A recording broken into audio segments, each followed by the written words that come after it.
Whoa. Hello, everyone. This is Defense Politics Asia, and this is the DPA Open Mic. Apparently, I pressed the wrong button, so I didn't come out. I was like, hey, how come I cannot come out? So yeah, so I'm gonna remove this. Hi. So this is the episode number 24 of the DPA Open Mic. And past week have a lot of crazy shit that have happened. So let's see whether you guys gonna want to talk about it or not, because it's not up to me, it's up to you, because it's the open mind. So what is unique this time around is that this stream is also now broadcast on Twitter. So let's see what will happen. And but unfortunately, Twitter do not have a live chat function. So anyone who comments or comment below the stream in the tweet on Twitter, too bad I cannot see it. So you might want to just jump over to YouTube. And yeah, so otherwise on YouTube it's only streamed on DPA Open Mic channel. As usual, we always try to alternate between dual stream and then Open Mic on its own, because we want to encourage people to subscribe to this channel. So I want to say hi to people as usual. And hi Yeshta, Wild Siberia, Oni, Ugly Toad, Daniel, Mary, 4K Walking Tour, Rolly, Green River Views, NGS, Aki, Blue 162, Rust V, Do Cecil, NGS. Did I say NGS already? Redeemer, Kulat, Azraf, and Ninja, Striker, Bozo, who else? Anika, B5153G3, or is it 5153G3? And what else? East Not 42, M Liu Things, Ilian's PZ, Glen Toad, Scepter, Ack, BJ, Katiran, and yeah, I kind of say hello to everyone that is around here. There's not a lot of people yet. Now it's only 56 viewers. So yeah, so that make life a little bit easier. So I'm gonna drop the link to join, and so let me copy and paste the thing here, and then the invite link here. And for those that are watching on Twitter, you might want to jump over to YouTube because it's a live chat here. So it's actually a lot more interesting. There is actually 19 people watching on Twitter right now. So if you are watching on Twitter, I can tell you come over to YouTube, because the link is in the next comment, the next tweet, because the resolution is much better on YouTube, and you can join the live chat and talk to people, and hopefully I can convert you to become not so woke. So the link to join is now pinned into the live chat. So those that want to join the open mic, do join, and then we can talk about anything. If you want to talk about football, I also okay, but please not. And we have a trio. Hello. Yo. Yeah, I'm actually on duty, having a break right now, so I'm a little bit in the dark because it's midnight. So for the viewers, if you cannot hear any of the speakers, or need them to be louder or softer, do let me know in the comments. I will adjust accordingly. And yeah, so you're in Taiwan, right? Yes. We're doing Taiwan life, man. We're doing Asia. So China just announced, or is it ongoing, the exercise?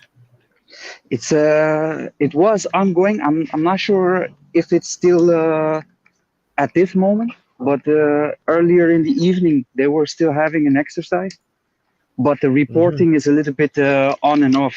So it could be that they are still active in their exercise, but fact check me on this.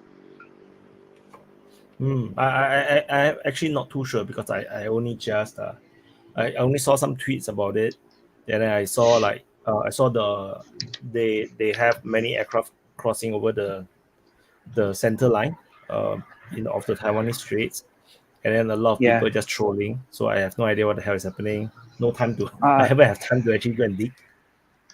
yeah, no. So I also didn't really spend too much time on it because they have been doing it for a while now. So it's just that now it's announced or it gets some media attention. But it's not, or at least I think it was a few days ago. It was a little bit more severe because they sent in uh, a naval vessel on the other side of the island. So it was the other strait between Taiwan and the Philippines. I think that was a little bit more concerning, or how do you say that? A bit more aggressive than their usual.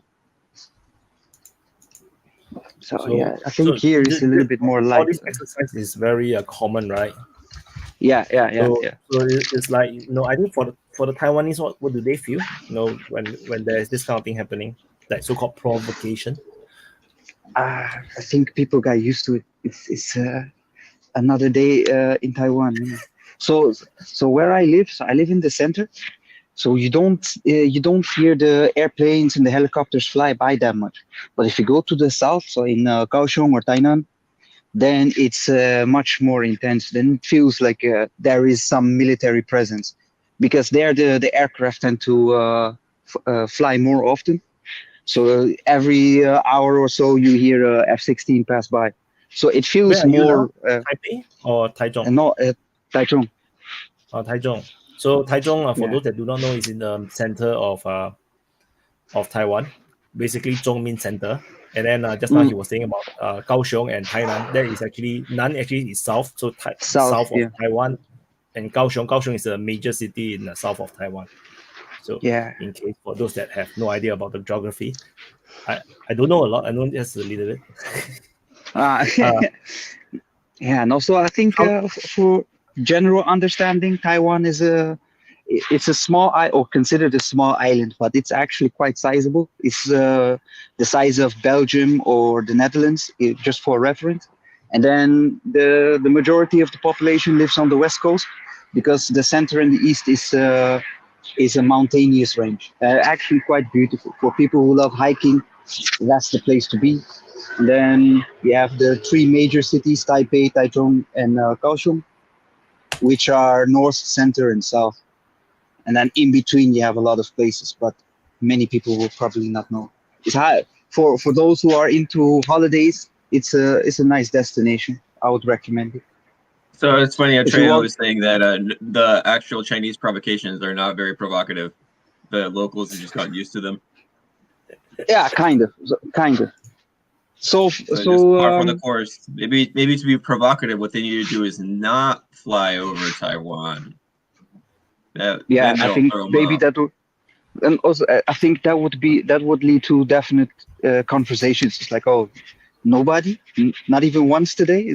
No, yes, are you I would be sure? all of a sudden I would be intimidated. Like, man, we gotta accelerate this joining China thing. Who knows? We have to wait and see, man. We have to wait and see.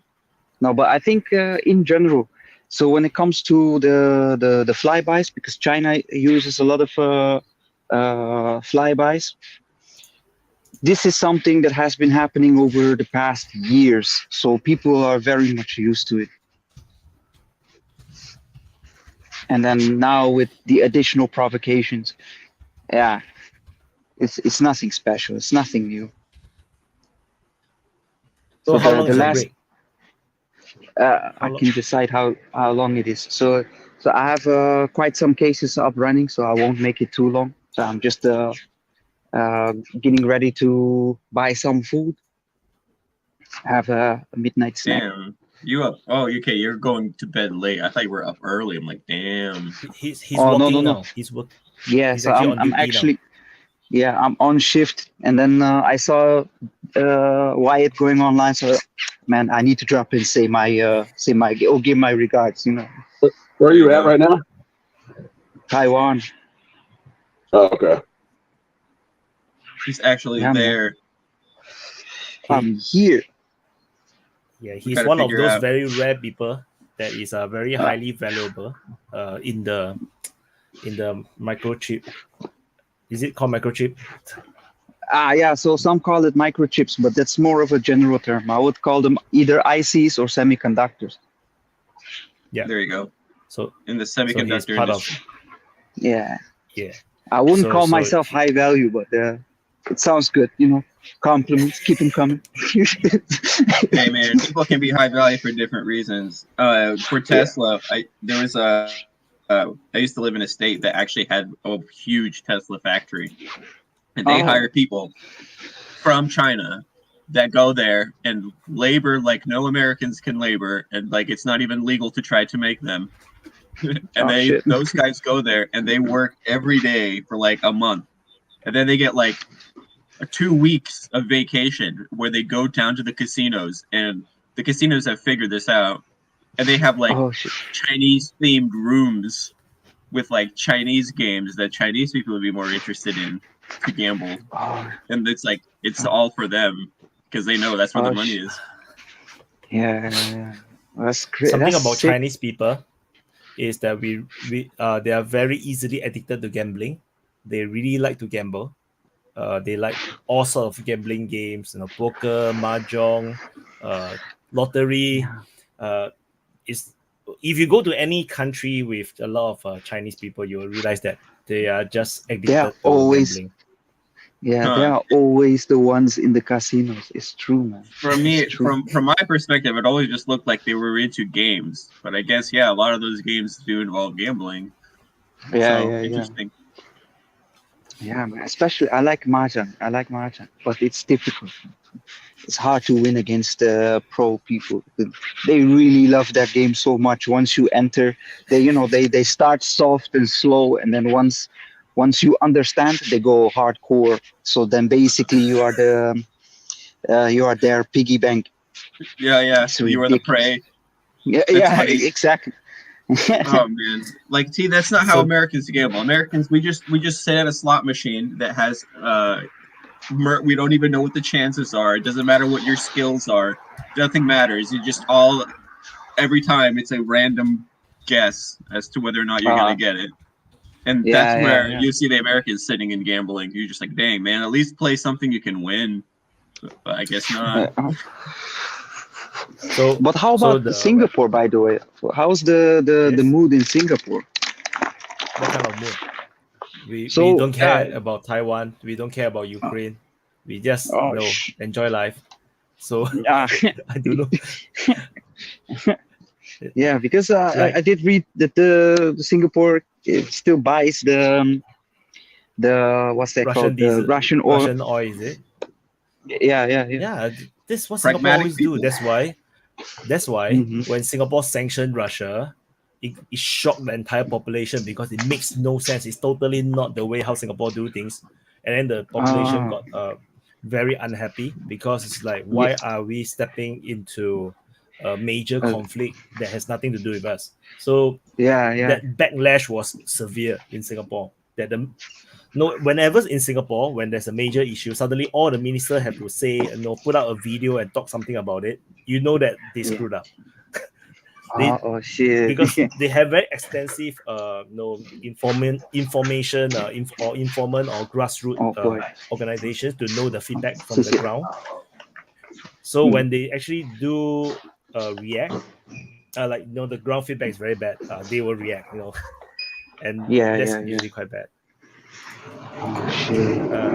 That's pretty crazy though, because I would expect that Singapore would be more attentive to what's going on in at least East Asia, because whatever happens to Taiwan might happen to Singapore, or it might implicate, because the pressure from the US to close down the strait, the Malacca Strait.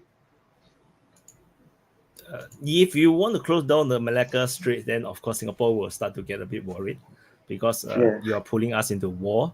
But no, all this like you said, all this exercise around Taiwan, that is so boring. We don't care. You will still find Yeah. Singaporeans buying air tickets going to Taiwan for holiday, like as usual. Yeah. Yeah. Like Taiwan is one of the favorite destination, holiday destination for Singaporeans. At least Singaporean Yeah. Chinese. Yeah. Because it's quite lovable here, I would say. And then also they have the language advantage. So basically, you travel to another country and enjoy speaking Mandarin. It's quite convenient. And not to mention, actually culturally, right? Taiwanese and Singaporean Chinese is almost the It's a same. We question. are very similar. Yeah. We are like Yeah. the similar type of people. And the way how we talk, the accent is actually very similar as well. So Oh, because our language is very heavily influenced by Hokkien, so yeah. or Yeah. Teochew, so which the Taiwanese understand as well. So no, we go to Taiwan, it feels like home for us. Oh, Yeah. shit. So Yeah. And I do recognize the Singaporean speak, or at least when they speak Mandarin, I can recognize them because they yeah. pronounce certain things different. And then also sometimes they have the Chinese choice of words. So Yeah. I find it interesting to hear them speak. They speak soft though. I like the way they speak. Or at least they Singaporeans? tend to, yeah. They sound more softer than the Chinese speakers or from mainland You China. mean from China? Yeah. Mainland China is actually more More rough. rough.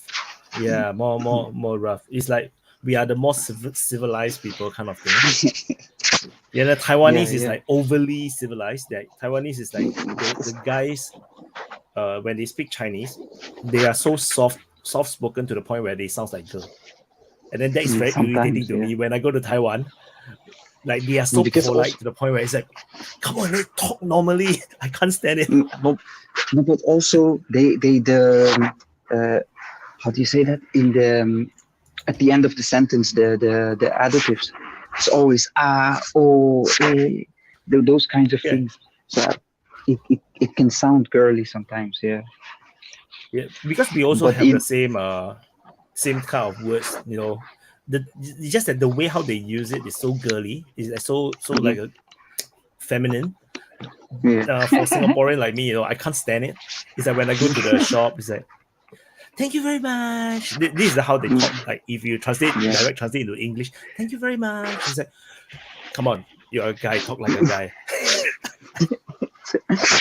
They say, yeah, no, but I think depend on because sometimes when you see or when you meet foreign people in Taiwan and then they start learning some Mandarin, so you can distinguish that when they learn Mandarin from Taiwan or Mandarin from China based on how they pronounce their words, and then also the besides the pronunciation, again the choice of words I think is the biggest giveaway in most cases.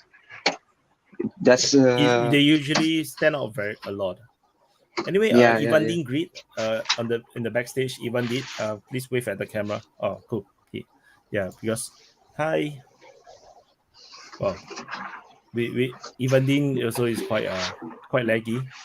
Tom is super laggy. Tom is like, you know, his face is always not moving. Even though he's there. He has been frozen. Yeah. He's been frozen. Hi, EVADING. Tom dropped. Looks like he dropped. Now EVADING is laggy. I'm still here. Yeah, you're here, but your camera is so laggy. Yeah. So at least we can you hear you. introduce yourself? You are new. EVADING? Eva? Can you introduce yourself? Where are you from? I'm David from England.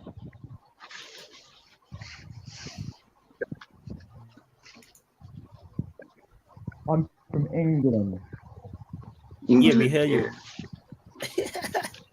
It's nice to meet you. Can you hear me all right?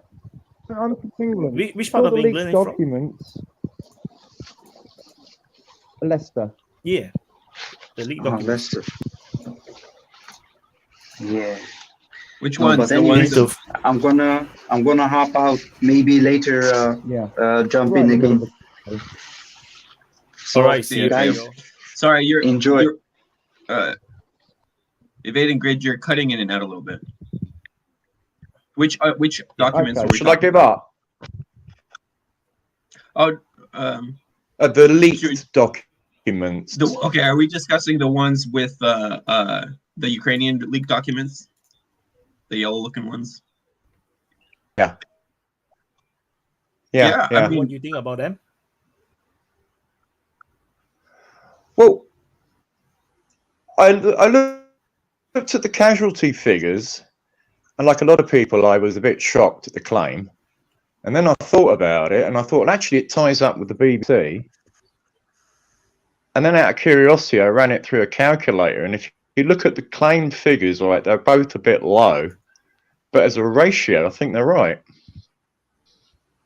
Yeah, Okay. but there's actually two versions being Yeah, circulated. which one are you is talking with about? Also, nice to meet There's you, one with Evading. the Russians have more casualties. There's another one with the Ukrainians have more casualties. So the one that I believe is the one well, I with the haven't Russian seen that with one. more casualties is the original. Yeah, I think that's the original. The one with the Russian with I think 76,000 killed in action. I think that one's the original. okay. Although I do think Oh, that I the didn't see Ukrainian that one. I was numbers is still too low. 17. Yeah. I think the one with the Russian have a higher figure is I think it's the original. The Ukrainian Is there any numbers confirmation on that? because of the way how there's when you put side by side, you can see the Photoshop editing. Like Okay. like there's some difference which makes a bit of sense. Yeah. So, but it do make sense because it plays along with their narrative. It's also the Ukrainians are not going to be honest with their figures anyway to their allies because if the figures is actually very bad, then it will actually discourage them to support further. I feel. Yeah.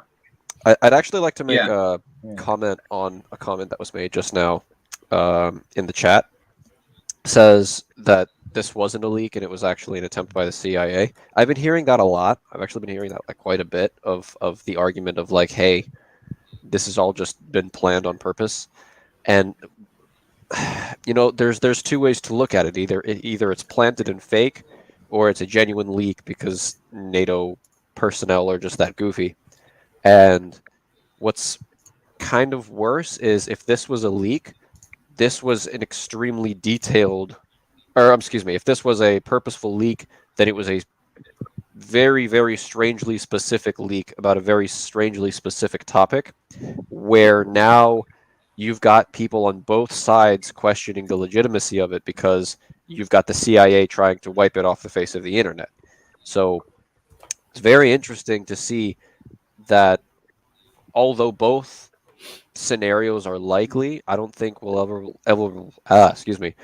I don't think we will ever, actually find out because the offensive entirely was canceled because it snowed or whatever else the other plans were. And I'm sure you guys are aware of it. You guys did in your panel. The offensive was supposed to happen on April 1st, soon. right? Yeah, within a week or so. So actually, in their graphing, right, there's this blue thing. There's right? that is blue actually fill. not the offensive part. Yeah, that is Right. actually the moving of the forces. So that means at this moment they're actually moving if the schedule did not change at all, they are supposed to be moving to where they are supposed to prepare to invade or start their offensive at this period, and then the offensive will start in the middle of April. But Okay, well, here's my concern. Yes. If the offensive is planned for April, and this is a NATO-supported offensive, right? NATO is supposed to be an extremely complex, high-intelligence, high-technology organization that has all the greatest minds working together to, assess the scenario and plan for specific, combat situations. Why are they still assembling brigades on March 1st? Supposedly a month before the beginning of the offensive. If you're still assembling the units that are going to go on the offensive, there is a serious problem. You can't be assembling units while you're still planning it. You need to know what you need to do with what you already have, and then send in the reserves. Maybe they're everything getting is a rush. delayed. Maybe they're getting delayed because of damage to the transportation lines. Maybe units are getting destroyed, so that equipment's got to be resourced again. So that there's doesn't make delays in sense that. because the claims are that all the resources are either stored in Poland or Western Ukraine. So, Well, I know, but I mean, once you they know. cross the border, they could get hit. I mean, they could get put in a depot somewhere. You know, that you see pictures of them under these like big concrete barns. I'm sure the Russians target those, you know, once, because like we said before, you know, there's no way you can. I mean, if there's one of those in a village and then all of a sudden some guys drive a bunch of armored vehicles in there and park them, I would imagine within a few hours, someone's going to know there's armored vehicles in that village, in that So barn. before we stray Whether too it's far, I want to go actionable or back. not is one thing, but they know it's there. At least they've been able to track movement. Before we stray too far, I want to go back to what EVADINGGRID was talking about.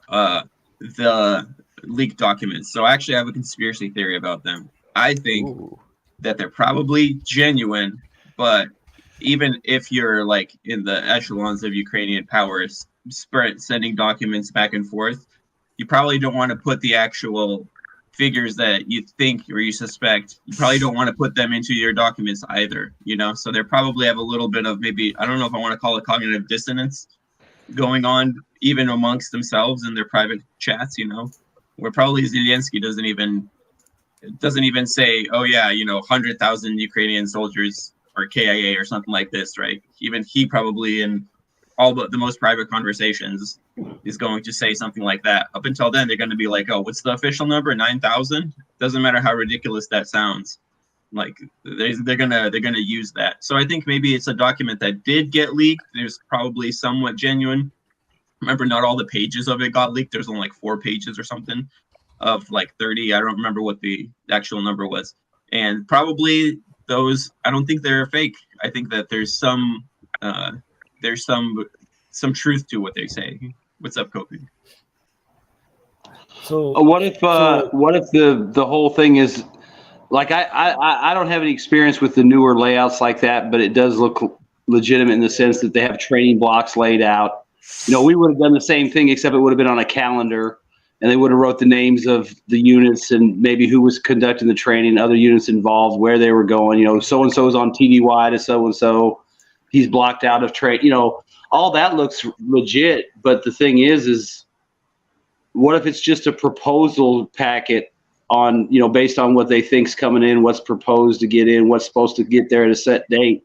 What if that's just a list of options that they're looking at, like, you know, we could do this or we could do that? I mean, they're going to build the unit a certain way, but then they've got to decide where or how they want to use it. Maybe that's part of that, you know, it's like an overall, we're missing the pages or like proposal A is this, you know, and we're just seeing the pictures of like, well, here's all these units we got. Here's the basic layout of the battlefield. Here's basically what I would call a TO&E, table of equipment. You know, Dan called it a manifest of the units.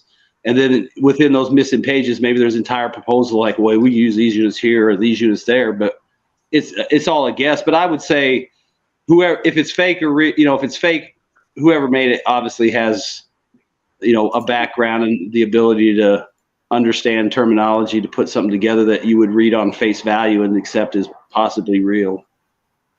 Yeah, I mean, it looked genuine, but it's hard to know exactly. So, but I don't know. That's what I think. I think it's probably genuine. That's my guess. I mean, have you guys heard the story of how it was supposedly leaked? On Discord. On Discord from 2 guys who were in an argument with what supposedly is a NATO officer or staff member, and he got mad in the argument and posted screenshots of what he was, you know, was given. Okay. That sounds so that would make sense. But... That would make sense though. Like on some low level, even in classified documents, you might be fudging the numbers because you don't want you don't want to demoralize your people. Ursula von der Leyen moment where she says 100,000 officers are dead.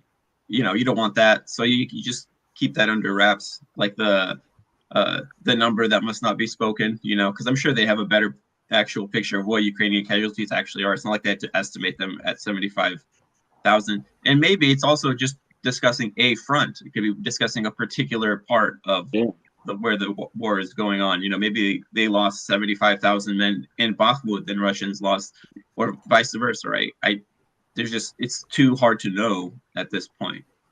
It's just, we're just shooting the shit. But if I were to put in my 2 cents, that's what I think. I think it's probably not fake, even if some of the information there is going to be reflective of one or the other side's propaganda. Well, I mean, you have to propagandize your lowest officers too, right? You can't have your lowest officers knowing that you lost X amount of men when you're pushing them towards the front that's the most deadly and be like, oh, no, we lost a shit ton of people, but you go ahead. You go right ahead. And you're not going to do that. Yeah, good point. So based on my experience, like, because I have left the military for 10 years or more than 10 years. So, but even though 10 years ago, we are like when we do this kind of planning, we put it on Excel and it looks very similar. Like we have this gun chart, then we have the timelines, what is happening at any one time, you can see it at one shot. That's very military. So that's correct. Then what's the things that is happening within the next 24 hours, 48 hours, that's also very military. This all military way of doing things. So my own opinion is that this document is legitimate. The casualty numbers, as usual, I just say, ignore it. They can't possibly know how many Russians are dead. They can only know how many Ukrainians are dead. So, and even if the Ukrainians know their KIA numbers, they're not going to give them the real numbers to the NATO side, because they're not going to, if the number is very high, they're not going to be honest about it.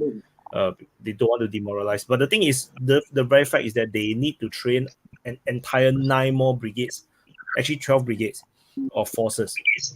It means that they actually have already lost a good number of troops where they have to rebuild new brigades that can do offensive. So there must be something is going on. Just interested to see. Vaughn, you're muted. Oh, I did. Vaughn, you're muted. I was just saying it's not me. I'm muted. Oh, you mean the sound? The sound is EVADINGGRID. EVADINGGRID, you have to send me your email. Check the private chat. Okay. So after the panel, I'm very convinced. The panel with Dan Castle, as we go through the documents, I'm very convinced it's real. Like, I'm super convinced. The thing is that the plan might have changed, because that was 1 month ago, and there are like missing tanks. Like the tanks is unknown. I believe those are Abrams tanks, and they're not sure, or maybe they cannot announce when the tanks will be available or transferred. So they left it blank. Then and then some of the vehicles are still delivering. The trainings are still ongoing. So if the training cannot be done in time, the equipments cannot arrive in time, then the offensive is going to be delayed. So I wouldn't say that this document is 100% what is going to happen, but that was the plan. But whether And at this point of time, I mean, other things too. I mean, it's all anecdotal, but I mean, like the numbers and the types of vehicles, you can pretty much verify that through open source based on what's been delivered, what's been promised, and what's been confirmed in Ukraine. And, so there's things in there that are probably true. I mean, like I said, someone can sit there and nickel and dime it and tear it apart, but I mean, there probably is factual stuff like the equipment numbers. I seriously don't think that. I kind of think maybe with all what's talking, like I said, maybe it's some kind of packet of proposals based on the projected availability of men and equipment at a certain time, and that's where the missing pages are. But it's still telling. I mean, there's still usable information in there. I mean, roughly what's in Ukraine, kind of where units were at a certain time, probably. I mean, I'm sure the Russian can, confirm that. If that particular battalion or regiment or whatever was there, they'd probably have a good idea, just because they may have been targeted by artillery or something. But I mean, there's probably a lot of little tidbits in there that are legit. It's just the operational part that you don't really know. I mean, the training we know is going on. I mean, what are you going to do? Get me on a lie? Because that's not the actual real training block. We know they're training. We know they're training all over the world in different countries. So there's a lot of good, information in there. It's just a matter of, are they really going to plan these operations? And is this really, are they really that bad with operational security? Because that's a pretty big giveaway if that's true. Because it at least tells the Russians where they probably need to readjust some units and fortify areas. Like when you were doing the second part around Avdiivka, and I can't remember the other part, but there was the one little squiggly line that could maybe go through the lines, but down on the southern part of Avdiivka, that's actually a pretty sizable force that could punch. I think if they went north, they'd probably get in a little bit and get cut off just because they have to meander through. But down south there, that looks like they could actually, if they actually put a good push in there, they could probably do something. But the thing is what kind of artillery are they going to have, and what kind of air are they going to have? Because whatever they bring to the table, legitimately the Russians can counter it. I think they're going to have artillery. I think that's the one thing that they are going to have. I think we're going to see HIMARS rockets being fired again in mass. I think we're going to see 155 and 105 millimeter shells being brought to the front, and they're gonna hammer it as hard as they can. I think that's extremely important. I think you guys are okay. Good. Maybe we'll see the HIMARS used the way it's supposed to be used doctrinally, where it's massive like an MRLS, but it's hitting specific targets across the board. Because it can be guided and extended range. Yeah, I mean, that's the only way they can use the HIMARS where it would actually have the real effect that they want. I mean, yeah, it sucks if you lose a bridge or a depot here and there, but the Russians have 5 million depots, so you have 5 million HIMARS. No. So here's something also that's really interesting that I don't think a lot of people are acknowledging. Right. Well, you've got a lot of people on the pro-Ukrainian side saying that, this is going to be it. This is what's going to break the back of the Russian, war machine. And then the people on the pro-Russian side are going to come up and say, this is where the Ukrainians are going to smash their faces into the brick wall. And this is going to be the turning point. Right. And I guarantee, if go on to Telegram chats and discussion boards, all this kind of stuff. This stuff exists on both sides. What's important to understand is this is still a war, right? War is violent and unpredictable, and the biggest aspect in every single war, you guys I'm sure already know this, but it's luck, right? It's all about luck. And if the Ukrainians can actually break through this line and actually do some effective warring, right, against the Russians, there could be a genuine risk of a defeat for Russia. Now, I don't think Russia's going to collapse and balkanize itself because of that, but it's something that I don't think should be dismissed wholehandedly in regard to, yes, the Ukrainians are going to have a lot of supplies and technology, but we also need to know the fact that this is going to be very, very decisive if this actually happens. Yeah, the Ukrainian calculus is different too, right? You have to realize that for them, if they can get the propaganda victory that they cut off Crimea, bomb that bridge, hit it with HIMARS, and one line. That's all they need. They need one retreat. I think that if they can just get something results like they had last year on the map, then it's a significant enough propaganda victory that it can ensure, either continued funding or maybe more efforts to have foreign fighters and Ukrainian uniforms, etc. But before we move off of these documents, I just wanted to double check what does Evading Grid think about them? So what do you think about the legitimacy of those leaked documents? We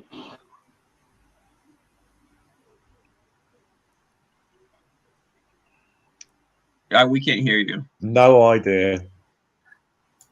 You don't have an opinion? I mean, they could be. You can't hear me? We very cutting. Like you're cutting in and out every 2 seconds. We can. Maybe you don't walk around. You just stay still. I'm not sure. Your connection is. I'm standing next to the router. Okay. Well, I think we can hear you better than you can hear us. So just go ahead and just. I'm standing next to the router. I don't know why the connection's so bad. Yeah, it's Russia's fault. I blame the Russians. Go ahead. Just talk for a minute then. Yeah, anyway, a bedroom. But I mean, they could be the way they were released on Discord argument. Things like that really do happen.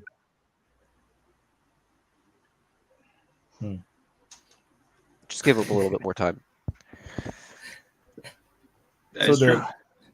So I just want to address some of these arguments out there, about the documents. It's like there are people saying that the numbers don't add up. They say they sent X number of Bradleys, but then on the list of the offensive forces, there's only 99 or of the Bradleys or something like that. The reality is obviously they need replacement at the front line. So it's not all the equipments have to go into the offensive force.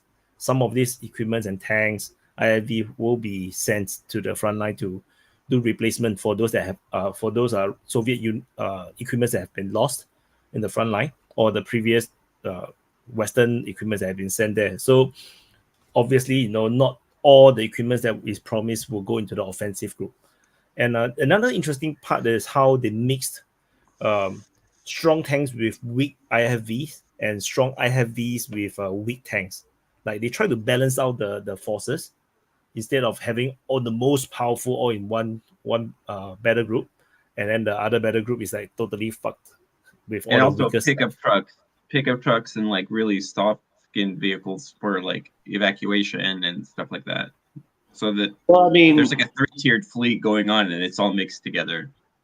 They've got to build these little, task force, or, I won't say a battalion tactical group, because I don't think they're going to have anything close to the number other than maybe actual just vehicles. But, they're going to have these little tactical groups that are, from the way they're being built, it seems to me like they want to be able to roll up there, punch a hole through, and then drive through as fast as they can with, basically a light anti-tank, capability.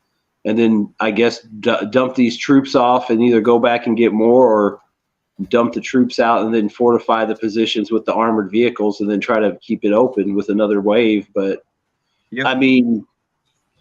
It's the same thing. It's like small number.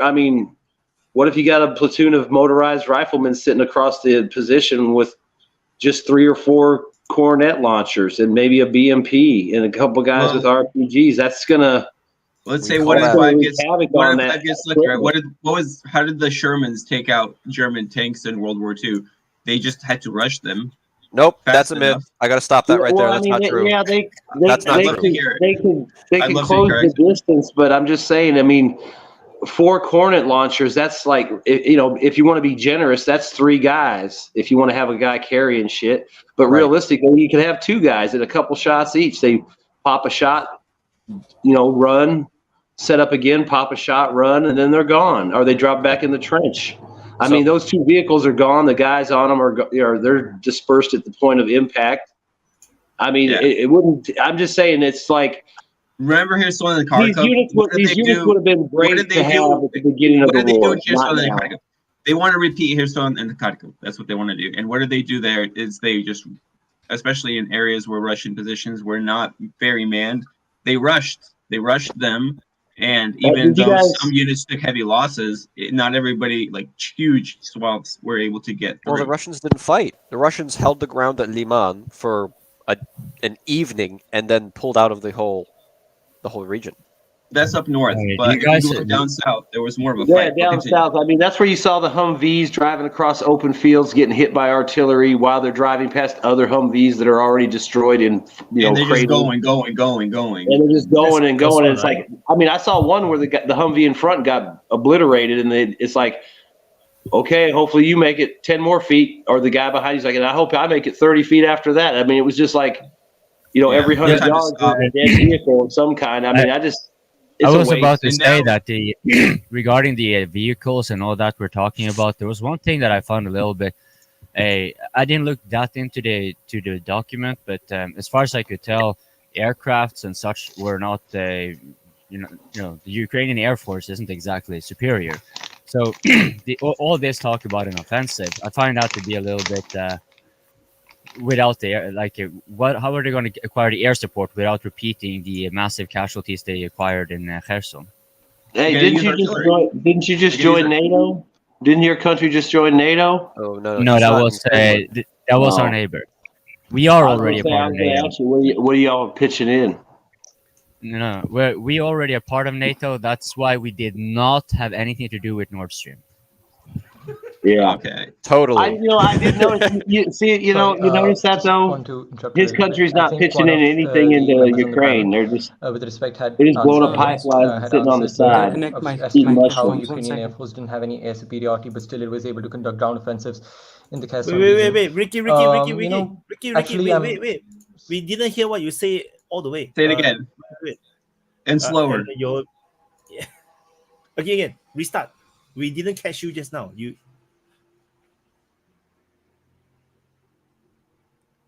Rikhi, you can shoot now. He dropped off. Oh, you said you can restart. Oh my God. You said you can restart. He restarted. Yeah, he got it. Yeah. Okay, when he'll be back, he'll restart. Oh man, he was just like racing. He was making a good point. Vaughn was like finishing up his thing, and then he goes. Yeah, I mean, he learned smart. He's like, he took a breath, jump in real quick. Yeah, I was gonna say he's seen from afar. That's what you have to do to go on the open mic. It's holding a finger. It can take you a while. What I got to do to get the superhuman. Yeah, we ought to do like a sound check so that we can get everybody's volume. Like, yeah, no, I think that's the problem. I feel like very quiet. Sometimes too loud, and he was really quiet. Yeah, yeah. I thought first it was a background sound from something else. Yeah, yeah. So I was like, what is that about it? So I realized he was talking. That's why I wanted to adjust his volume and tell him to repeat again. Then he dropped off. Oh, he's back here. Oh, he's back. Yeah. He's in the back. Everyone quiet. You said restart. Yo. Yeah, Rikhil, go back. Sorry. Hello. Yeah. No, because just now you started talking very fast, and then the volume is actually very soft. We actually didn't hear you, and then you were like firing the machine gun. Sorry. Yeah, you can refire your machine gun now. I guess I'm the machine gunner in the DPA army. I'm just spit out points, spit out facts. The GPMG I'm that kind of guy. guy. Yeah. What you were saying just now? Sorry. Yeah, actually, with regards to the Kherson offensive, I think one of the members on the panel, with respect, had stated that how Ukrainian Air Force didn't have any air superiority, but still it was able to conduct the offensive action, if I'm right. That's what the question was. Yes. Actually, from listening to multiple analysts, we know that. Sorry? They actually have some Air Force support, actually. During the Kherson offensive, they do have helicopters and planes. It's just that... But it was mostly a ground-based attack now, when, most of their forces were moving through open fields with, armored vehicles. There was a high sport of armored vehicles. And because of the HIMARS, they were able to specifically target Russian logistics.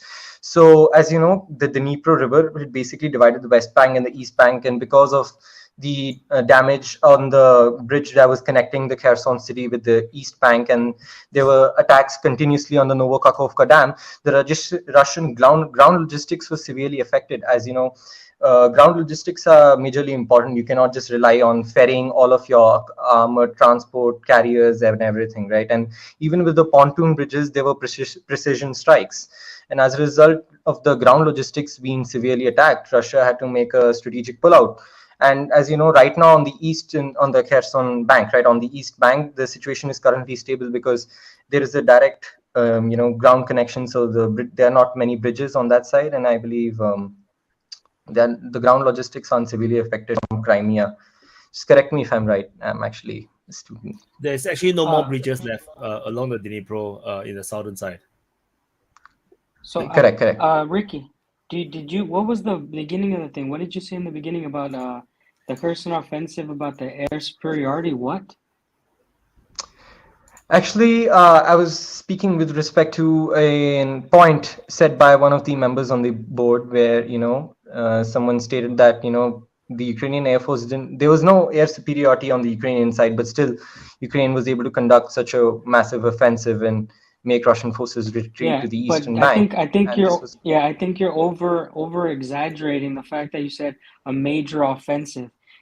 I wouldn't call it that, and you wouldn't need air superiority to take over an area that's not actually going to be fought over. So even if they had, or even if they didn't have air superiority, it wouldn't matter because it wasn't a major battle. There was no major offensive because there was no major confrontation between the two armies. So I just wanted to clarify sorry, Dan, if I can just repeat it, because what I was the one who asked, and the question was because as far as I could tell, the Ukrainians hadn't exactly gotten their air force beefed up, and that is actually a very big problem for them when they are approaching with their vehicles, because as the discussion had been going on, there were so many ways the Russians could take out this and that vehicle without, and that's not even talking about the air force. And to me at least, it would seem that the Ukrainians, if they do not have at least air parity, that any offensive of theirs would be like very costly. So I was actually just wondering, like, have they kind of accounted for that? Have they found a way to, like, because if we're talking about an offensive, like, what scope are we talking about? Because something tells me that, okay, like Advika, that's a small front. They might be able to get a regional parity, maybe even temporary superiority, and thus have this, a limited breakthrough. Like, yeah, that was pretty much what I was the context I was asking. Yeah. So the way that they can do it without having, the idea that I have, if they're gonna do an offensive into like Avdiivka, they wouldn't need air superiority. They do have really good air defense. Like basically, move up their air defense as they're doing an offensive there. That window I was saying in the last panel that we had is the window that I've been talking about so often, because attacking there would really open up the floodgates for proactive Ukrainian military. And Alan talked about this, like they need something like this. Yeah, was that right? So the bulge I was talking about was the southern side of Avdiivka, where they have that shitload of forces they could push through. And then the north side of Bakhmut is where that little squiggly line is possible for them to try. So there's the envelopment of the envelopment. Yeah. I mean, it's an attempt. I don't think they could make it up north just because the way they've got to go back and forth, they could get hit from different units. But down south, I mean, that shit's like, that's just a big fist look like sitting there. Right. But I mean, here's kind of how I've been seeing it, right? Back to the point that Rikhil made. I think you are correct to a degree. There was a aspect of air support that was given to that Kharkov push and that Kherson push, but I think what we might be looking at now is it's a completely different scale, because this is kind of to a point that Dan's been making for a couple months now. The story of like the decisive battle versus the large battle versus the skirmish / confrontation, and we didn't have a decisive battle in Kharkov. We didn't have a decisive battle in Kherson. They were important battles propagandistically, right? They changed the geography of the battlefield, but we did not have a decisive change in the strategic capabilities of both sides. Yeah, go ahead. Another thing that you wanted to respond real quick. I'm sorry. Oh, go ahead. Yeah, sorry, Alan. You're saying that. Just wanted to confirm. You're saying that these this geographical feats of the Ukrainian army aren't much of strategic importance. Are you suggesting that? To some extent, I am. Specifically for this one fact. Strategic importance in this conflict is the defeat of the military, specifically the personnel and the equipment of the enemy. That was not achieved in Kharkov. We did not have a decisive collapse on both of those situations. Just let me speak in the point over there. Okay, go ahead. Yeah, I'll go after actually, as I've studied during wars, there's even a famous Chinese saying that logistics is one of the major components of a war to function properly, right? Logistics is one of the major, it's like the artery of, what do you call that, side in the war. Once logistics are gone, you cannot win the war efficiently. Now, in the Kharkov offensive, as you know, there is a direct rail connection from Belgorod towards Kupiansk and towards the Izium direction, correct? And correct. At that time, back in the day when Russian forces had control over Izium, Kupiansk, they were basically surrounding the Donetsk Oblast from 3 different directions. So they had this offensive going on towards the Lysychansk, Severodonetsk direction.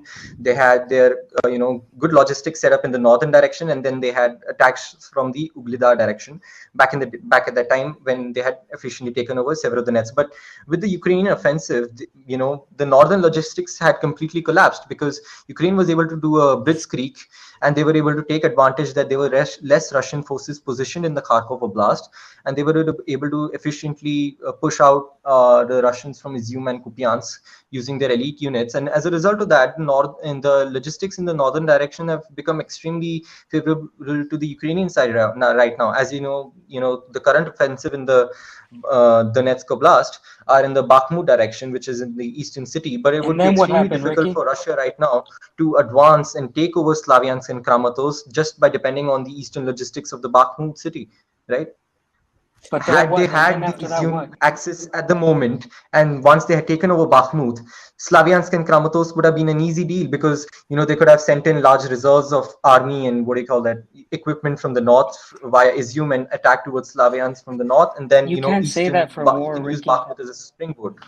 And Ukraine basically prevented this attack. And even in Kherson, the Kherson offensive on the West Bank, Ukraine has prevented at the moment any prevalent Russian threats that can attack Nikolaev or Odessa in the future, and those are extremely important port cities, right? Yeah, but you could say just wanted to conclude one line. Ukraine had basically complicated the Russian logistics and has brought time. Ukraine was able to buy time for future. It has bought time for more than it has bought time in months, possibly even in year, and it is able to delay Russian offensives in the Donbass, or possibly even towards the Odessa direction for a couple of years. Okay, I have Dan, one question. Then I want to go after Dan. Okay, well, Dan was going to say something, and I wanted to respond. To me. Just go, Alan. Go, Alan. Yeah, and one question for that. They changed up the tactical situation on the battlefield. Is Ukraine in a position where they might win this war now? Has their strategic position changed?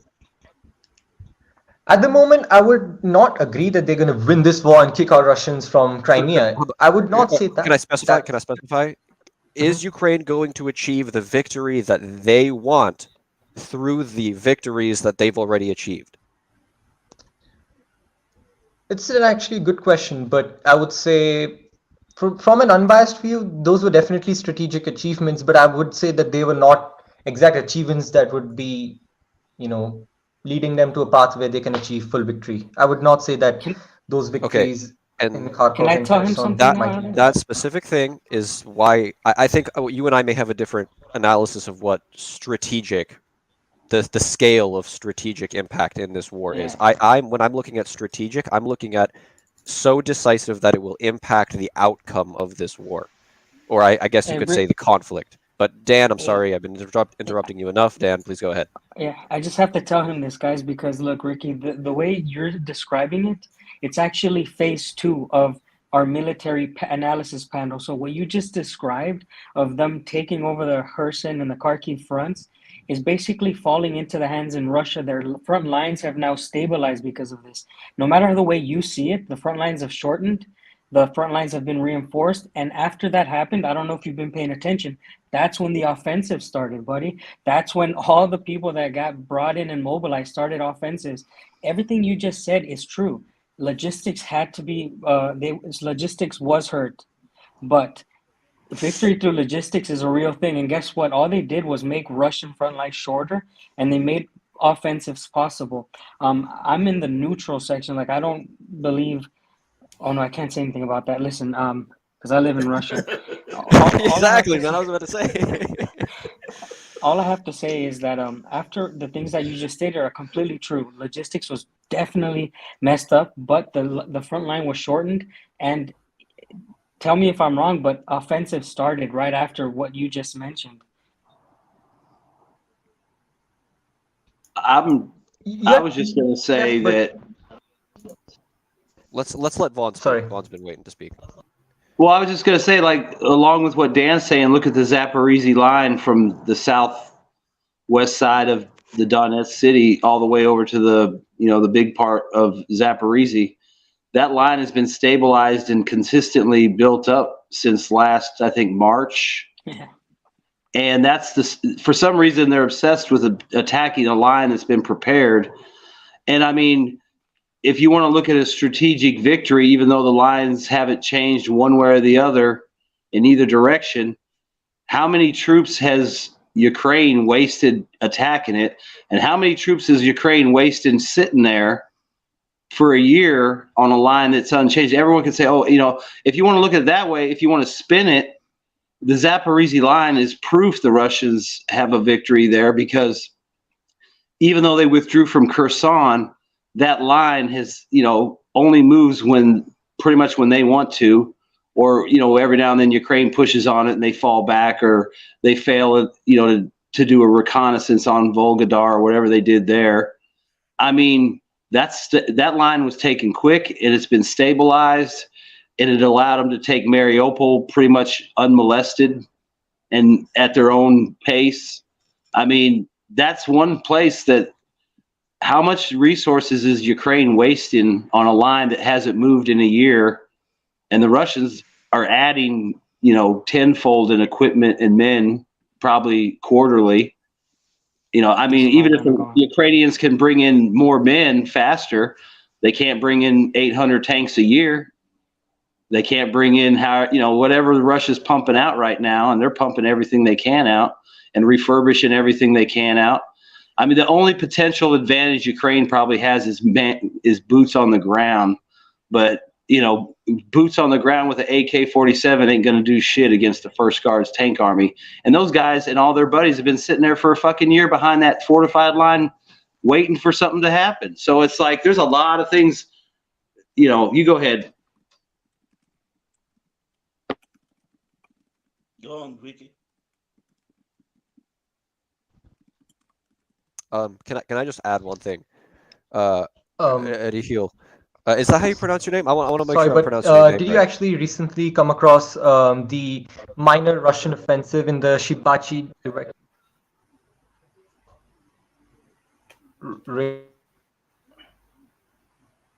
You are muted. Rikhil, you are muted. Rikhil, you're muted. I'm just calling him Ricky. I think it's because it's a KH that he wrote in, so it's like a H. Sorry, I was telling something. So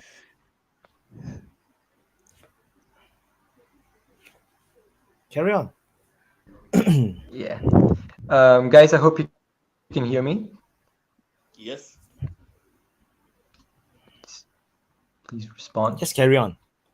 We can hear you. We can hear you. We're staying quiet so that we can give you a chance to speak. Russia was able to stabilize the frontier in Zaporozhye direction, and Ukraine wasn't able to. Wasn't able to what? You cut out? Did you say Ukraine was not able to what? All right, thank you. But Ukraine was not able to conduct an offensive in the Zaporozhye direction. But as you know, I don't think even Russia is able to conduct an offensive, because, you know, recently Russian forces had conducted a minor offensive. Yeah, Rikhil, I understand the point you're trying to make, but I kind of want to comment on one thing real quick. It seems that your connection, I hope you can hear us, because we can hear you very well. Your camera is acting up just a little bit, but I hope you can hear us as good as we can hear you. You just continuously, I don't know, maybe why it's trolling you and muting you without you knowing, but you're no. I get it. But you're continuously muting, like in the middle of speaking, your mic will mute and then unmute itself. I don't know if that could be an issue with your connection. Maybe your computer is trying to save the data that it's sending out by removing some data. I don't know. I'm BSing this, but you get my point, right? We're not actually hearing everything you're saying. Yeah. I'm curious. Where are you from, Rikhil? Well, anyway, the whole thing with you know, I don't think Russia's launched an offensive in the south because they haven't needed to and they haven't wanted to. And if you look at like what Dan says, they're more than happy to sit there and let the Ukrainians come to them and then just kill them and not have to expend a lot of energy doing it. Then the Zaporizhzhia line makes perfect sense. I mean, yeah, they're going to take advantage of an opportunity, and maybe it works out for them, maybe it don't. It obviously didn't.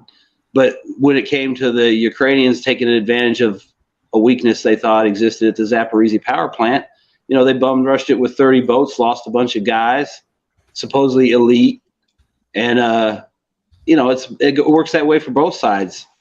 I mean, but the thing is Ukraine can't really afford to have guys tied up down there. Whereas, you know, we've seen the pictures. There's T-90s in Zaporizhzhia. I mean, they've been on trains driving through there. I don't know where they are now, but they've at least been through and got a sticker saying they stopped by. And, you know, and they can do that everywhere. I mean, why would you deploy a unit down there if you don't need to?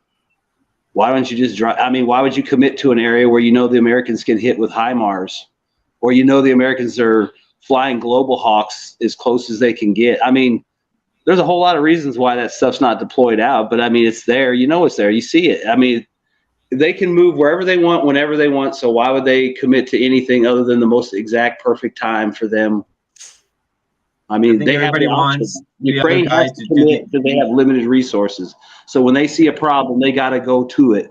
Whereas the Russians can just create fake problems to draw the Ukrainians here, there, or everywhere. And then when they see an opening, they'll just try and do something. And if it works, it works. If it don't, it don't. They'll just wait again, kill 10,000 more, and then try again. Yeah. What was I going to say about that? Can you hear us? Hello. Riku, can you? He's consistently lagging like a few seconds. Go ahead, Bradley. We can hear you, bro. Okay. Well, I was going to basically say that. Okay, awesome. So I'm going to actually ask you a question after I jump off what Vaughn said. Yeah, there's probably I think that when we saw all that news about really old equipment going to the front, I think there's a lot of hope from both sides that the other guy is going to do their offensive first, and then they'll do the counteroffensive.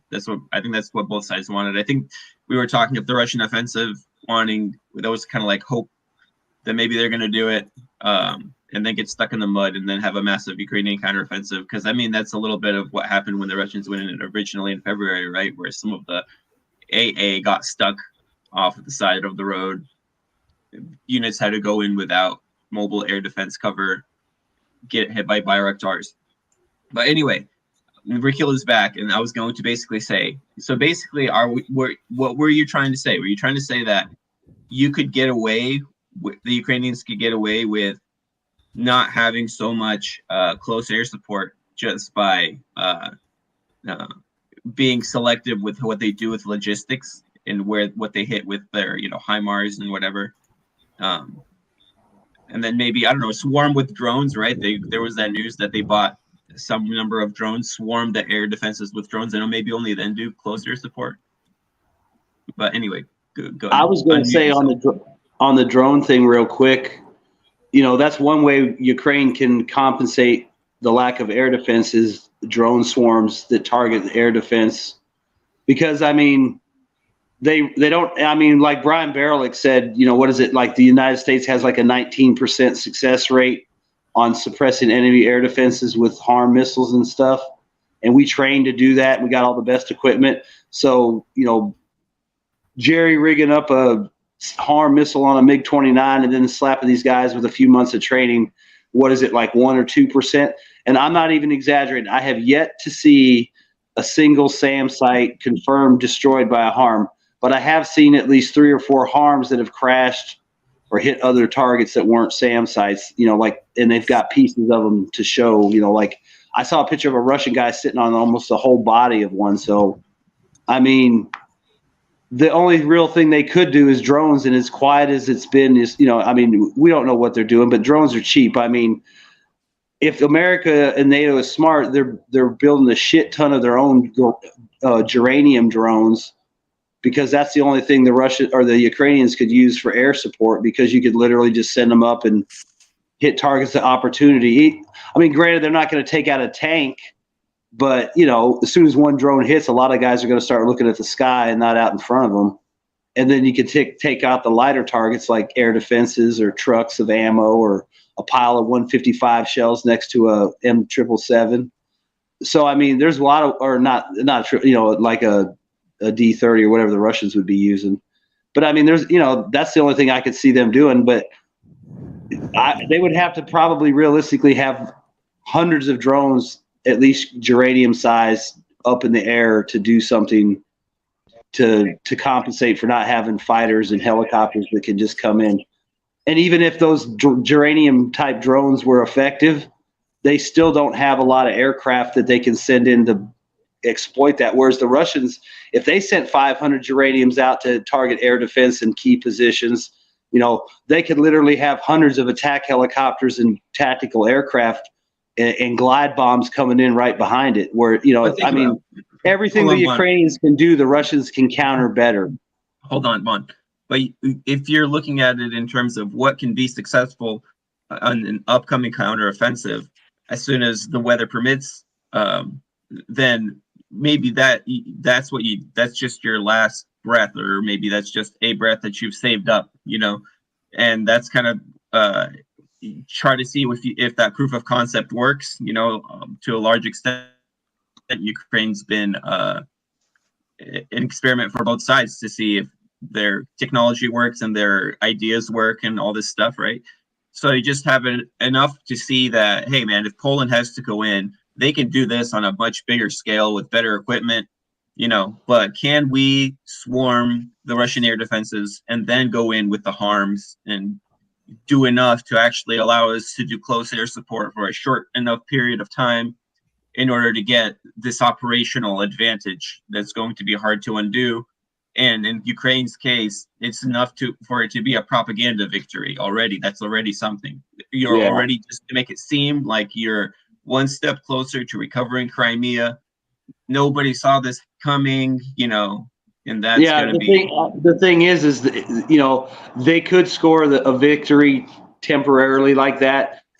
And the thing is they'll never acknowledge the cost to get it, because, like I said, they could achieve that, but at some point the Russians' response would overwhelm what they're doing, and it would stop it.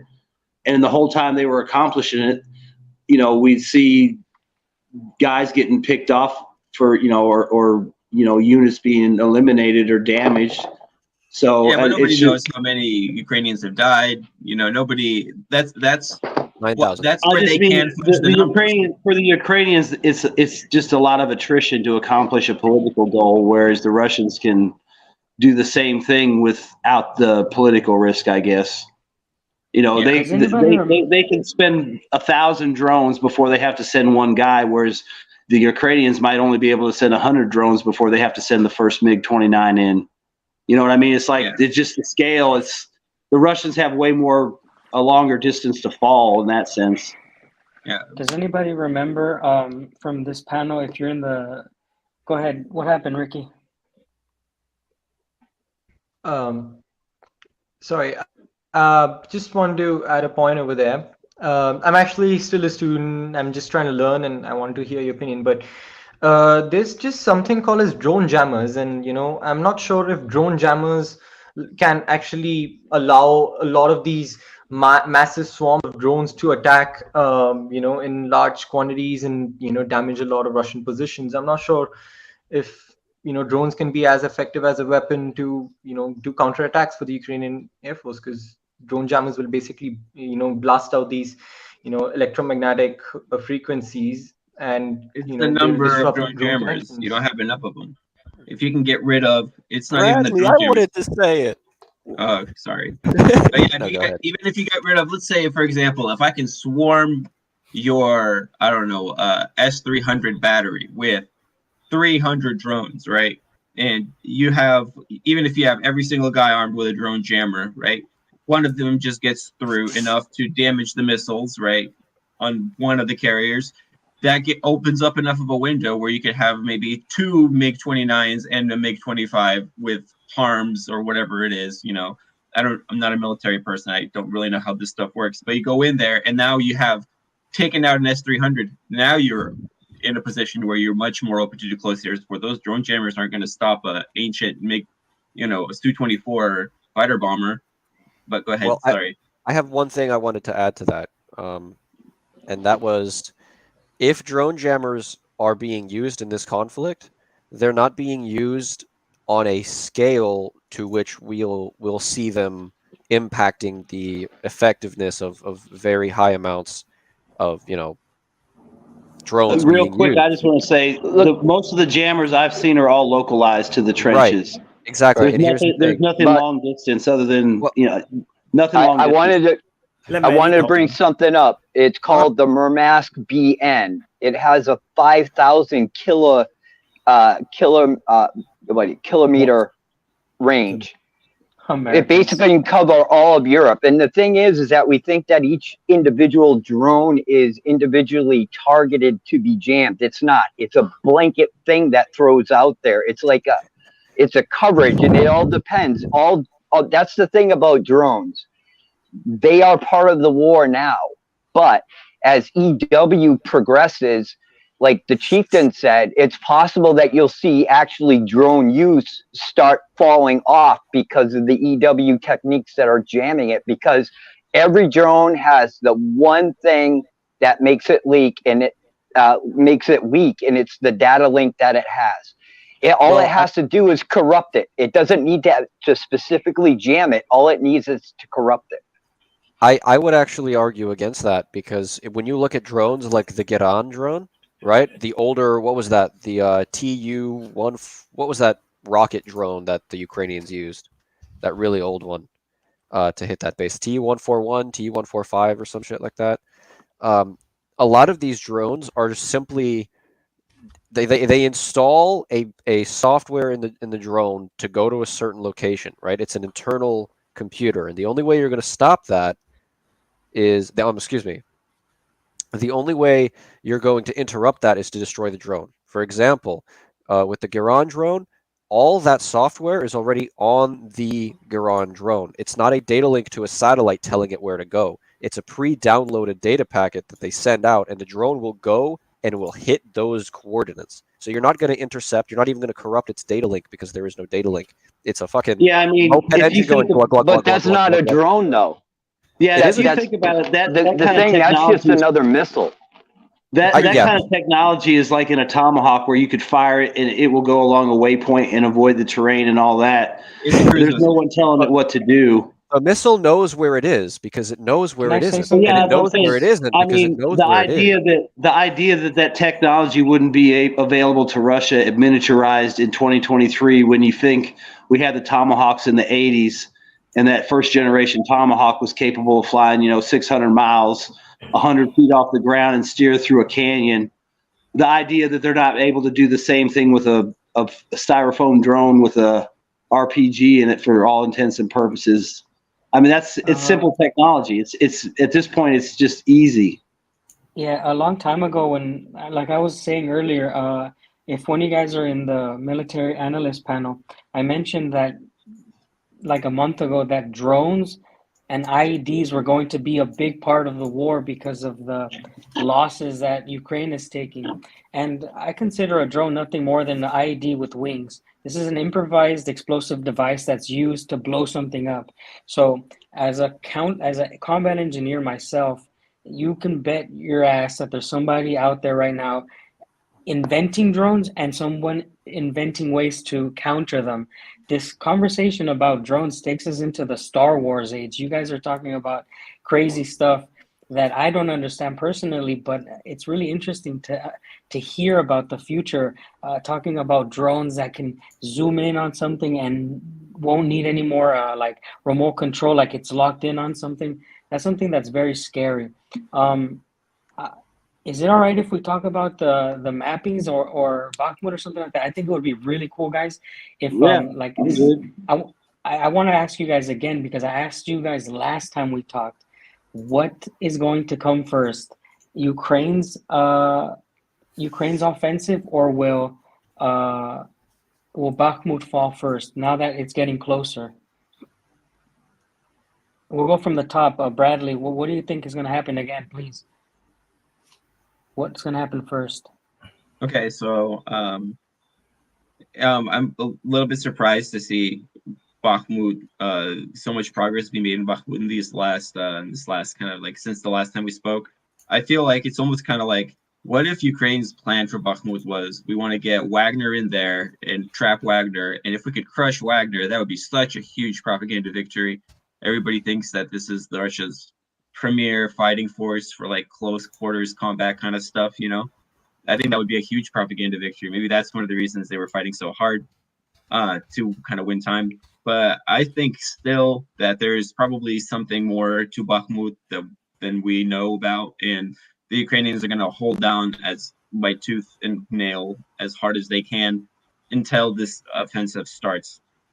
Whatever offensive thing they have planned, until that starts, they're going to hold on to as much of it as they can, I think, even if it's just the western part. I think anything they lose now is going to be, they know they're going to have to get back later, and it's going to be hard. Yeah, but the question is, which one do you think is going to happen first, the fall of Bakhmut or the Ukrainian offensive? I still think the Ukrainian offensive is going to happen before the fall of Bakhmut. That'd be my guess. Okay, cool. Still, all right, even now. We'll be going to the maps in the docs in a little bit. Whoever asked in chat. Nice. Finish the comments though, like we were. Yeah, well, Alan's next, and then you. I am. Oh, right. Yeah, because. Can I go last? All right, sure. Go ahead, Vaughn. Yeah, I mean, looking at the documents, you know, not like it tells me anything, but just the projections of the arrival of equipment and training. I'm going to say Bakhmut falls before the offensive, just because it looks like they're having issues. I mean, and I think they are having issues anyways, just because logistics are a problem for them. And to me, it seems like it's going to be harder to get that shit together than to save Bakhmut. I mean, nice.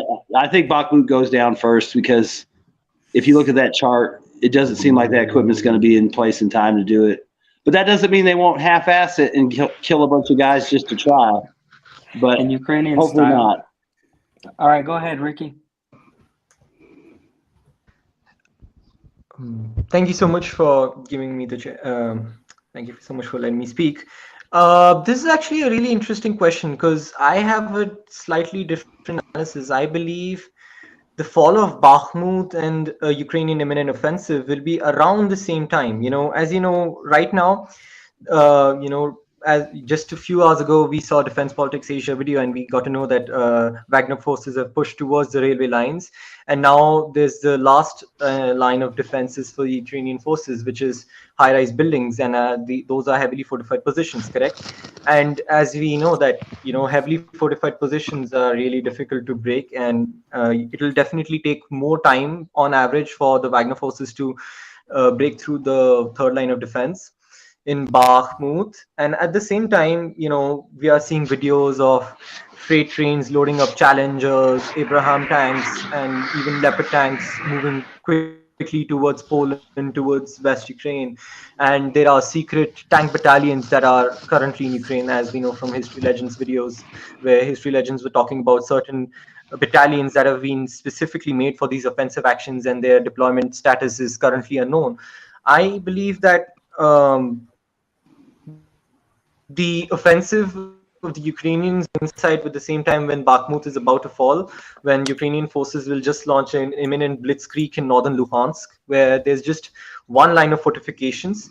They will charge through with their tanks in the northern Swatove, Novopokrovsk, and Novokanorivka region, just north of Swatov, and those are basically open fields, and that's where they can charge with their tanks and, you know, destroy the defenses. And because that is a lesser defended region, I believe that's where the offensive will take place. An imminent offensive is there in that region. So I understand from what you said that they're going to be in similar time frame, but just choose one: the fall of Bakhmut or the offensive. I'm sorry, I'm not qualified enough to make an exact bet. I know, but that's why it's fun. No one here is qualified. No, we're just asking which you think. None of us know. But go ahead, Carlos. Hello, guys. My name is Carlos. Let me introduce. I've been following Defense Politics Asia for like a long time. I think it's like a really, really interesting channel for like information and stuff. Because I'm studying national security in Israel, in Haifa. So like this is a topic I've been following a long time. And, you know, quitting cool. smoking cigarettes. So that's why I'm here today, like a bit on the edge. But yeah, I think it's going to be, the way I see it is, if Bakhmut falls, a lot of troops that are in Bakhmut will be able to be used elsewhere. So I think Ukraine's plan is to pin down as much as they can, and then the Russian forces in Bakhmut, and then strike elsewhere. So you think Bakhmut is going to fall first, huh, Carlos? And welcome to the panel, by the way. It's really cool to have new people. Yeah. Welcome to the Special Forces.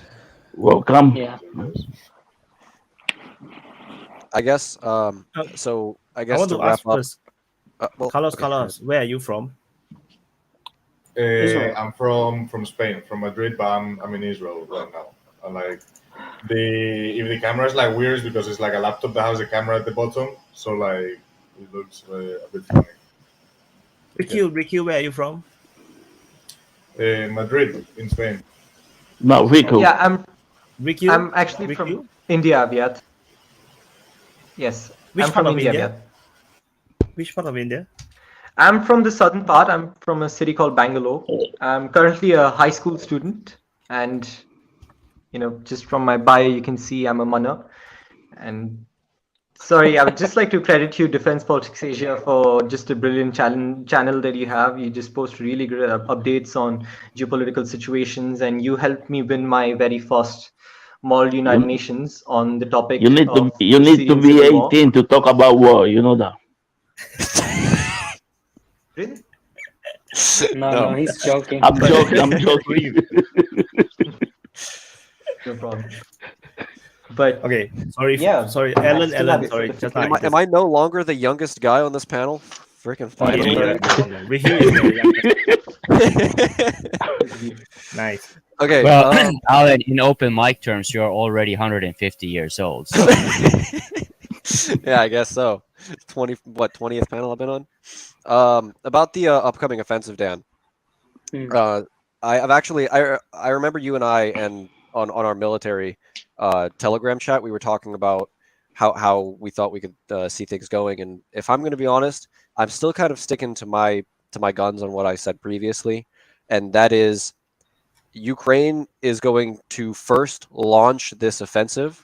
I don't think Bakhmut is going to be entirely taken or entirely secured even. It might even be taken, but it could still be under fire from the Ukrainians. And I think that in my head, that would still be considered Ukraine is not done. So, excuse me, Bakhmut is not done. So I believe the offensive is going to come first, and those offensives are going to come through the, excuse me, what are they called? The directions of that have been listed on the leaked maps, as well as I think there's going to be that push to attempt to envelop or at least cut off Bakhmut.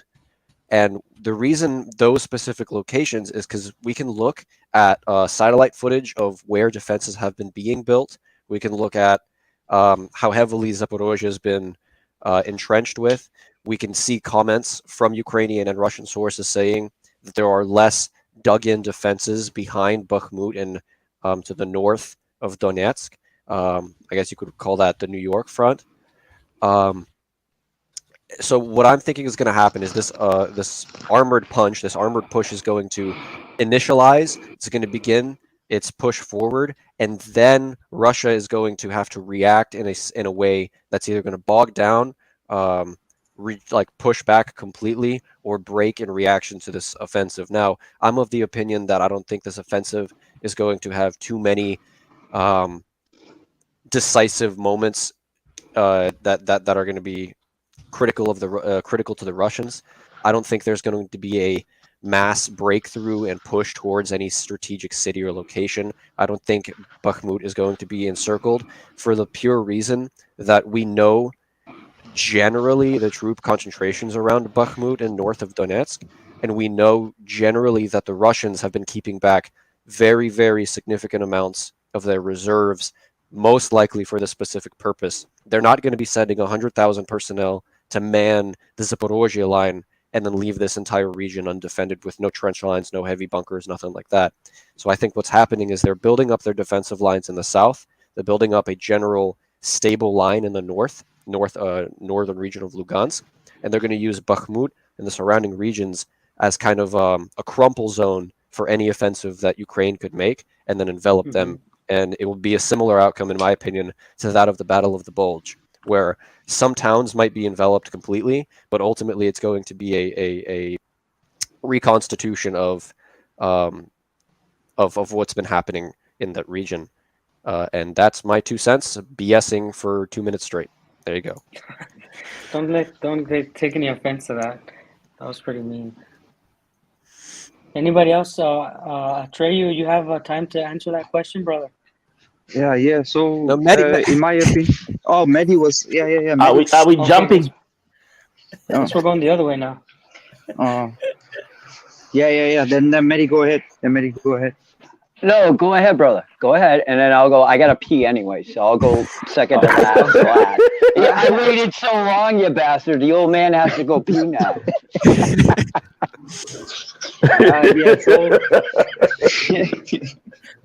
I'm of the opinion that Bakhmut will fall first, simply because in current conditions, what we are seeing now is that the Wagner grouping is making progress at a much higher pace than in the earlier weeks.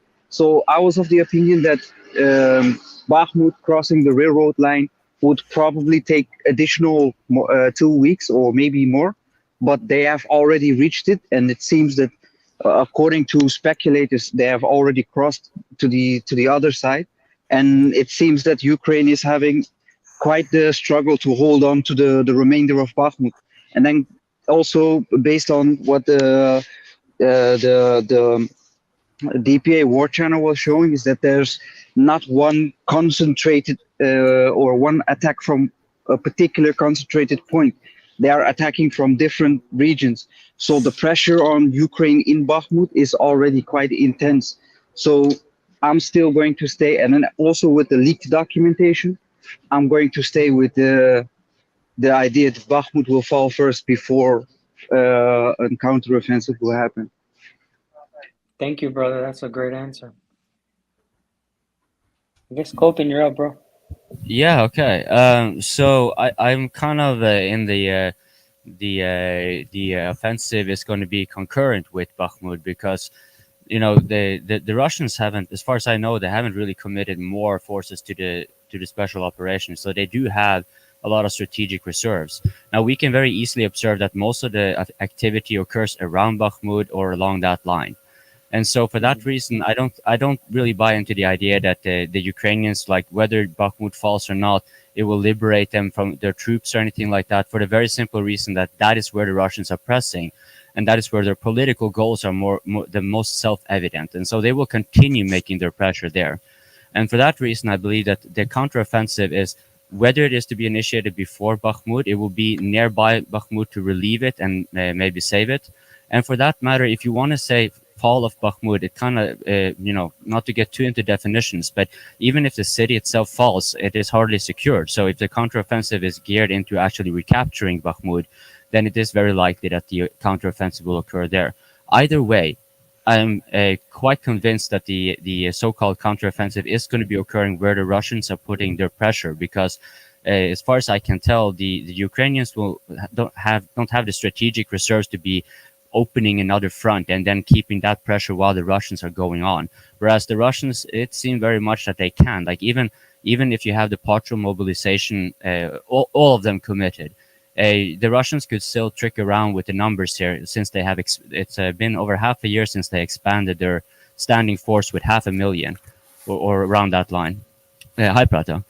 And so for that, and so if it boils down to it, I'm pretty sure that the Russians are just going to be drawing from their strategic reserves and filling them up in the shadows, and then basically the Ukrainians will have to be more concise. I just preface the answer. The counteroffensive is going to be very much tied to Bakhmut. If not Bakhmut directly, it's going to be nearby in order to kind of give an opening or relief.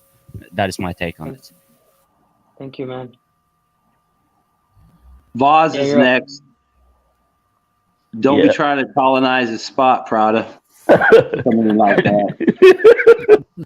Yeah, I think Bakhmut is gonna fall first, because I don't think Ukraine is ready for offensive. From what I heard, they went to Cyprus and Greece asking for ammo. If you ask a small island for help, means you fuck. That's all I gotta say. Yeah, All I right, guess Maddie, the you're up. stance is they're at risk. Yeah. Let's go, Maddie. We'll go Prada last. Okay. Well, I said that Bakhmut would fall first. I still believe it. I think that any Ukrainian offensive is a pipe dream. I don't think it's going to happen. I think they've blown too many of the reserves trying to keep Bakhmut open. And I think it's taken away their capability. I actually think that the more likely thing, at least there's two things I think that you're going to see the Russians kick off from Kherson. If you look down there, they got 4 armies and 2 divisions down there, and that's not counting what's in Crimea itself, where the Second Guards units were kept. They're the ones that went in there, and that's where they stayed. That's why Ukraine never went down into Crimea to get it back anyway. There's forces already there. And that's the reason why we see this constant shelling going back and forth. The one thing a lot of people don't understand is that the Russians will build defensive works prior to kicking off an offense. The reason being is that the second, there'll be 2 lines or 3 lines. The second line or third line will be where all the artillery is moved up, so it has the furthest distance it can attack from. And the first line is to protect the units that are coming in column to allow them to deploy across their front and then move forward. And that's why, so when I'm not saying that they didn't build them defensively, what I'm saying is that you have to, consider that. And there's a lot of power up by Krenats too. I don't know if anybody else saw, I brought it up in the tank chat. There's a tank army, a tank division, and 2 other guards divisions up that way. That's a lot of power. And it's all sitting right there. And I'm looking at it right now. I'm looking at Deep State map. And you can see where the gatherings are. You have a northern I think they separate it into 6 different points as the Russians. But if you look at it, you got everybody up online. You have by Velka Noveska, you got this little salient out there that's packed. You got what's sitting across down at Kherson right now, which has got just, who knows, there's just a lot there. And then up here by Lyman too, Lehman. I think it'll kick off. The Russians are going to go well before the Ukrainians can. From what I heard, I don't know if it's true, up to 90% of the reserves they got were thrown into battle.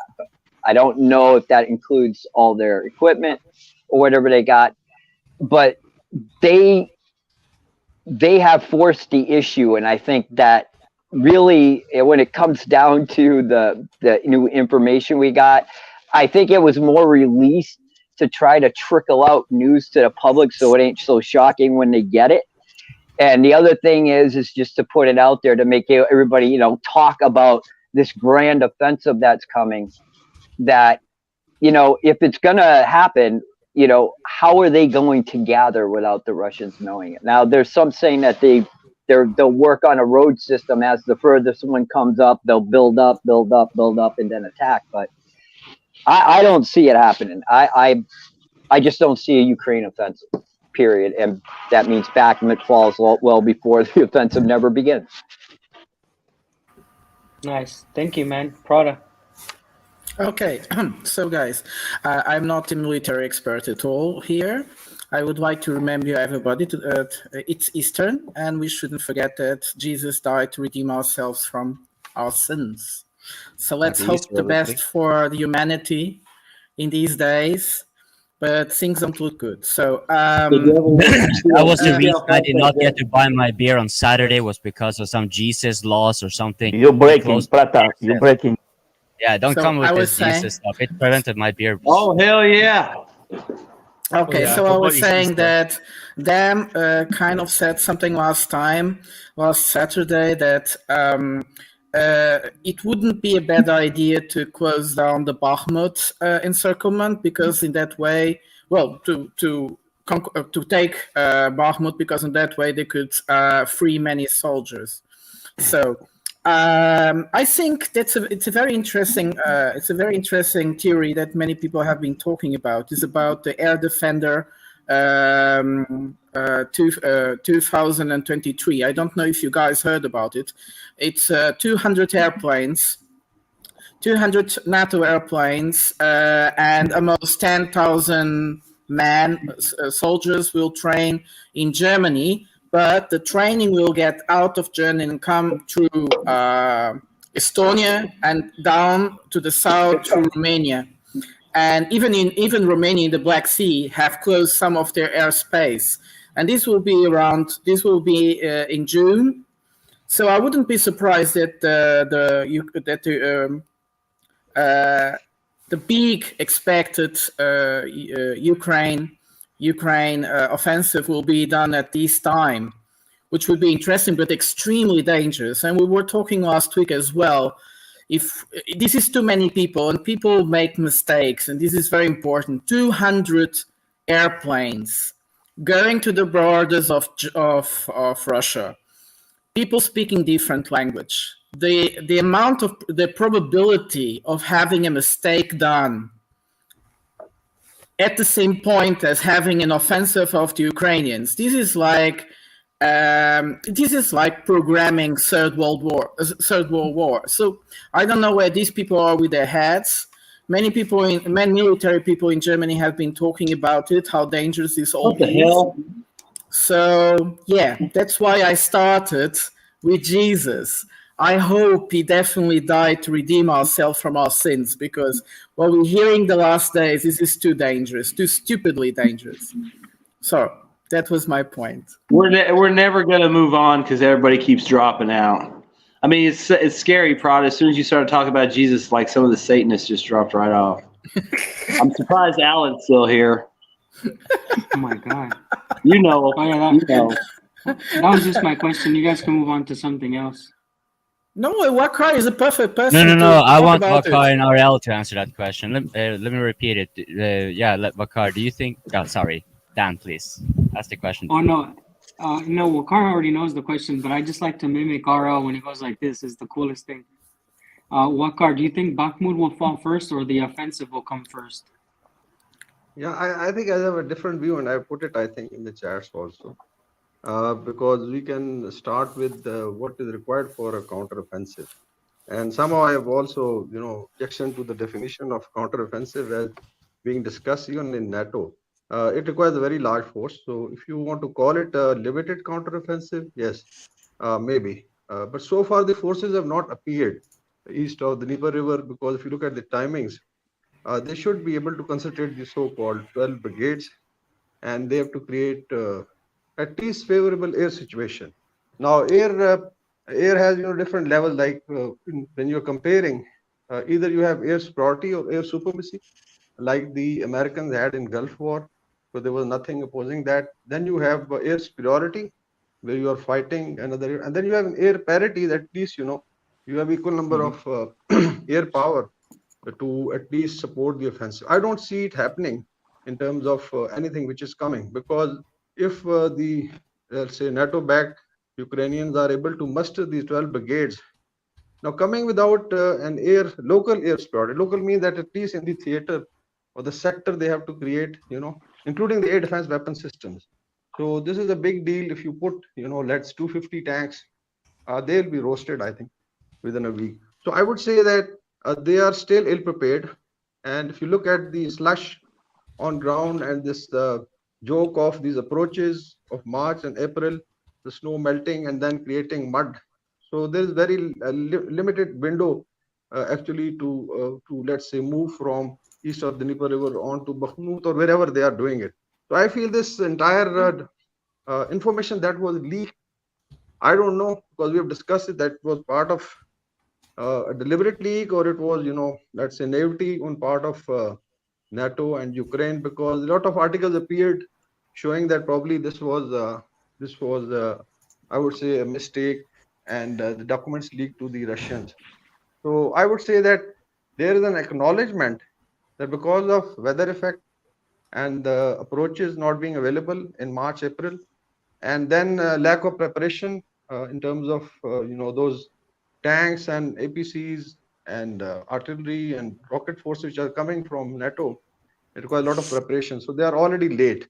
So, and Russians are also building up defenses. So I feel there's an acknowledgement that probably this offensive is not coming, and then the Ukrainians can be told that, okay, we were there to help you, but somehow the weather and the lady luck, came against us, and somehow it cannot go. So if they want to shove these 12 brigades, I tell you, I think they will have very serious problems and they will suffer a lot of casualties, because Russian defenses are very, very strong now. And because of this slush and mud, offensive all along has been halted. They'll have to wait, I think, till May when the ground starts, especially it's a mechanized operation. So my take is that most probably this has been deliberately leaked to cover, their ill preparation. And on the other side, they are going to tell the Ukrainians, okay, we were there to back you up, but because of bad weather, it won't go. And the more time is given to Russian defenses, I think the defense become more stronger. They can lay defensive minefields. They are already doing it, I think. And Yeah, so I feel the Bakhmut will fall earlier, and then there will be no offensive at least till maybe another 2-3 months. So that's my take now. That's awesome. And I just want to add, Waqar, that we know that the Ukrainian military doesn't operate like a real military. So when we're speaking amongst ourselves, like people who know about operations, we know that they should have started early a long time ago, and we know that they won't be prepared for much later. But knowing how they operate, they probably send people whenever the hell they want. You're up next, Zarael. Yeah, I wanted to say about the same point as Waqar. Ukrainians are talking about making a counteroffensive. Maybe they won't do a counteroffensive at all. For the Ukrainians, with the equipment they receive, the best thing they can do is to be on a defensive stance with that equipment, to make the things as much bloody as it can be for the Russians. They can use kind of hit and run tactics, but in a defensive ways against the Russian offensive. I think that's the most clever thing they can do. That's exactly what I said in the beginning. And because it's so close to the front line. I mean, now the Russians are showing up with their gliding bombs. They can destroy the shit, the hell. They can destroy all any concentration of troops and materials and equipments very kind of easily. So can I add a little thing here to that? Because here it seems to be mostly that people are thinking Bakhmut would fall, and I will kind of tend to agree, because why would Ukraine try to go against consolidated lines along from Kherson to the Donetsk that have been consolidated for months now? So. But let's say that Bakhmut falls, then the Russians would not have consolidated lines to have there. So, we can call it a counteroffensive or whatever. I think it's more splitting semantics, because as I've alluded to, and as Vakar and RL already pointed out, it's the Ukrainians, like if you're talking about an offensive, it's at the best really stemming the tide. And I would assume that no matter what, that whatever we found from the leak documents and reinforcement, whatever the Ukrainians can muster, it is necessarily going to be to halt back the Russians at Bakhmut, maybe recapture. However, maybe I can add a little question to this then. Whether Bakhmut falls or not may be irrelevant, since the pressure is going to be applied there no matter what. Who can open another front, the Ukrainians or the Russians? Obviously, the Russians are better positioned for that. For me, it seems obvious that they would kind of go for Zaporozhye, but maybe you guys have a different. Vaughn, you're pointing a finger and you're well placed on the camera, so why don't you start? Yeah. Well, I was just going to say, like RL was saying with the hit and run tactics. I mean, with the Western equipment they're doing, I mean, if they were smart, that's how they'd use it, hit and run. I mean, you're getting these sniper Western tanks. Why aren't you using them like that? The M1, the Challenger, why aren't you sniping these T-90s from 3 kilometers? Then you fall back. I mean, yeah, it sucks, but, you kill 2, you fall back. You kill 2, you fall back, or 4. Every time you hit them, they got to stop. I mean, and you buy time, and then you can actually have, like, a visual record of something, your army's doing that's positive, because you can fly drones up and say, hey, look, there's the T-90s from the 2nd Guards Tank Army came down this road, and they got popped from 3 sides by 6 M1s. We took no losses and fell back before the artillery or anything came in. I mean, that's what they should be doing with those tanks. I mean, like I said before, they should have, if they had those tanks at the beginning of the war and they had set them up in these little task groups to just drive around and do that, yeah, they would have lost territory. But I mean, the Russians would have had to expend a lot more effort, probably a lot of air power early on, to try and break those formations in the south to get the gains they ended up getting. And the same thing up north, they would have really had to fight along those roads, and those roads would have really been vulnerable to, these little hit and run packs. I mean, think about 2 or 3 M1s or some martyrs come out of the woods, pop those 40-mile long convoys, and you leave. You don't fucking stand around and take pictures and TikTok. You fucking shoot a couple trucks up and you get the fuck out of there. And that's the only thing they could really do right now that could help them. And by helping them, I mean maybe delay the war long enough to where Russia would negotiate with them and maybe not take everything they want. You're just saying exactly what I said from the beginning of the conflict. And I'll say it after Mehdi. Go ahead, Mehdi.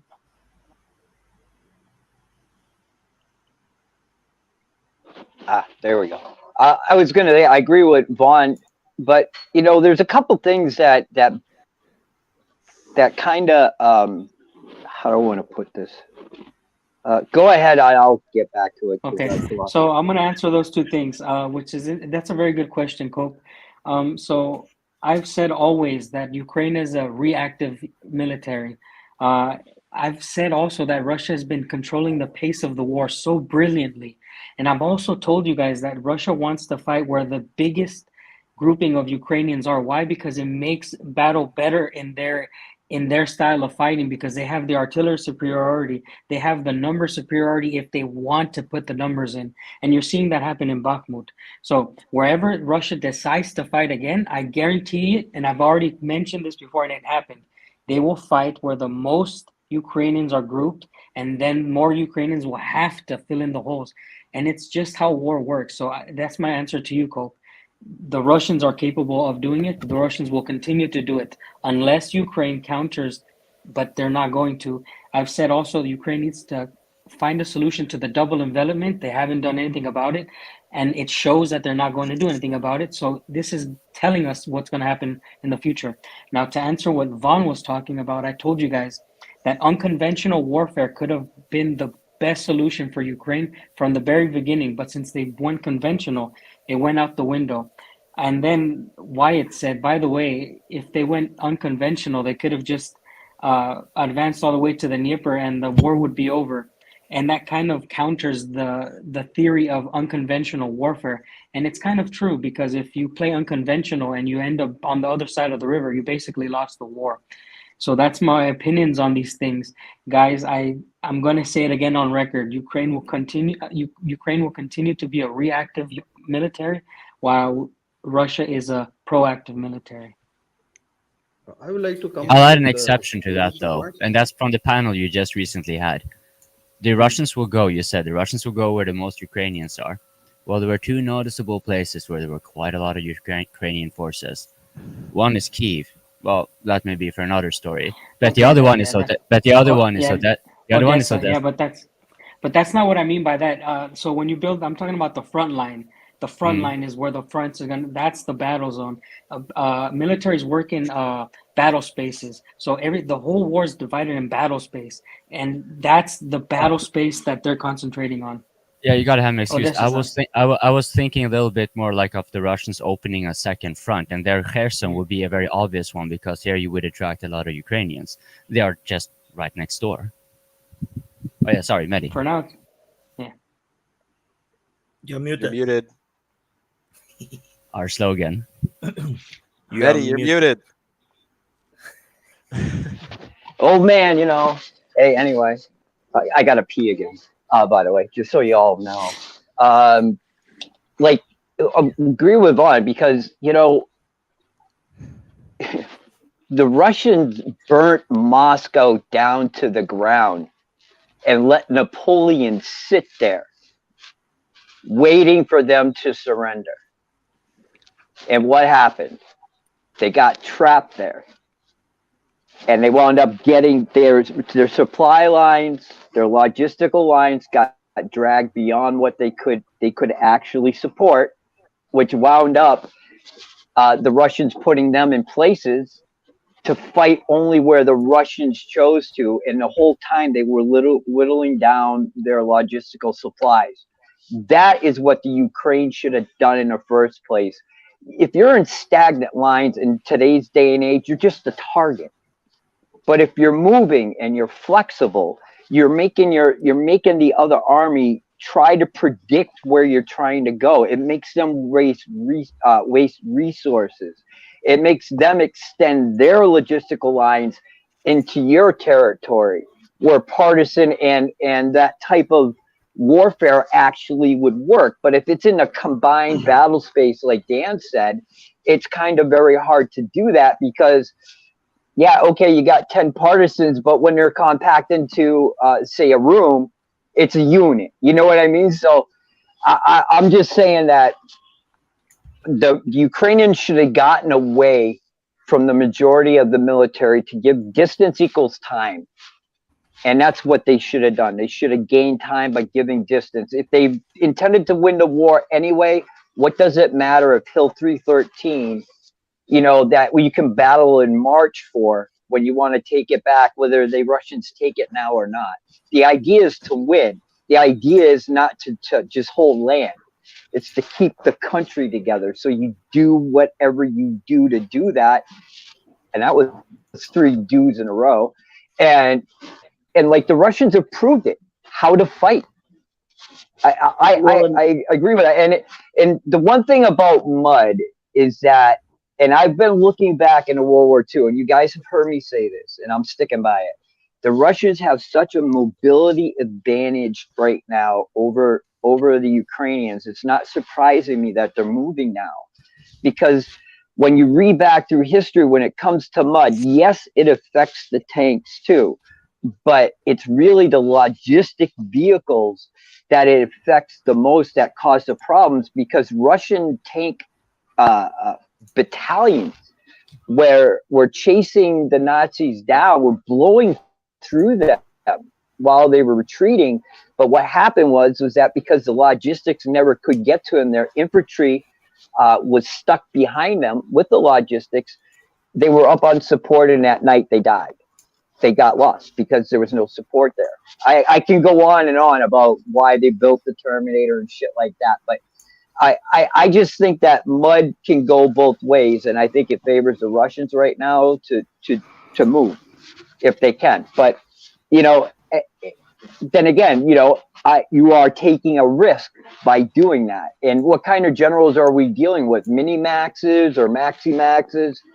You know, and I don't know. I don't know enough about them, but I can't wait to see what. It's horrible to say it, but to see how it shakes out, to see how the first peer-to-peer war was fought, and hopefully we'll be able to study it in history, because that would mean we're all still here. So I just wanted to say well, never mind. Yeah, should I go? Okay, I would like to add, 2, 3 other levels of war. One is operational. I just highlight the revolving door which the Russians are looking at, because so far, even in this leak map, nobody talked of how much reserves, the armor reserves are there behind the Russian line of defense. So they have a tank army, and I could count 3, armored or mechanized divisions. That's quite a very good force to basically do the counter offensive.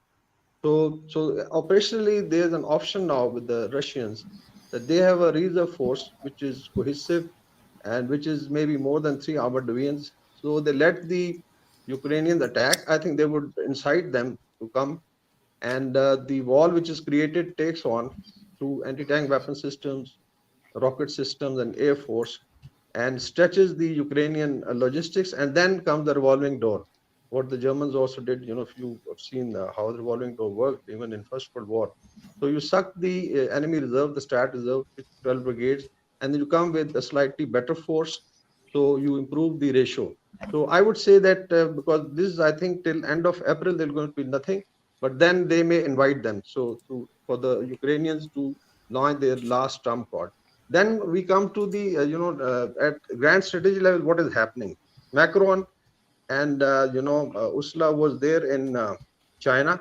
What were they doing? Basically, I think Chinese president was there in Russia, and he had already, given us, some space for peace. And I think that is the mutual understanding between Xi and President Putin, that we can always throw the point regarding the peace. So psychologically, the message is conveyed to entire Europe and transatlantic power, as well as the Ukrainian people and leadership, that peace still has an option. So psychologically, it's a very big factor that they have played. And now Macron was here in China, basically, I think, almost begging that now we should look at negotiations. Operationally, Russians are well poised because so far they've not counted how many forces are there in reserve. So in case the last trump card is played by the Ukrainians prematurely, so you have a revolving door, so you destroy the rest of strat reserve, and then I don't think so there's anything left. Then this is advanced toward the Dnieper River. So I think they're in a very precarious position as far as the NATO commanders are concerned. That's why this map was leaked, I feel. Hey, well, May I point out we had a super chat. We had a super chat here questioning whether the Russians are deliberately keeping their fighting closer to Russia than Kyiv in order to stretch logistics.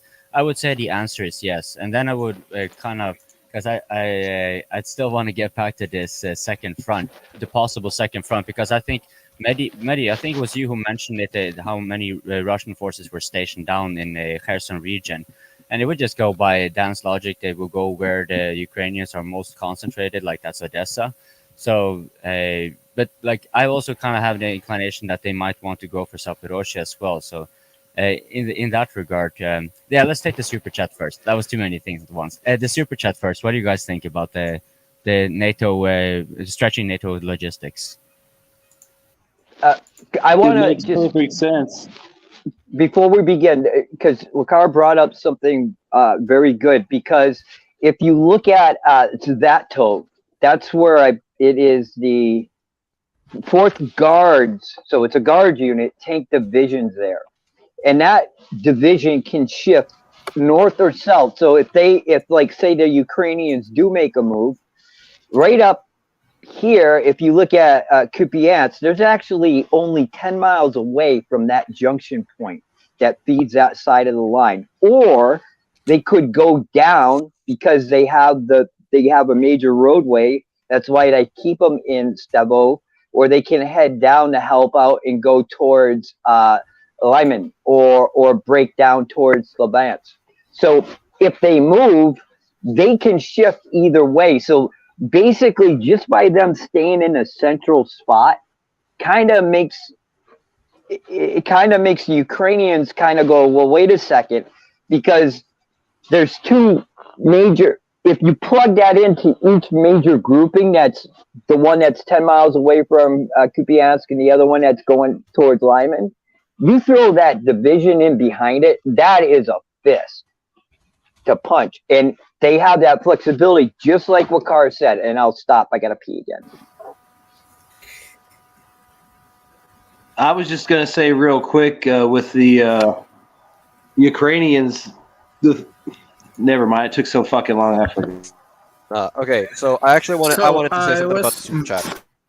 I think that is a major aspect to it, but I don't think they're keeping the lines away from Kiev to lengthen the supply lines. I think they're keeping the lines as far away from the borders with Poland and the other NATO countries to lengthen those supply lines, because Kiev is not the central hub for all the supplies. Everything needs to come all the way across western Ukraine, then cross the river, then all the way across eastern Ukraine.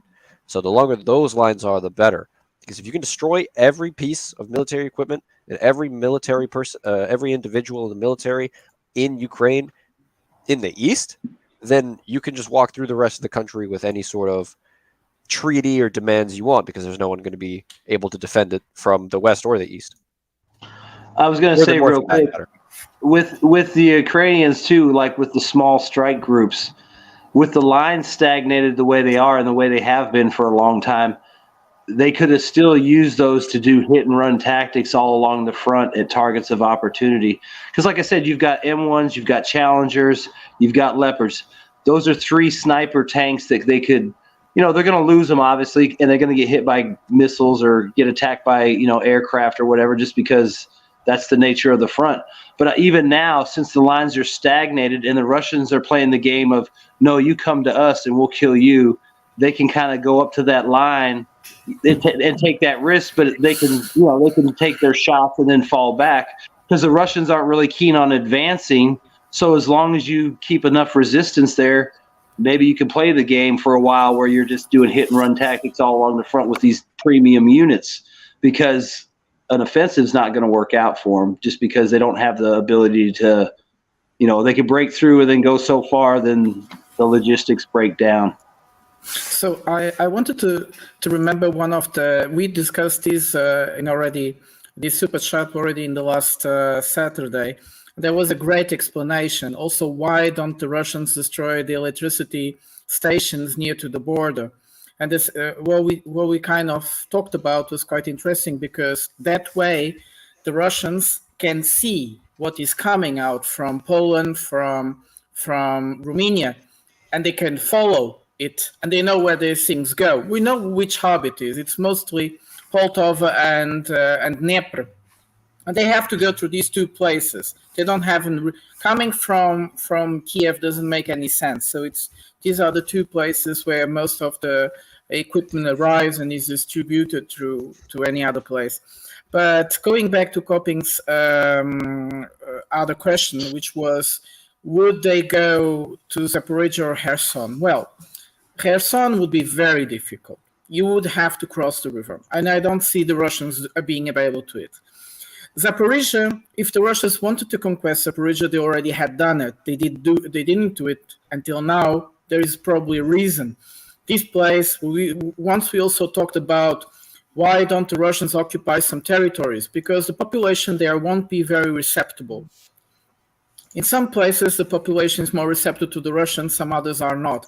And I don't see Zaporizhzhia being one of those. So it would be a danger place to occupy such a big city where most of the population will be very aggressive towards the Russians. Prata, the AK-47 will change your mind.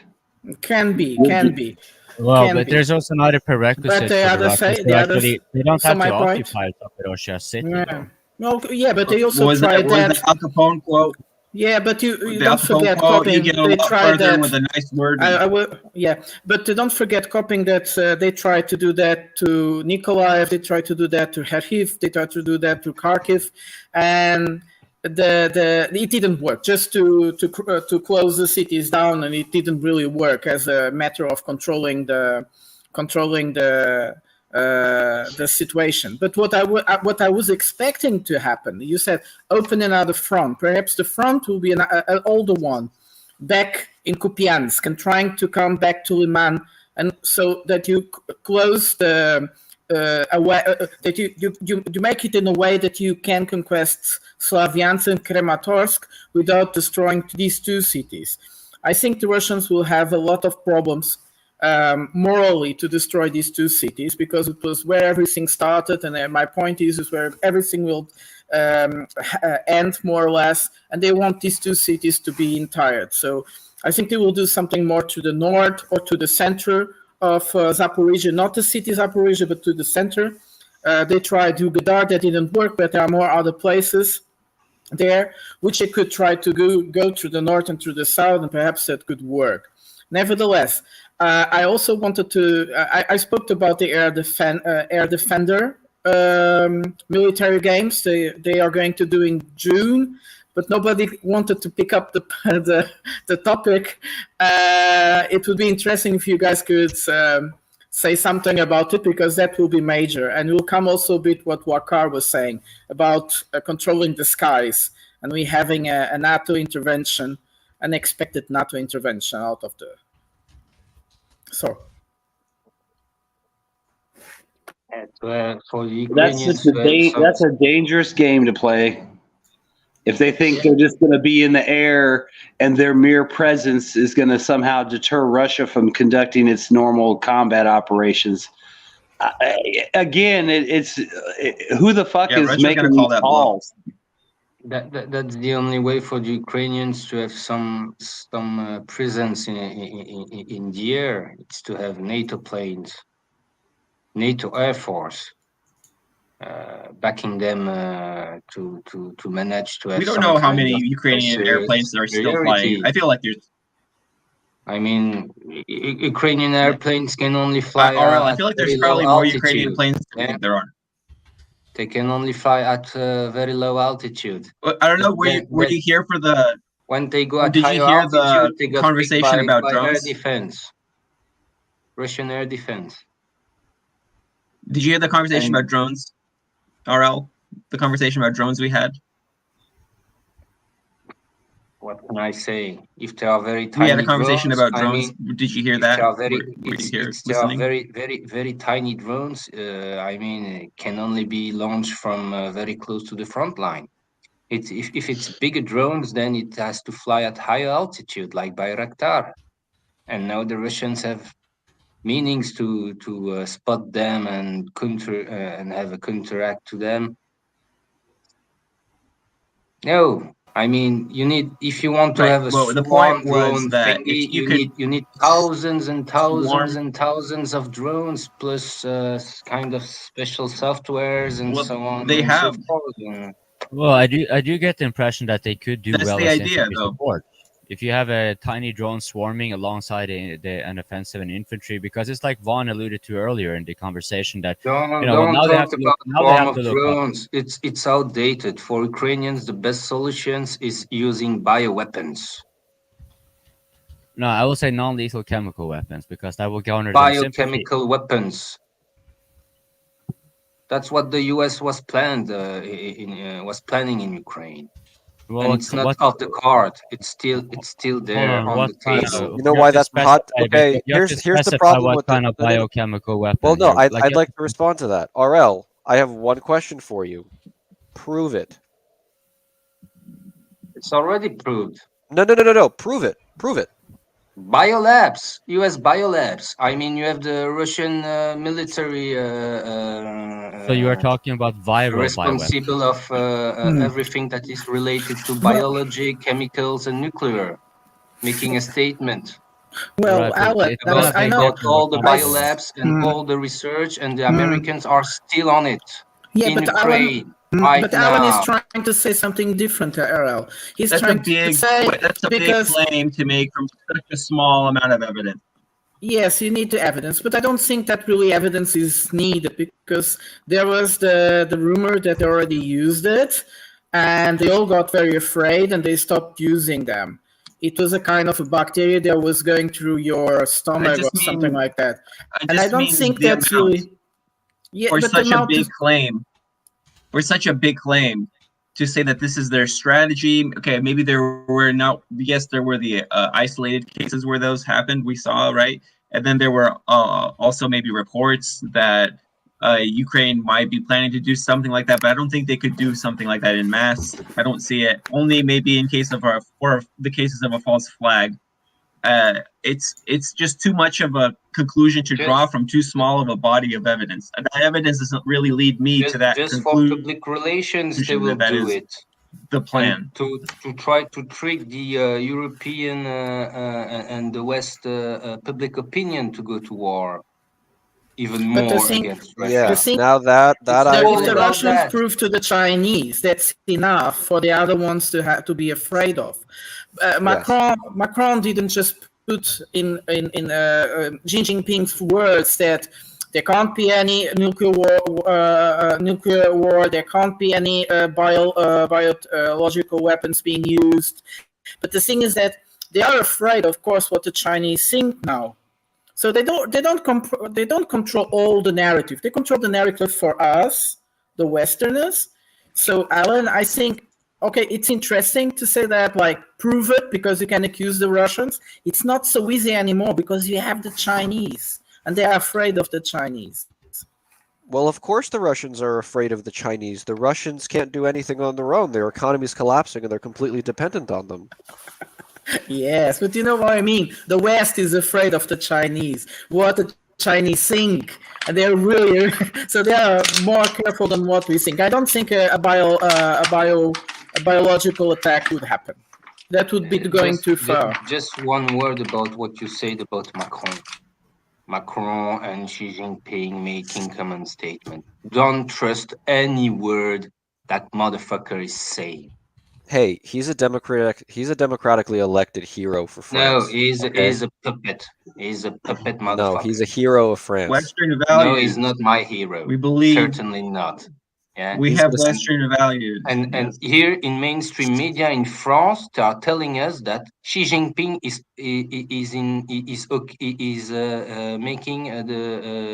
okay with what Macron said, state against Russia. Well, of course, Russia is going to get betrayed by China because that's what China does. China betrays everyone they ally with. That's your own assumption, Jane X. Allen. Well, it wasn't part of the Chinese, and like the Macron would kind of have to then like if he were to be agreeing with the Chinese peace plan, wouldn't he also then have to be kind of agreeing for Ukraine to concede? Macron being agreeing with the Chinese plan. What are you talking about? In which reality are you living? Oh, come on, stop with Macron, stop. They are just trying to use China, saying that they agree with the Chinese plan is just a mirage because they know they can't stop the war without the help of the Chinese, and that's it. They are not willing to follow anything the Chinese want. Besides of that, I think Drew last time also said something very important. The Chinese. What is the Chinese plan? What is the Chinese plan? Yeah, exactly. What's the Chinese plan? It's not a plan. That's a position point, a position statement. And the Chinese say this is what we want for the multipolar world. These are the peace, the conditions for a multiple world to work. No intervention and so on and so on. Yeah, and that's no peace plan. What they all are afraid. No, go on. I was just going to say that. Who's coming? Oh, Dan. Hello. Dan, will we have a attack or not? I'm not talking yet, but guys, when you guys talk about China and geopolitics, I don't know anything about it, so I usually just be quiet. No, the biological attack that Zarael was supposing to happen. Zarael is making an assertion that the Ukrainian I'm gonna tell you guys right now. plan. I understand. I'm gonna back up Zarael on this because you guys talk about crazier shit on here. You guys talk about way more crazy things than something that could totally be possible. So, like, if you say no, then you're just countering and being hypocrites. So. That's all I have to say about that. I don't mean that. Okay, listen. Don't mean that the excellent reporting by Marina Dilyanova, whatever that lady's name was, that busted open that not only in Ukraine, they were actually in Georgia as well and other places. I think Bulgaria. She's a Bulgarian journalist, so she blew like the whistle on a lot of this stuff initially. And I think it's a really important story. I think that there's probably some kind of long-term effort to try to understand how to maybe target people, kind of like SARS targeted certain demographics. Maybe I don't believe it. But what I want to say is that I don't see that this is the plan, the actual Ukrainian hope and plan to how they're going to win the war, how they're going to accomplish their objectives, or even limited objectives, how they're going to freeze Russia. Okay, I think short of if Ukraine had a tactical nuke and they're like, oh, guess what? We were developing this the whole time. And they use a tactical nuke. Maybe that would be shocking enough to stop the Russians in their tracks or something like this. And maybe they could consider a plan that's more peace. Bradley, think about that's more this. favorable to Ukraine. I can see it being used in that. Bradley, think about this. They are very afraid of China helping the Russians. Really afraid. If they are going to use something so bad like a biological weapon, that would be like an invitation. They themselves betrayed the positions they had before. And that would be opening the doors for China to help. Well, if China helps, they will not help with just a few machine guns. We all know that. So, Wakar, what were you going to say? Wakar wanted to say something. China is already helping the Russians, but Russians don't need help of China in a military point of view. They need equipment, they need materials, they need electronics, they need machine tools, but they don't need the help of the Chinese in a military equipment point of view. Yeah, I would like to add, on strategic communication and the battle of narratives. One thing is when you say STATCOM or narrative, it is 90% action and 10% is basically the info ops. So if you add, Finland being added into NATO, so this was, maybe just to create a psychological pressure on the Russians. But the Chinese-Russian, I would say effort to open up another front in Middle East by basically uniting Iran and Saudi Arabia. This was the kind of answer which was, I think, worked out for over the last 5 years. And this became a very big strategic surprise. So if you look at the front, if they talk of the fronts, now suppose you start from Murmansk in the north and the Finnish border with Russia. Suppose this was a message that, okay, now we're going to stretch the Russian defenses up. So they came up with, a response by opening the move in the Middle East. Because this secures the Russian bases in Syria.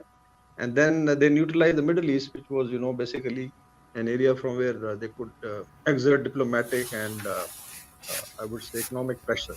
So that being neutralized, it actually forced I think CIA chief was there in Saudi Arabia to tell them that why Shia Sunnis are talking of peace, we don't want peace, because this came as a big shock.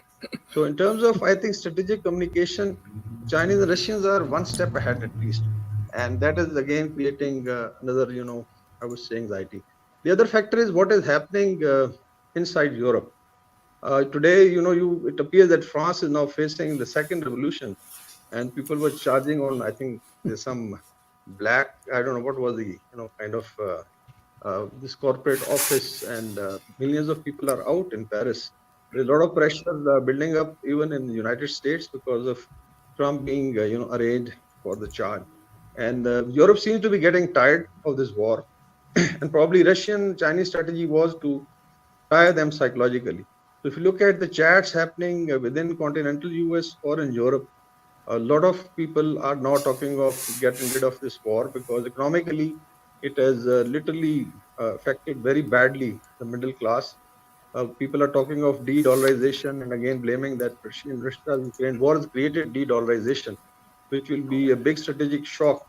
If you heard about Trump's speech, that this will be first time in 200 years that dollar will be losing its value, and just this is because of Biden's policies. So I think these are the largest strategic factors. So all combined, I would say there's a lot of pessimism in the West, and probably Putin has achieved it. And in case they make any stupid move in Ukraine, I think they will have something big coming. Now coming on to the NBC, people talked of these chemical warfare, because NBC is all combined and it's taken as basically one of the, let's say, rungs of the escalation ladder. So if you resort to chemical warfare or biological warfare, the other side can always, move up. So it goes into tactical nuclear weapons domain. Like Russians have already deployed, I think, nuclear weapons in Belarus already. I think they have placed. So there's a counter move, and I don't think so Europe can afford going up in flames or in smoke. So this will be mostly in, I think, information domain. I don't think so they'll be so stupid to bring chemical weapons, because then things can really start going up, and Europe will not agree. There's a lot of public perception in Europe that this is a lost cause, and it has actually brought miseries to entire Europe. So there's a lot of pressure, and there are voices like Hungary, I think even in Italy, and then you have France, and maybe it spreads into Germany also. So ultimately, people calculate that what is it to what this war has given to the common man on the street. So I think these are the things I foresee that probably still there is a chance for diplomacy. Sense should prevail, and it should stop here, and they should negotiate with Putin. And his first demand is to demilitarize Ukraine, and maybe he can allow Zelensky to continue unless Prigozhin decides to stand up as the next president of Ukraine. And they also talk of nibbling Ukraine by the Poles and I think Romanians and Moldovians. So people are looking at Ukraine being balkanized. So these are, I think, larger questions that we need to discuss, how this war has actually changed the entire landscape of Eastern Europe. Just to add one thing, unfortunately, the Europeans have no say. Except if it's for saying Russia is bad, let's help Ukraine. Otherwise, they have no say. Quite interesting. And I think in United States and in the UK, it is okay to see Europe burned. I find it. Hold on a second. Let me say something. I think RL is right. I mean, as an American, I can just, speak on this. Yeah, I don't care if all Europe burns. So that's. Yeah, we live in our own bubble. We're like China. We think that we're the center of human civilization. Yeah, and basically we are. I am the center of human civilization. Yeah, we're the only country with a flag on the moon. We don't really care about what goes on over there in this little place. Yeah. We fought a war just so we don't have to care about what any of you people think. You don't mean anything to us. You talk weird languages. We don't care about you. If you just disappeared tomorrow, all that would mean was, rich people couldn't vacation in Paris in springtime. So we don't really care. I think Europeans think the same way, and probably Indians think the same way. Well, Pakistanis don't because of their position.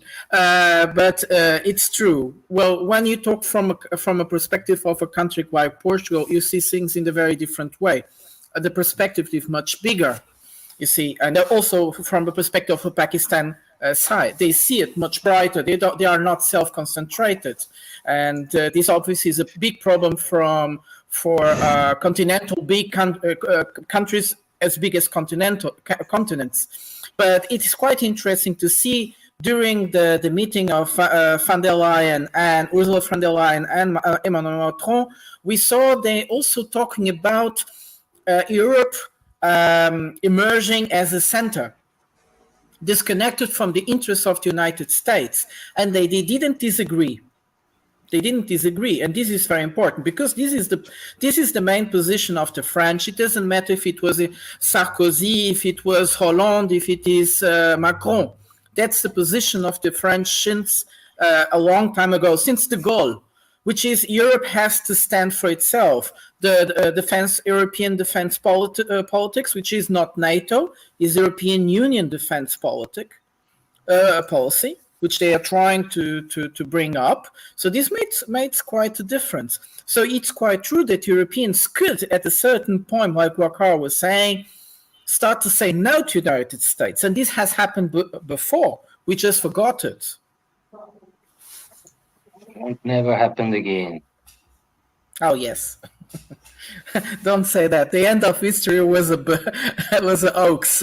Hey, RL, I have a question for you regarding that, because Macron doesn't seem like a guy who will stay in power exactly. But the pension reform thing, the French, they like protesting. It's like their favorite pastime. I was actually concerned you wouldn't get on because Saturday is a nice day to protest. But, okay, let's say Macron is taken out then, because you said, he's just a puppet. But who do you think could possibly take over then? From your view, since you are in France. Well, you first have to wait 2027. Unless there is a revolution, a real one. What? 27? Yeah. He just got elected in 2022. So he's in power for 5 years. What if he's overthrown? By who? I got this. Overthrown by the heroic and powerful spirit of the French people. Yeah, they're going to storm the Bastille, right? RL at the spearhead. He was first elected in 2017 and got re-elected in 2022. And his end terms will be in 2027. You guys have dictatorships. Like, Europeans love that. Like, the German chancellor was in for, like, longer than Hitler was chancellor. Like, Europeans are just love dictatorships, and you guys are Yeah, they like disgusting countries. portray the others as authoritarian and so on. But here Exactly. in Europe, we have a system where you have let me prime finish my minister thought. who can be re-elected indefinitely. Okay, let me just finish If my they thought. got re-elected, yeah. The fact that That's the trick. Europeans have been this like disgusting colonization continent. You guys like to colonize. You guys love to instill your cultures in different places. But now it's kind of biting you in the ass because you get these dictatorships and you have like rotten societies. And me as a Mexican American, it's just so funny to watch your countries crumbling right now because it's just it's like the irony, man. You know who's next? I can't wait till Spain has fucking problems. Okay. Damn. Yeah. I don't think Europe is going to fall completely. Neither is the United States. Neither is nobody. Nor even is Russia. The thing is about putting people in their right place, which means Europeans and the United States have to understand which is their real position in the world, and for that they need a new mental understanding, a new mental narrative where they really understand what is their position, their role in the world's architecture. Now they think the rule, they are this aristocracy of the world, their ideas are the better ones, their climate change policy is the great that everybody has to put just like they imagined. They didn't ask anybody if that was good solution for them, if it works or doesn't work. Hold on a second though. You're going against human. That's a Pollyanna view. Look, ever since one caveman hit another caveman over the head with a club, human beings are pack animals, and we are hierarchical by nature. Okay, that is a fact of human history. So all this stuff like, oh, we're all going to be in our right place, BS. Okay, that's just nature abhors a vacuum, whether it's air or whether it's power. So there is always going to be nations fighting against each other. That is a constant of humanity, okay? There's never going to be like, oh, let's all get along, BS, okay? It's not going to happen, never will. There'll always be this eternal struggle. Yeah, sure, but this was about what Dan was saying, that the Europeans are going to... Okay, well, can I finish? We're not going to crumble. We'll still be there for a while. Don't worry. And the Americans are always going to be there for a while. Doesn't matter if dollar disappears or doesn't disappear. What I mean is, our biggest problems as Europeans or the Americans is that we have to understand the new narrative. What are we doing? What is our position in the world that works? Because this new the imperial narrative, the aristocracy of the world, the ones that know better for everybody else, this is gone. Nobody wants it anymore. Sorry, Wakar, you wanted to say something? Yeah, I would just like to bring Africa into it. And there were certain very interesting comments passed by mid-level powers and smaller countries, like Kenyan president. If you heard about what he said about the dollar, and then you have Southern Africa, like South Africa, and I also admire this Julius Malema, who is going to be most probably the next president of South Africa, and he is also coming up with neo nationalism as far as the Africans are concerned in the South. So there are a lot of voices coming from Africa. So this was the last continent which could actually show resistance to the neocons. And this is now coming up. So it's becoming very, very fashionable. I think same is true for Southern America, South America. So this is the kind of, I think, pressure which is being generated by mid-level, smaller developing countries. Even in South Asia, there's a lot of debate. Even in Pakistani parliament, there's a debate now regarding, let's say, how do we look at the world which is being woven around. Good thing is that in the Middle East, there is talk of peace, and which will have actually very good effect on Afghanistan, on Pakistan, Iran, across the Gulf. We are talking of finishing the Yemen war, peace in Syria. So this is going to be the new area of development to combine it with South. And now I get back to Dugan's theory of the fourth political theory, which I feel is now applicable in full force. And probably Ukrainian war has accelerated the concept of Alexander Dugin. You must read it. How he talked of the strategic spaces and pushing the neocons and neoliberals out of Eurasia. So that is, I don't know, it has been accelerated by this war. And probably people are now listening to these ideas And even if you look at how Indian foreign minister was telling the Europeans that your problems are not world problem.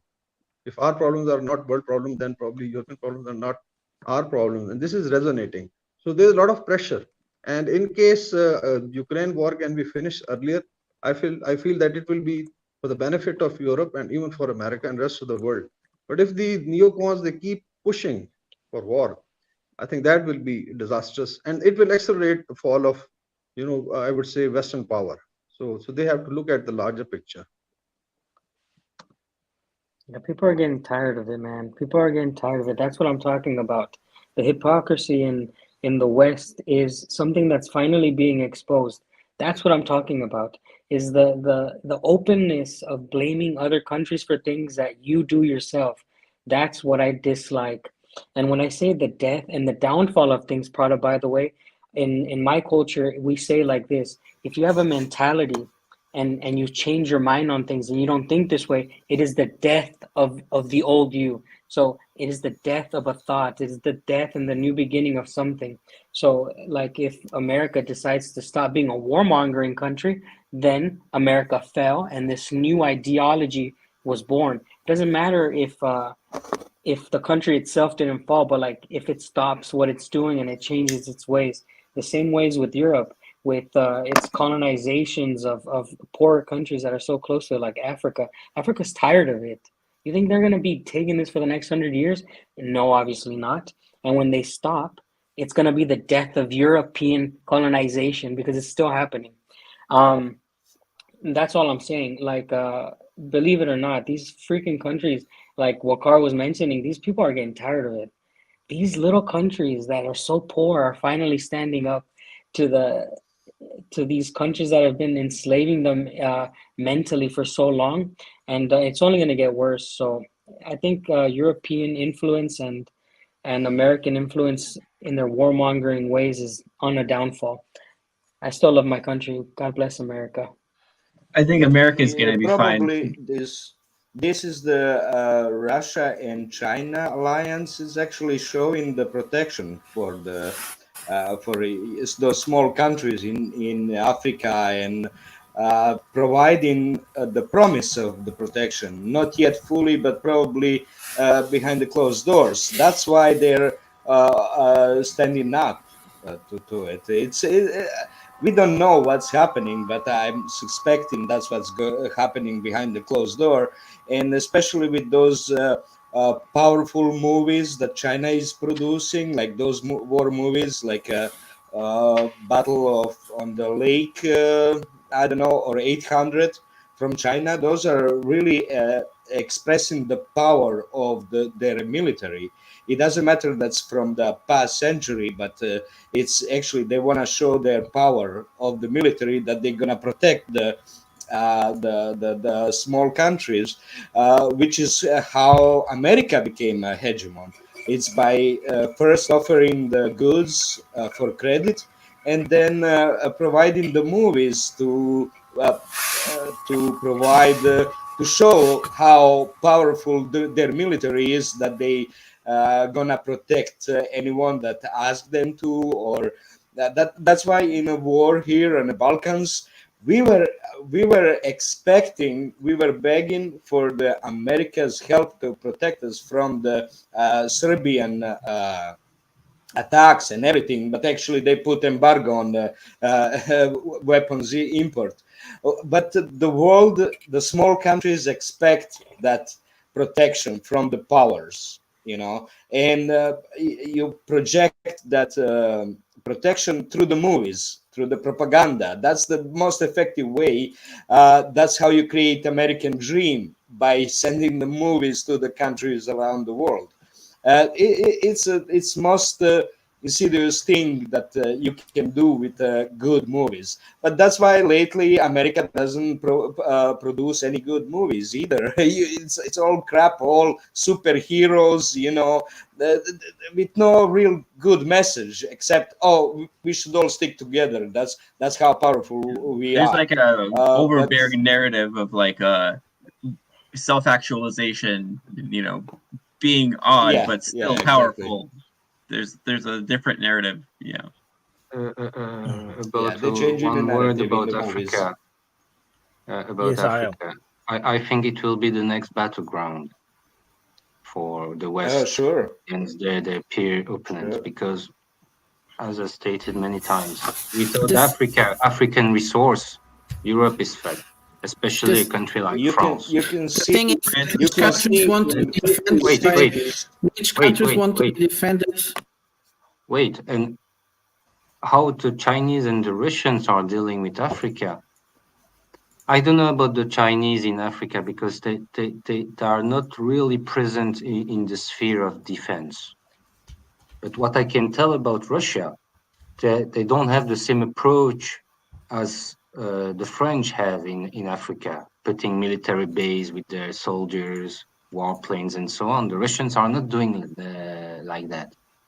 They are sending instructors, they are sending weapons, equipments, and they are doing everything so the local armies, the local African armies, can defend themselves against rebels, But the question, terrorists, or things like that. So they have another approach. and with but Wagner too, they can defend. Instructors. But the problem is here. Who wants to be defended by whom? Well, many Europeans Also, still may believe in this kind of panacea that you need a defender of your country. But most countries in the world are understanding they don't need nobody to defend themselves exactly in that way. That they need like it depends on countries. Yes, you're right. If you take Ivory Coast, and the leader of Ivory Coast is Alassane Ouattara, Dramane Ouattara. That guy is a French puppet. He's a puppet of the World Economic Forum. He's a puppet of the World Bank, and so on. He's a real puppet, and he wants absolutely the protection of the French army in his territory. But how many countries are in That's true. Africa? How many countries are in Africa? There are 35 or something, 37. More than 50. 60. I think it's 54 or 56, Okay, depending on how you view it. That's one or two inside. That's it. Most of them want their independence. Some African countries have, how to say, a better strategic position because of their geography. And Ivory Coast is one of them. It has a big strategical position into the Gulf of Guinea, which is very important for maritime trade routes and so on. Nigeria is more important. Wait. Nigeria is more for the internal part of Africa. The Gulf It's of also Guinea. very relevant in a strategical geographical position like Chad. Also very important if you want to put problems to the neighboring countries. You have to have a ground in Niger and in Chad. Yes. I want to I can introduce. come on Africa. I'll just give you my experience of because we were part of raising the National Defense College in Zimbabwe, which has now become a university, and I taught there for about 4 years. So Africa is also very, very sensitive. So when we were making their syllabus for military strategy and methodology, so there was actually, let's say I talk of SADC region, which is Southern Africa, which is basically, if you start from the south, you have South Africa, you have Botswana, Zimbabwe, Malawi, even Tanzania, and part of Congo. And on the west, then you have Namibia, etc. So this is a very large area and very productive in terms of mines and mineral resources. And South Africa was supposed to lead it. So they also have a kind of loose military alliance, which is known as the SADC, Southern African Development Community. And now they've become a kind of loose military alliance. So in case there is a threat, so all will act. So when we were planning the threat for Zimbabwe, we found out that there was no physical threat, but was basically in the hybrid domain. We called it non-kinetic warfare. So we developed the syllabus that how non-kinetic means can be used. So it could be basically diplomacy, it could be economic warfare, it could be information warfare. Now in Africa, there are, can you listen to me? Yes. Yes. Your connection is bad. Is it audible? Yeah, it's audible. It's audible. Okay. Okay. Yeah. In Africa, there are, in hybrid warfare, we identified that there were 3 or 4 streams where Africa could be divided. One was the Arab Africa versus the Black Africa. So the line is running between Nigeria and then Okay, he's gone. generally, the line north of the center. Ooh, Wakar, your Yeah, connection Wakar, is very, your very internet bad. connection is bad, very, very bad. Yeah, he said something that cannot be said. I think he said something wrong. Yeah, The NSA like, come up. he's getting censored immediately. No, he cannot say this. No hybrid warfare. Hybrid warfare. Well, don't exist. let's exploit an internet connection failure to introduce is it, our new panelist here. I would like to know Yeah. who Zarael or Zarael, is that how I would pronounce it? Good evening, gentlemen. Can you hear me?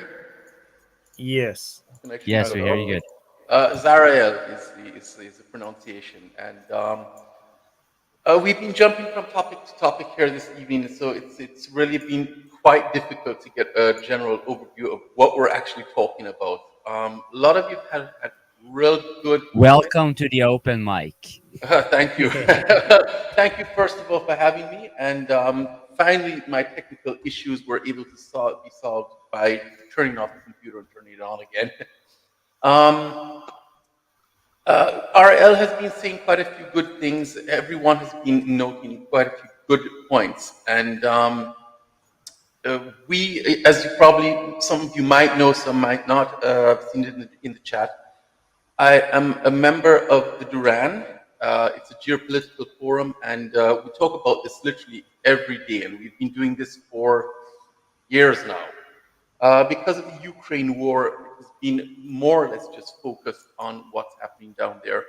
However, we also look at the rest of the geopolitical world. What's happening in China is now growing. What's happening in the United States, we all know what's happening. We all see what's happening. It's the question that we're trying to, find out or ask ourselves and answer is, where are we supposed to be focusing on? Recently, we've had a lot of distractions, whether it be, the indictment of Trump, whether it be Joe Biden got secret files in his garage beside his Corvette. Whether Lavrov goes to one nation and gets greeted by the people, and he's no pictures with him, no pictures because the Americans don't want that. All in all, we're just being downloaded a tremendous amount of information, and it's hard to really focus on what's important. Now, what is happening is we are headed for a new world order, but a fair world order, as Vladimir Putin has said. Now, what does this mean? Is that the BRICS nations have now formed up: Brazil, Russia, India, China, and South Africa. Now, a lot of other nations have decided they're going to try and get into BRICS because they've realized the hegemony of the United States is falling. We all know that roughly 250 years is an average imperial lifetime.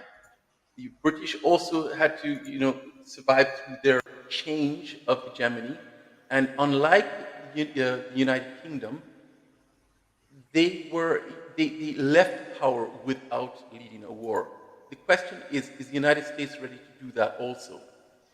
And for the first time, as we all know, the human race has the possibility to annihilate the complete population on the planet with the weapons that we have. And we have the United States, we have Russia, we have China, that are the three major superpowers. We also have countries like India, we have, I think, Pakistan, and also South Africa, as well as Israel, that also have nuclear weapons. The question is not, can we use them, but more, are we going to use them? Do we need a certain amount of grown-ups? I remember when the Democrats got into power, the adults are now in the House. Donald Trump was kicked out or left, whatever. And as far as I've seen, the adults are so old that they've gone back into senility, into childhood. I'm licking my ice cream, and that's all that's important. While a shooting happened in a school in the United States, while a train derailed with poison up in Ohio, Even in Greece, we had a train derail.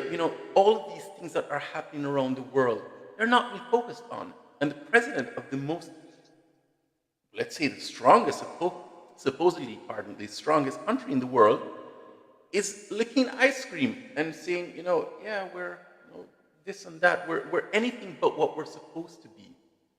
And the degradation of society and the morale of the United States has taken a form that is flabbergasting the world at the moment. And when you have countries like Russia and China who say, we've had enough. I mean, we can't trust the Germans, we can't trust the French, we can't trust the Americans. They had Minsk I and Minsk II, and they came out in an interview in the Spiegel and in Zeit saying, hey, it was all a ruse just to gain time for Ukraine to build up their army so they could attack Russia. And guys, who are you going to trust after that? The Russians cannot trust the United States anymore. They've been slapped around multiple times over the past 8 to 10 years. The Chinese have seen it. Joe Biden literally told Biden to his face, and Macron, when they were at the global meeting. Pardon, I have a cat, so she wants to say something too. Xi Jinping told Macron, he says, I tell you one thing, and you go around in front of the press and speak about things that were not supposed to be spoken about, and you tell them something completely different. That was Trudeau, not Macron. Pardon, thank you, that was Trudeau. That's correct. But it shows you the degradation and the decadence and the stupidity of our Western world leaders. And now that the United States has lost dollar hegemony, which it's inevitable right now, the world is just going mad, and we don't know where to, I think the West needs a new narrative to understand itself in this new constellation, and that's the problem. That some people don't want to have a reality check. This is, I'm sure that someone in America is already having a reality check, but doesn't like the neocons. People are talking about the neocons. If America gets rid a bit of those guys, take them out of speaking too loud, perhaps we can have, like you were saying, a transition without a war, like you were saying. But definitely, no, that's not going to happen. I can tell you that. And they're not neocons; they're neoliberals. The neocons were George Bush. LGBTQ. Yeah, that's the new narrative. If I may, that's a new narrative in America. We call it the Alphabet Army. LGBTQ LMNOP.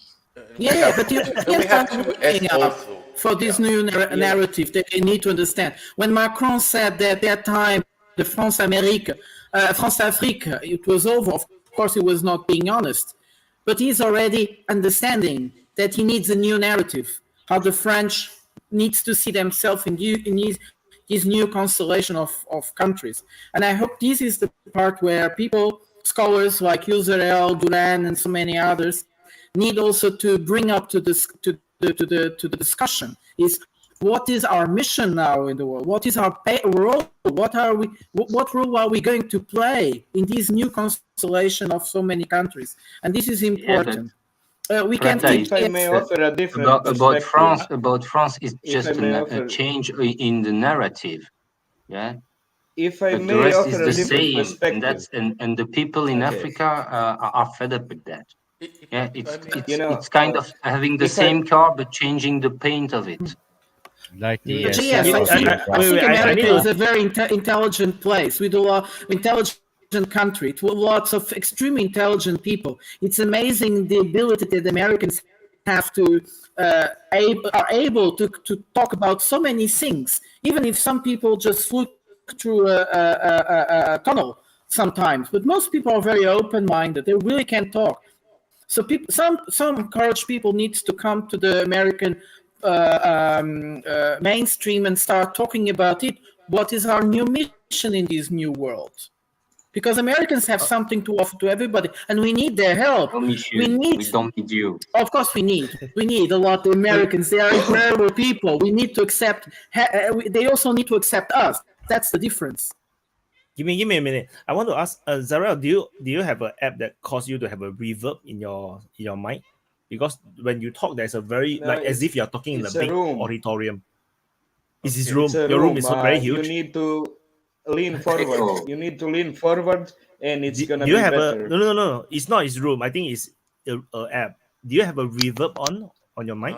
Actually, let me see if I might have two mics on. Sometimes they I think Yeah, he's it sounds like a mic. inside the catacomb. Yeah, it sounds It like sounds like he's in this great giant hall, doesn't it? Like, So is that when he talk, right? It's like he's giving a massive speech, you know. Yeah, he should be the one holding the mic because he sounds like the one who made It's it. muted. Zarael, are you American? Your microphone is muted, Zarael.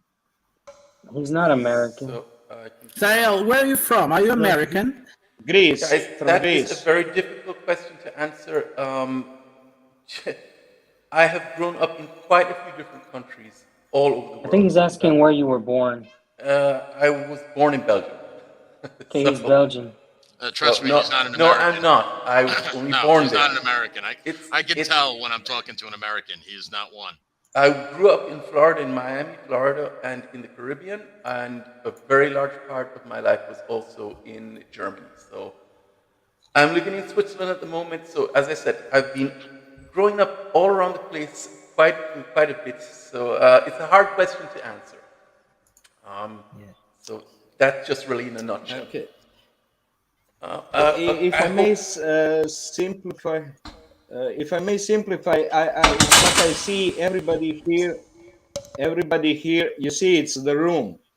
It's the room. It's too not the empty. room. That is actually an app. 100% is Yes. an app. Yeah, it doesn't sound like the room. It's like it's not the a room. microphone thing.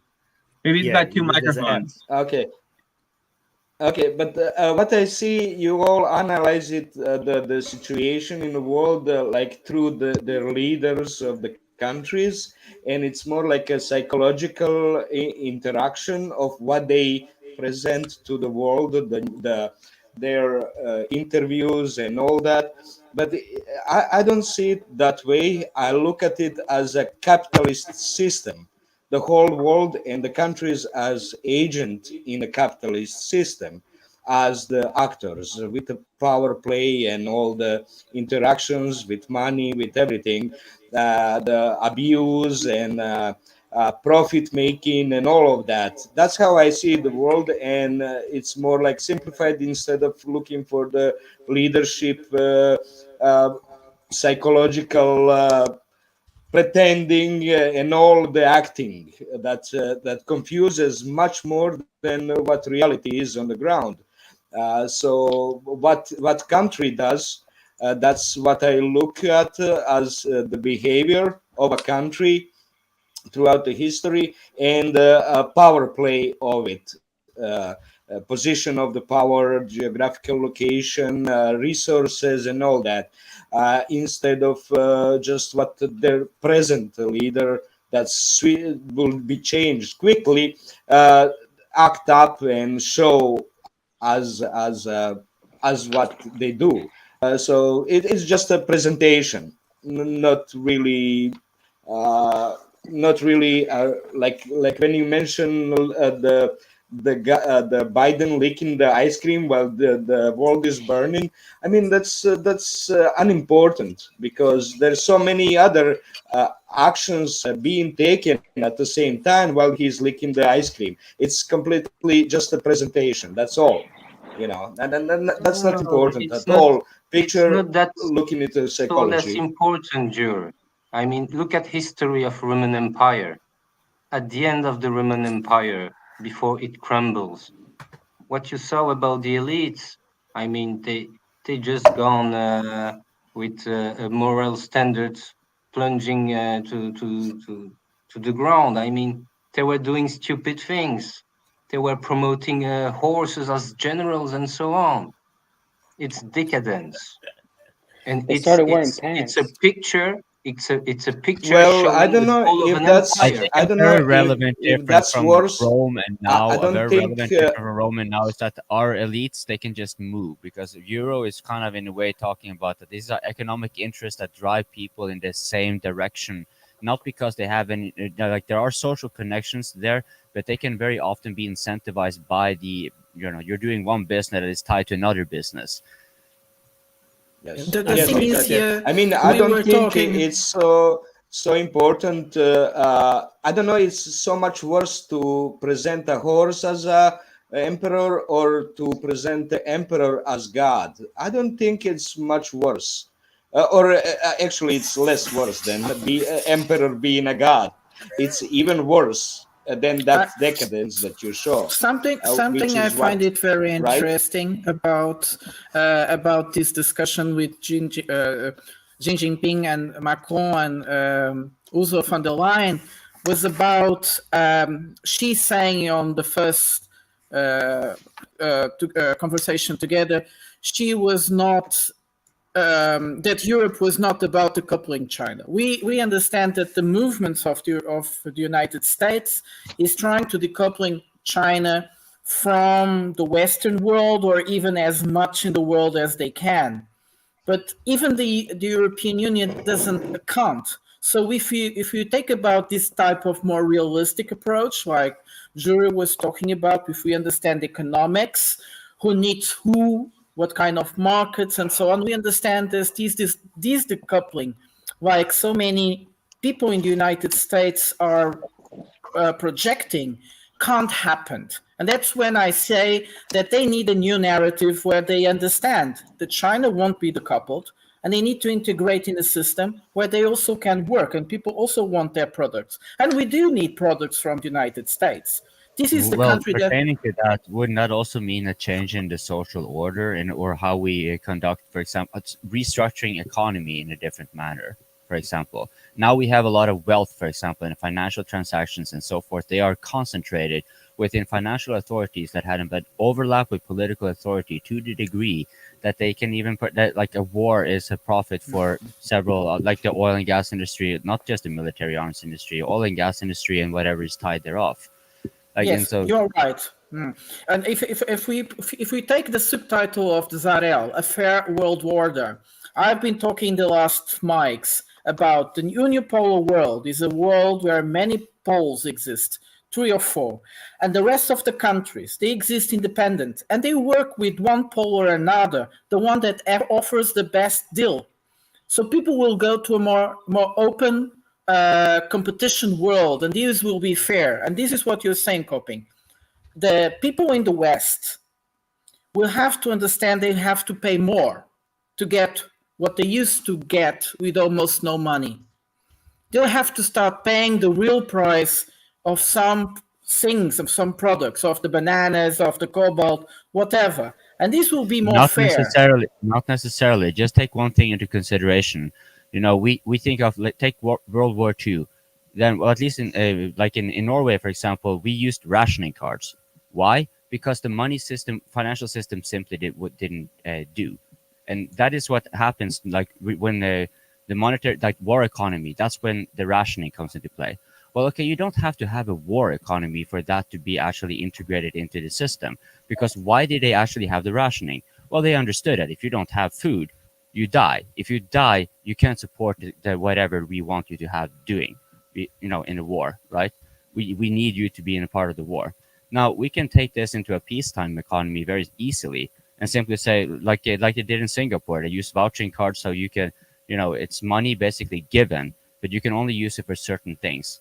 So you prevent overconsumption, and you can also then strategize your resources much more effectively, and at the same time have every member of society covered. Which, you know, whether it's a productive member or not is kind of irrelevant, because if it's an unproductive member who is pushed out into criminality, well, then you suddenly have an expense, right? And so this becomes like an inequality is destabilizing at the same time as it causes an additional expense that is not easily accounted in a budget.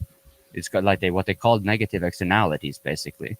So when we're talking about like, okay, the West needs a new narrative, well, then we basically need a complete different view on how to look on, for example, economics and the relationship with money. For example, why is there only one type of currency for one nation? Like China uses 2. And I think you could take that and split that even further and say, okay, you have one currency that actually accounts for all the basic needs. And you have a little bit some so you can perhaps get into the mortgage market, right? You can still have money to play. And, you know, if you find money to be completely obsoleted, you want to obsolete that gradually. But first and foremost, the idea that one has to have absolutely everything tied into this construct called currency is a very limiting factor for many people's imagination. And that's pretty much what I want to say regarding we need a new narrative and then pertain to the economics. Let's embrace communism then. Well, I think the problem you is see actually that more that is an towards- ideological flaw many people make. Like whether call it communism or anarchism, whatever, it's totally irrelevant. Wyatt talks, everybody's quiet. Yeah, Wyatt. so I think the main problem is not about this. It's I mean there is real issues between like different ideologies and different systems, and the poles moving from one country or one region to another. But I think the biggest problem I think we are facing today is more of the how journalism has has failed. Like there is no, you cannot get proper news, and as a result, the newer, so we older folks seems to know better, but the younger folks, the younger people, they grew up in this internet age where the media outlets are encouraged by clicks, by views, so they have to go towards clickbait titles, made up stories in order to get the views, to get the clicks. And I think this dynamic, this change in the media world that caused a lot of problems that we are seeing now. Like we should to allow the politicians to actually do whatever they want. In a way, they can make things up, and then the people wouldn't know better. For example, I like to point out Trump's era. Trump really did a lot of things, and he's not perfect, but he did a lot of positive things. But it's not reported, largely not reported in the news, and the huge population of the American public do not know better, and then they just vote him out without really understanding who is Biden. They simply voted him out because he is orange man bad. And this is the problem with education. They are not educated on what is actually happening. Like the newer generation don't even know 9/11 that well. They do not know why they are at war in Afghanistan. Why they invaded Iraq. Like Alan is off. Like no, his entire life, United States was at war in Afghanistan and Iraq, and a lot of people just don't know what is all these things. And I think this is how I look at it. Like we are just not the people, especially the younger folks who have voting rights, actually do not know what is happening, and which is why sometimes we on Twitter or in the social media space, we find it so painful to talk to people because they don't get it, they don't understand. Zarael? I think you're partially correct, because consider this one thing that is very obvious for every young person. You will not get a house with having one full-time job or any full-time job. Like you have to have a specific full-time job or a specific circumstance that gets you, you find this place that is affordable and you can also make a living for a long time, that it's worth it and you like it and all that kind of stuff. Those things were significantly easier 30 years ago, 50 years ago, depending on where you were on this planet. Now, this is like something that's, at least in the developed world, they see that. It is unavoidable to see that. The parents see that. They can tell you that because they now have to help you out. Maybe you even have to live with them. So they naturally will be questioning, and like this way, the young people will, like as they always have, will tend to see things differently from the older generation. And you definitely, I can tell you from my own experience having siblings that are from the younger generation, I mean down to like 18. And then, I keep conversing these topics with my father, who is like close to 70, right? And there's a clear like a divide in perception, but there tends to be like a way you can find like an agreement, like, okay, this no longer applies. This is what works, right? And here, the ideologies for the old people, this is where I see the ideologies come into play. Old people tend to be like, well, hold on, that sounds like communism and stuff. For younger people, it'd be like, well, whatever, man. It doesn't seem like it makes a point to do this way, that way. So I'd like to jump on that, and also what Wyatt was talking about. So I'd say that there's kind of a general failure, more acknowledged even in mainstream media or maybe mainstream, like even artistic kind of sources that alludes to this idea of the death of, you know, the American dream, or the death of like the Western perception of the Western lifestyle. But there's actually, I think, one huge failure that's happening in the West right now is the failure of narrative control.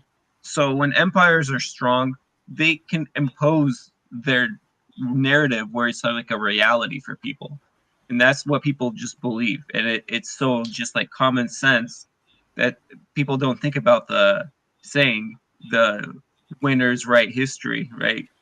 But like they're telling you right up front, like, hey, we are rewriting the history, right? So everybody knows, and and when empires are less strong and more paranoid, people can.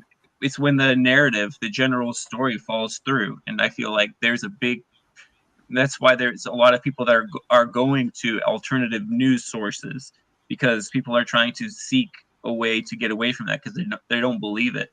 Like, I think that the Trump presidency made a difference, because Trump would constantly come out there and say it's the lying media, you know, and that just kind of like stunk into the subconscious of a lot of people. It's like to the point where the term fake news, like almost like a childish term, it's like in lexicon in different languages, you know, like you hear it in Russian news. People are like, oh, this is actually, it turns out, fake news, you know. There'll be like Russian words, fake news, you know, because it's just like, it's such a catchy term. It gets to the point to where there's a lot of people that think of it in those terms, and I think that's a crisis. Yeah, it's so funny because when I started DPA in 2017, fake news was not a word. It's not a term. Like, it was just misinformation.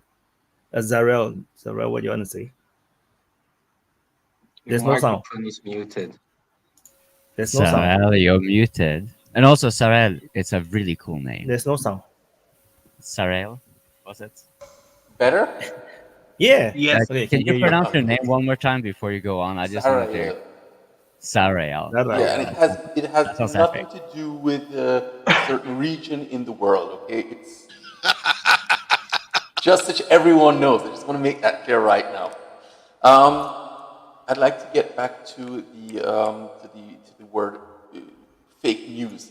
It actually comes from the German word Lügenpresse, which means the lying press. It was from the Third Reich, which was, of course, propaganda from back then, from 1933, 38, so from Hitler's time. But circling back to what Kopin was saying, and Prata and Wyatt, you also hit the nerve of what is really happening here. And I would like to just take one word out, and it's called education. Now, every generation is educated to a certain level, and it is our responsibility, it has always been the responsibility of the elder generations to educate the younger generations to what we hold dear and valuable in our society to be true. And it was written so far that it was written in the Declaration of Independence. It is written in almost every law, in almost every free, I'm going to take that in a hyphen now, in every free democratic country. And if you do not educate your children or your youth or the younger generation, something is going to happen that we are now experiencing. And that's the second very important word. It's called history. George Santayana once wrote, and I paraphrase here, those who do not remember from the mistakes of the past are condemned to repeat them. A lot of people say history doesn't repeat itself, but it rhymes. Quite on the that was contrary. Mark Twain, by the way. It's actually, some people say it's Mark Twain. I've read that it's George Santayana. I'm just saying what this is Wikipedia, if you want to trust Wikipedia. But anyway, semantics. Gentlemen, the thing is, we are creating our own history, and we're not looking at what we did in the past, and we are repeating it. I don't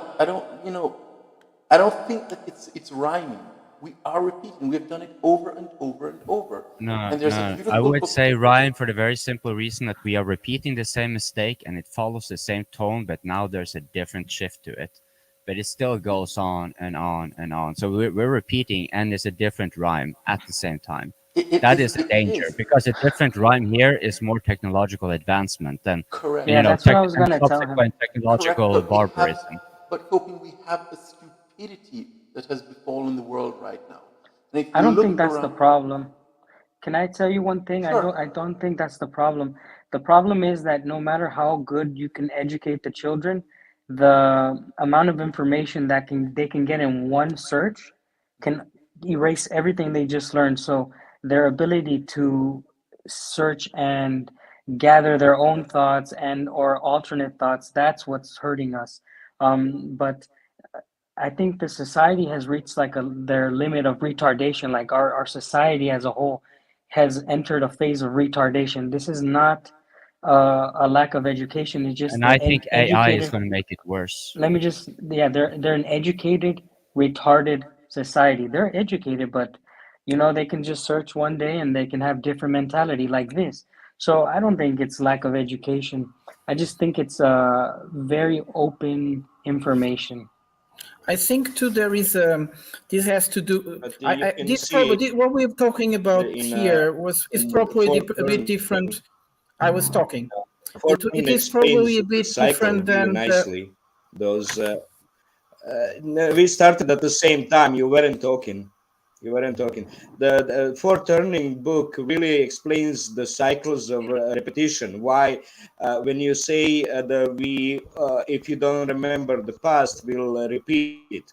Well, what if all the people that were living at that time were dead now?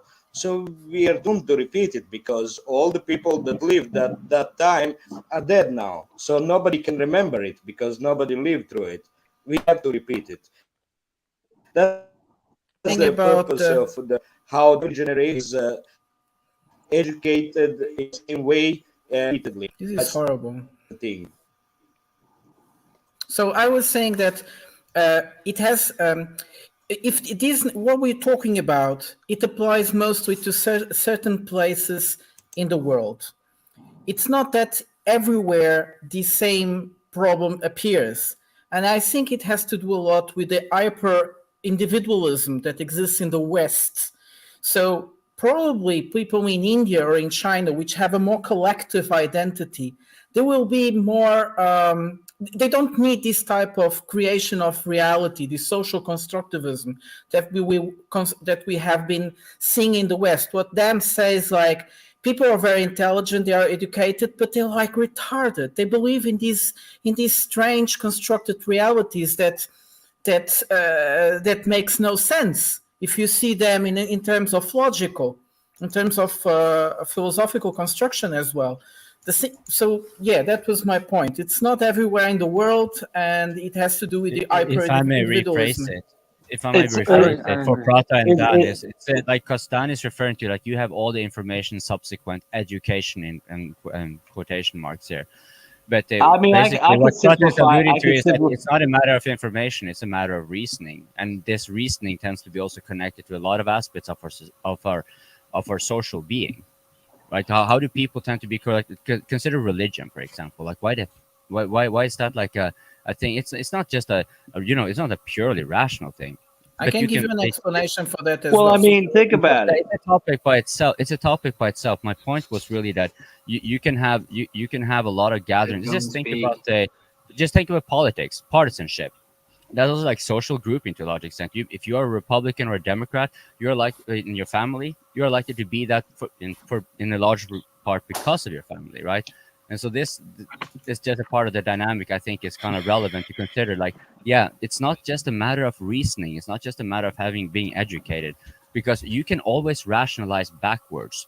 When you can find like an excuse to make whatever to fit for you, and you will tend to be rationalizing it in hindsight of, for example, your social relations, your spiritual priorities, and etc. And spiritual doesn't have to be a religion anymore, right? It can just be a matter of sorry, I didn't mean to imply religion too much here, because it's not so much about it. So. I mean, you could say history repeats itself, I mean, Adam and Eve ate from the tree of knowledge. They had the fall. The West is now eating from the tree of knowledge and falling. It doesn't have to be any more complicated than that. We have too much information. We know too much. We know things that are completely useless and pointless and serve no purpose. But and you are a fucking sinner being on the open mic, informing yourself further, becoming more knowledgeable. You're eating from the tree of knowledge. You got to eat the right fruit. You got to eat the right fruit. You can eat the poison fruit and you'll get poisoned. And I mean, but there's where you're wrong. The problem is that everybody wants to eat from the same tree, from different trees at the same time. People work in different. People live nowadays in different social circles at the same time, and this time of promiscuity within the circles creates this fear of people to have a more expressed position, a strong expressed position. So people tend to be afraid, because this is not so important for them to say that they are against the Ukrainian war. It's more important to have their friends in their circles, and they will just go along with what they call mainstream ideas, not questioning them. But of course they have their own ideas. This is rational. Everybody does things very rational, even if them was saying I'm going to back up on. I'm going to back up on here on that one, because that's exactly what he told you. You have to eat the right fruit. And yeah, like, how do you find that? Well, you have to kind of reason your way through it. What is the right fruit? I mean, fuck off. If I want to eat the fruit, I will eat it. Yeah, because it's delicious. About history. Yeah, but sometimes you have to peel it off. About history and there are some fruits about history and let's say the narrative of past events. Things are changing. Yeah. History can be rewritten, especially about events where the first witnesses or those who have witnessed that event are not anymore there because they're dead. Look at Second World War. The people who suffer Second World War, for most of them, in Western Europe, they will tell you that it was thanks to Soviet Union that Nazi Germany was crushed.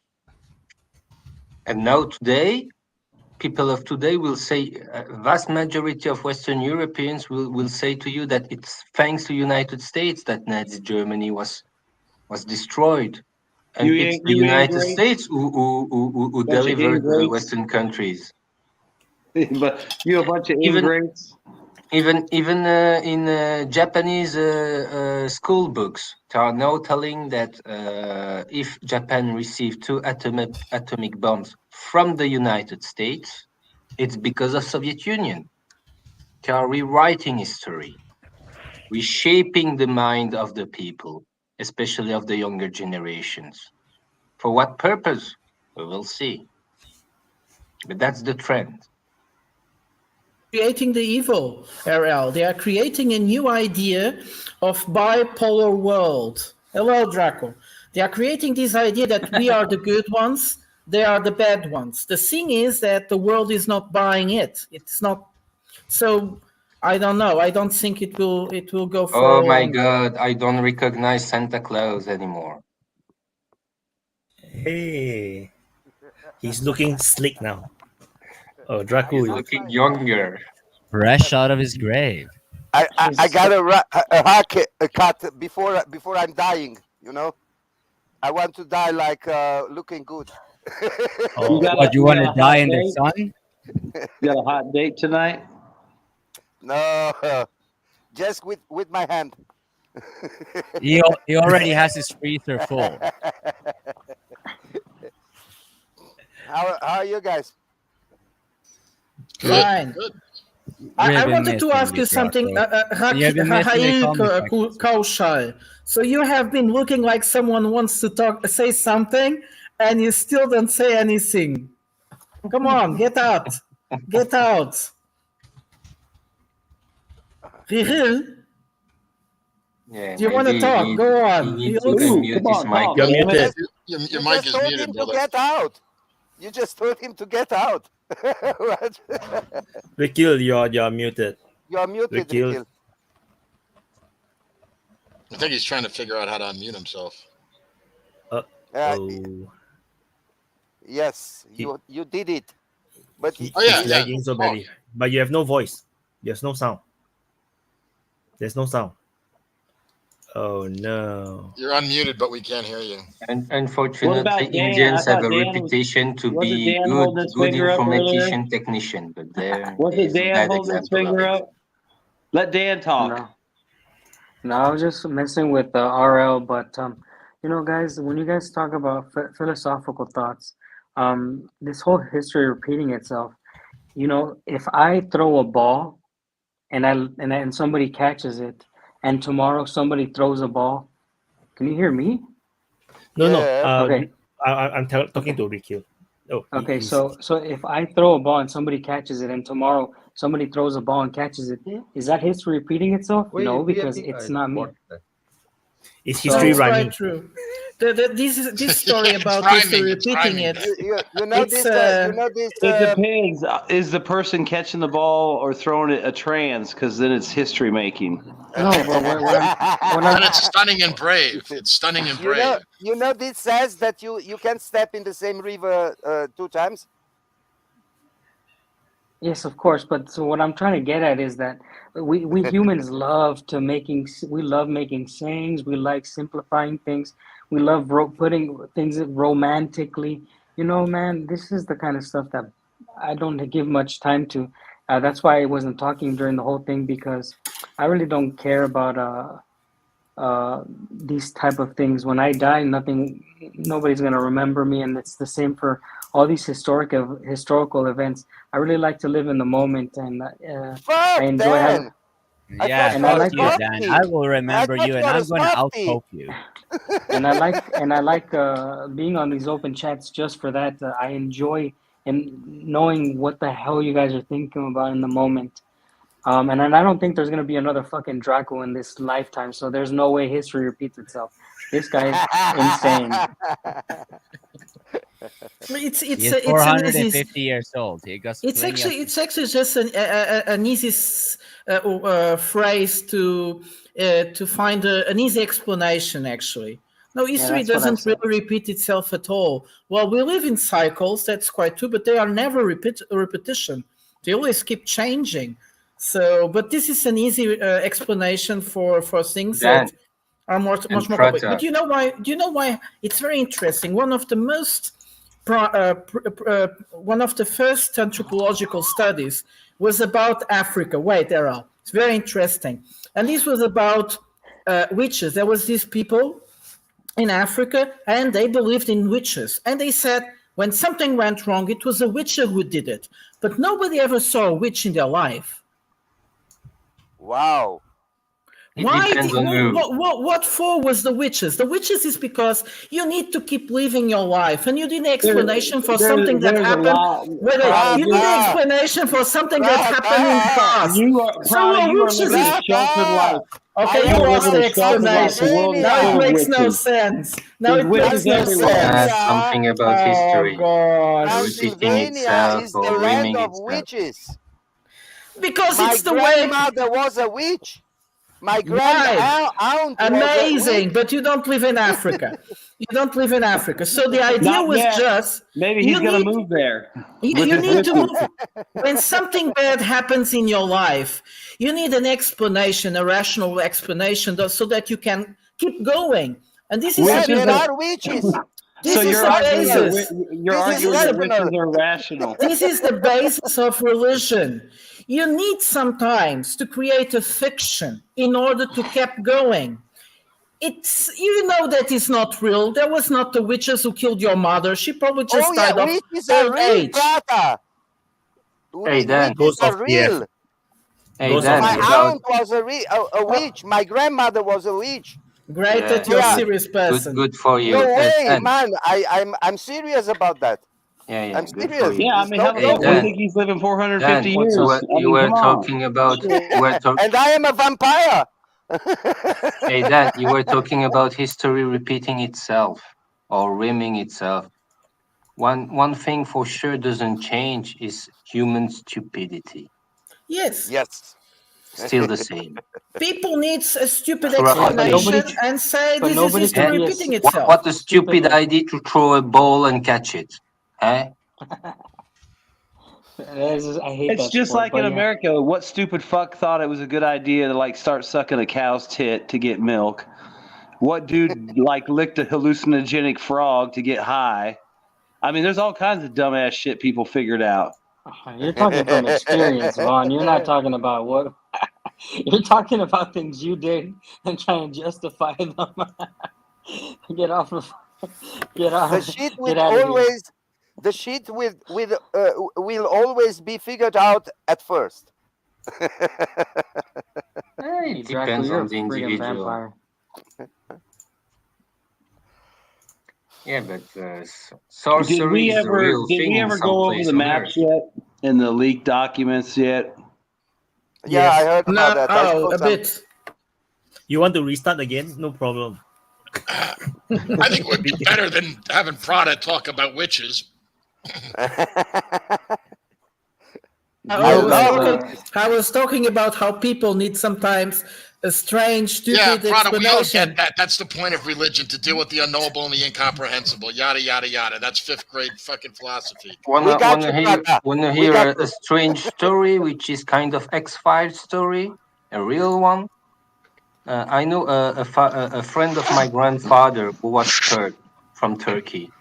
And he told me a story there of a guy pretending to be a kind of sorcerer, a witch, witchcraft or something. And he Hey, was stop talking about arrested by witchcraft. police officer. He was arrested by police officer because of that. And then the guy asked the police officer. The guy asked police officer, "Give me a piece of paper. I will show you what's my real power. And give me the first name of your mother." And the police officer gave him the first name of his mother. He was old, so his mother was dead already. He write it in the piece of paper, and then he say, "Okay, your mother is in a grave, and in that grave you have that person, that person, that person, that person. And amongst those persons, there were the young sister of that guy, of the police officer, who died at early age, something that nobody could know." Oh. He was kind of petrified. Mm. And he let the Marabu free. You have such stories in Africa. No scientific explanation or rational explanation can give you an answer about. No, you have a sixth So sense. don't be so rude about people believing in those guys. Yeah, Don't yeah, be but so rude. it depends on how are you defining rational. Because mostly the modern definition of rational is like scientific. But I mean, rational, I had a supernatural experience, and in my mind, it was completely real. But I'm not going to discuss it. But it was horrific. I mean, there's no rational explanation for it. But in my mind, that shit was as real as it could fucking get, and it made me decide I better get my fucking ass in gear and go to church. tell us about it. You got abducted? Oh, please. Hell no. Maybe in a private chat, not in a fucking open mic. Okay. Yeah, and so to those of you wanted to find out, actually, if you want to have an inkling of a chance to find out not only what kind of a sicko Vaughn is, but also what led to his spiritual religiosity. Maybe it ties to his sickleness. You will never know until you get on the open mic. I had also some experiences, and very interesting one was with cops. I won't tell you now about that, but I have very, very, very interesting things to say about supernatural, like. Super chat.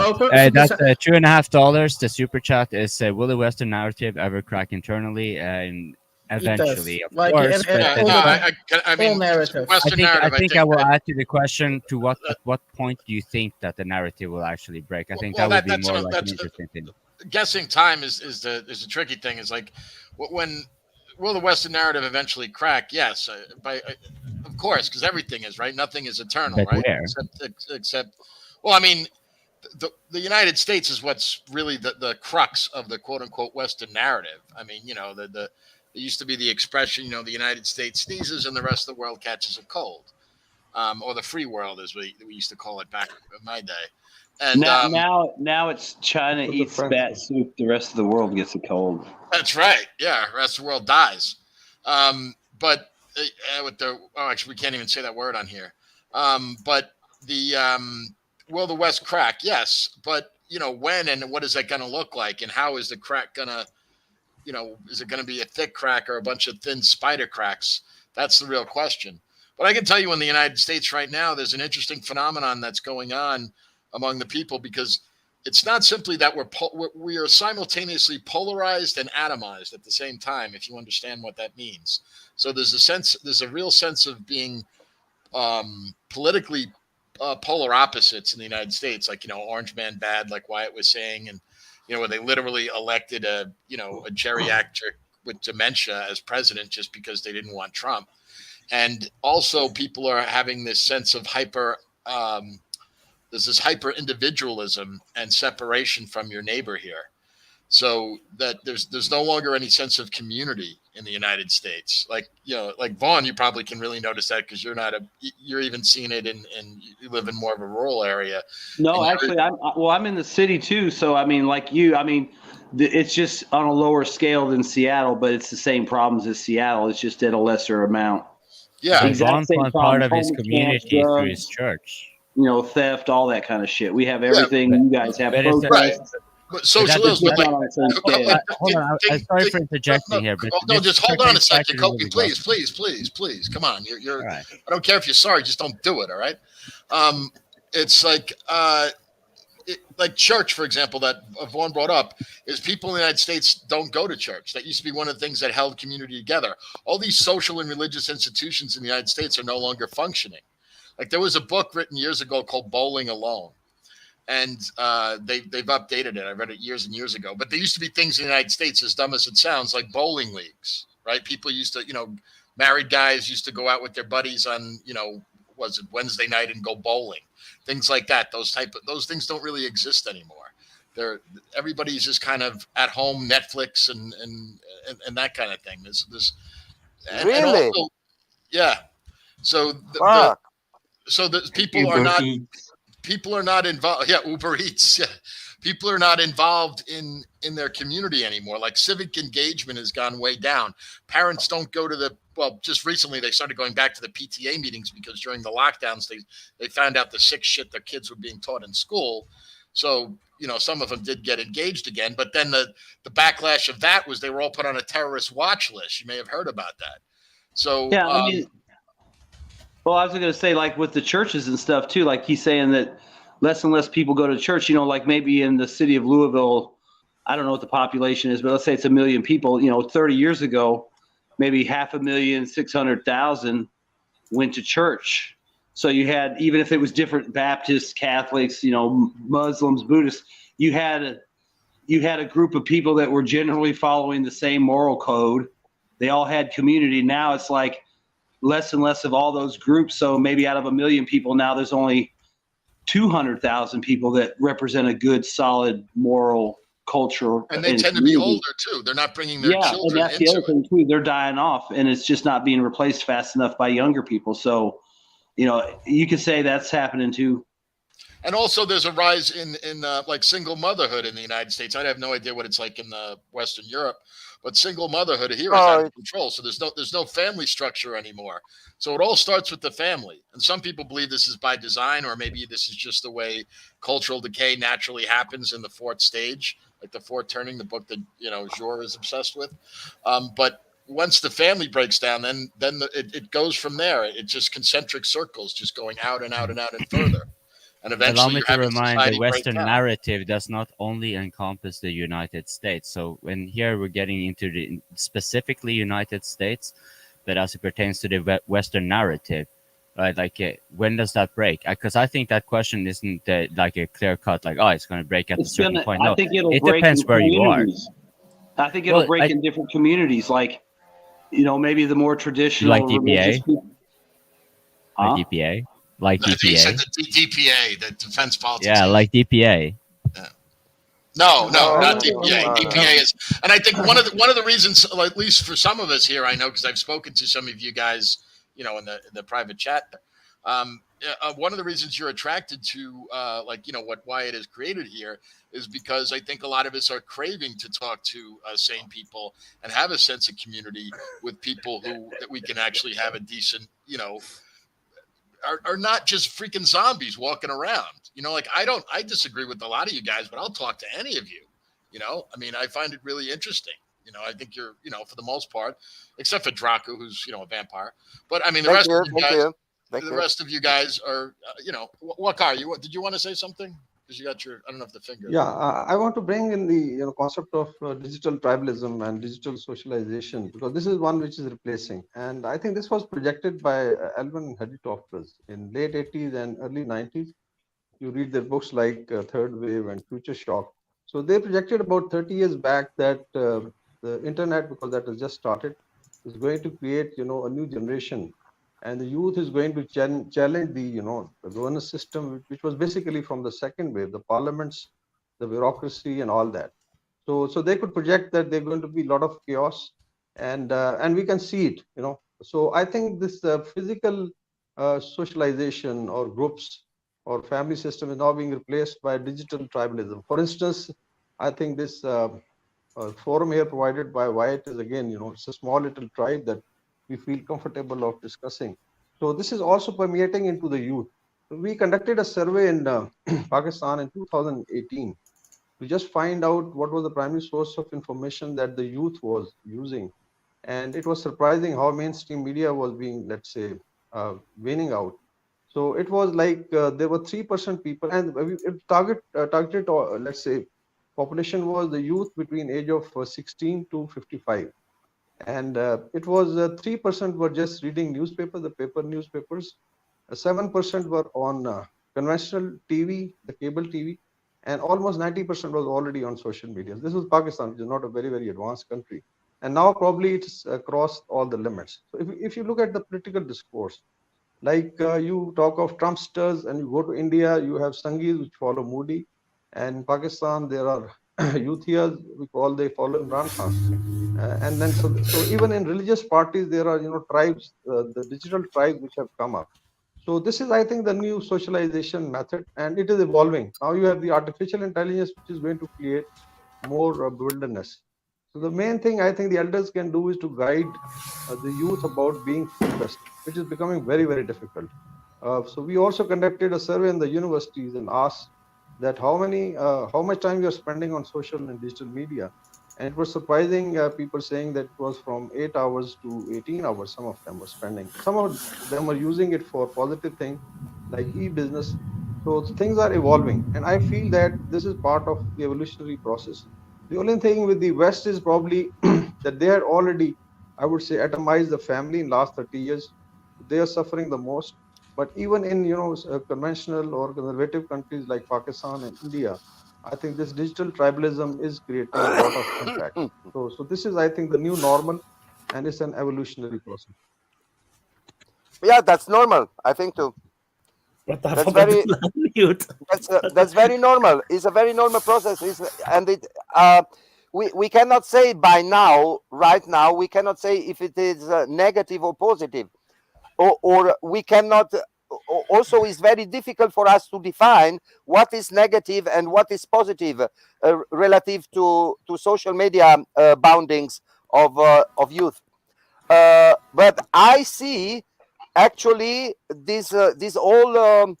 As you said, is like an evolutionary process. So evolutionary means for me actually something positive. The certainty positive thing of the internet communication, it is that people all over the globe can communicate with each other, and really different opinions can come together or not. But the biggest problem that the internet has, it is that the internet as it is a private company, and it can be closed in any moment. And this is the biggest problem, because then these guys which are related to the communication on internet will have no communication, and they will have no exercise to do analog communication. And this, in that case, that could get a problem. But otherwise, no, Draco, you're right about that. They've actually done studies now about children who grow up texting.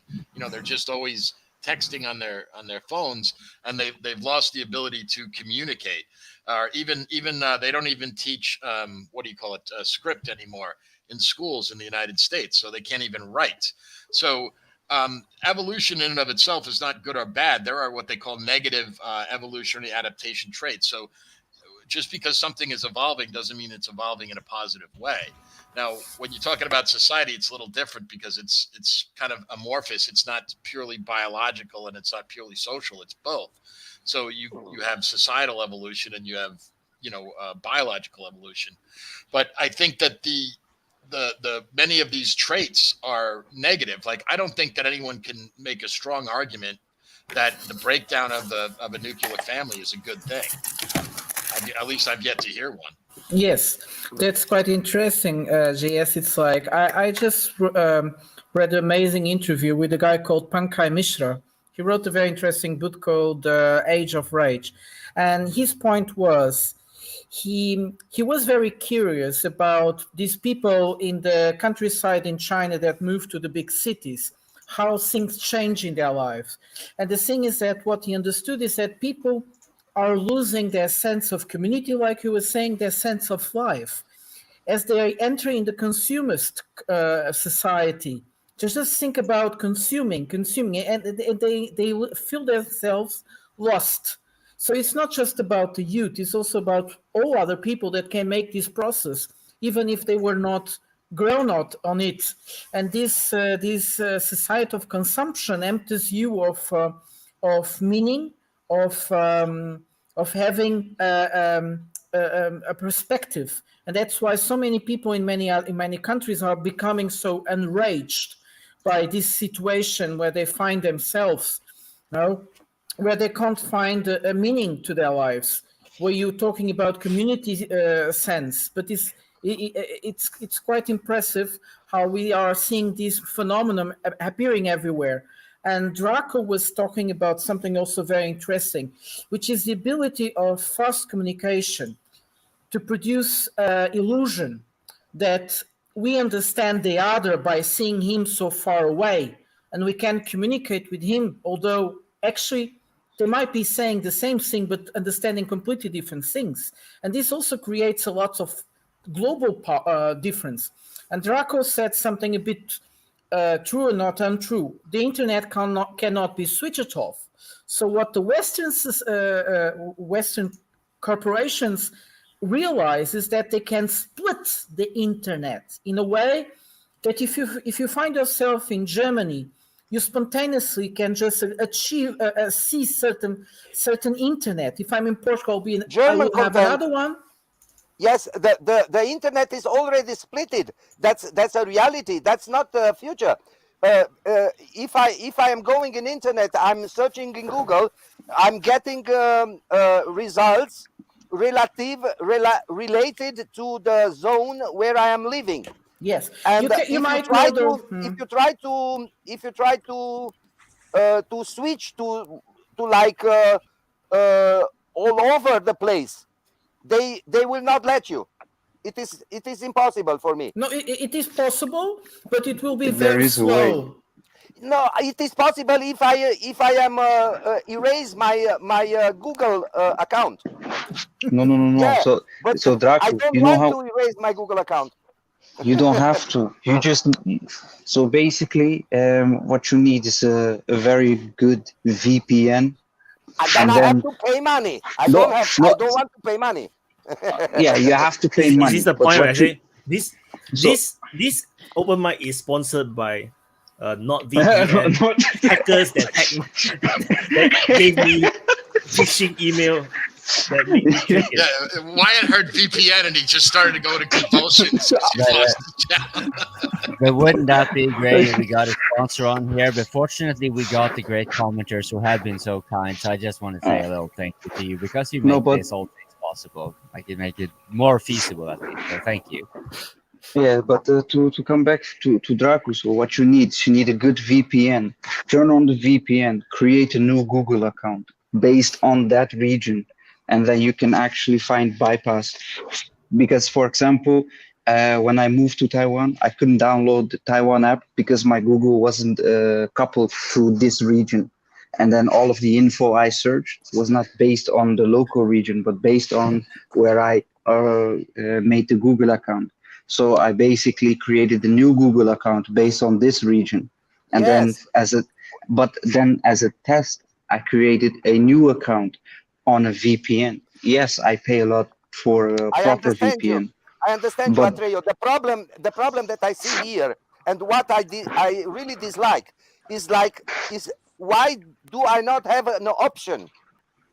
I should have an option when I go in the search to say I want the all over search. I don't want Because it's not your internet, Draco. It's an easy answer. It's not your I internet. know. That And is really Atreo is trying. And Atreo Draco, is trying to tell you that if you can it's about utilize money. equipment like I VPN know, to get around guys. it. I You already have to done pay all more. this.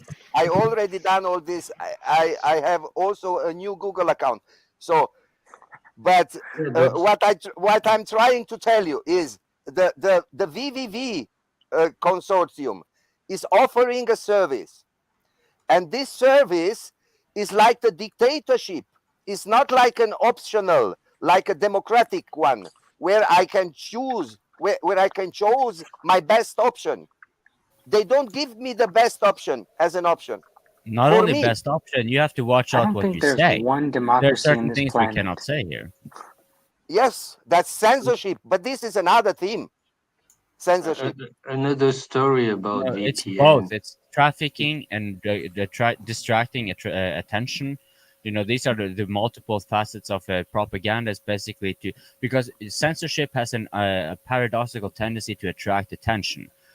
So the way that it tends to operate is that you Please, distract. copying. I am coming from a dictator. I Yeah. grow up. You I are a grow up dictator, with Well, it censorship. certainly You doesn't are sound a like it, mate. dictator. They're old You 450-year-old are a vampire dictator. friend. I grow And are up those with 450 years propaganda. including the time while you were a human? A story I again never was very human. about VPN. There is a French colonel who went to China, and he was in the French embassy. He wanted to pass a message. Thank you. And in the French embassy, they are using a VPN, but he already know that the Chinese intelligence was spying on him. Whether you have a VPN or not, it depends on the country where you are. But if you have a powerful country who have a control on everything, they can shut down your internet access. They can spy on your internet access. VPN, DNS changer doesn't matter to them, because all those connections are going through physical components like cables, like antennas, like servers. Look at Tucker Carlson. His Signal account was hacked by the NSA, and all his private messages that he thought were encrypted Really? were, that he was supposed to travel. I don't know if he was traveling to Russia, but he might have been in the area, and he was trying to set up some kind of interview with Putin. And the NSA got wind of it, and I guess they pulled his request for visas and all that kind of shit. You know, they shut it down, and the only place he talked about it was on Signal. So, you know, they build themselves as encrypted, safe communication. But like RL said, it's the United States. If they want to read your shit, they're going to read your shit and listen to you. And France and all those countries are all part of the Five Eyes. So they have access to everything the United States has access to. They spied on Angela Merkel. They spied on the Chancellor of Germany. She was spying on everybody as well. So she was not a saint. You all asked you, do you remember that scandal about during Merkel's third time, where they were spying on all Austrian politicians and especially Austrian firms and industrial enterprise? So the judges... I don't recall that now. Oh, I just remember the scandal with Huawei, where they said that in Huawei in the cellular Huawei they had like a spy app which can spy on your data. I am not sure that was real, but they said that. Yeah, it was quite bad. It was a Israeli-made software, right? I believe. Remember something. In the United States, You're like in such an Indiana, anti-Semite, Wyatt. Why do you always got to blame the Jews? I don't understand that. Well, like in India, it's the Russians. It's the Russians, not the Jews. Like in Indiana,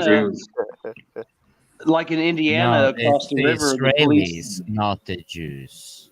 Let one talk. I can't hear what he say.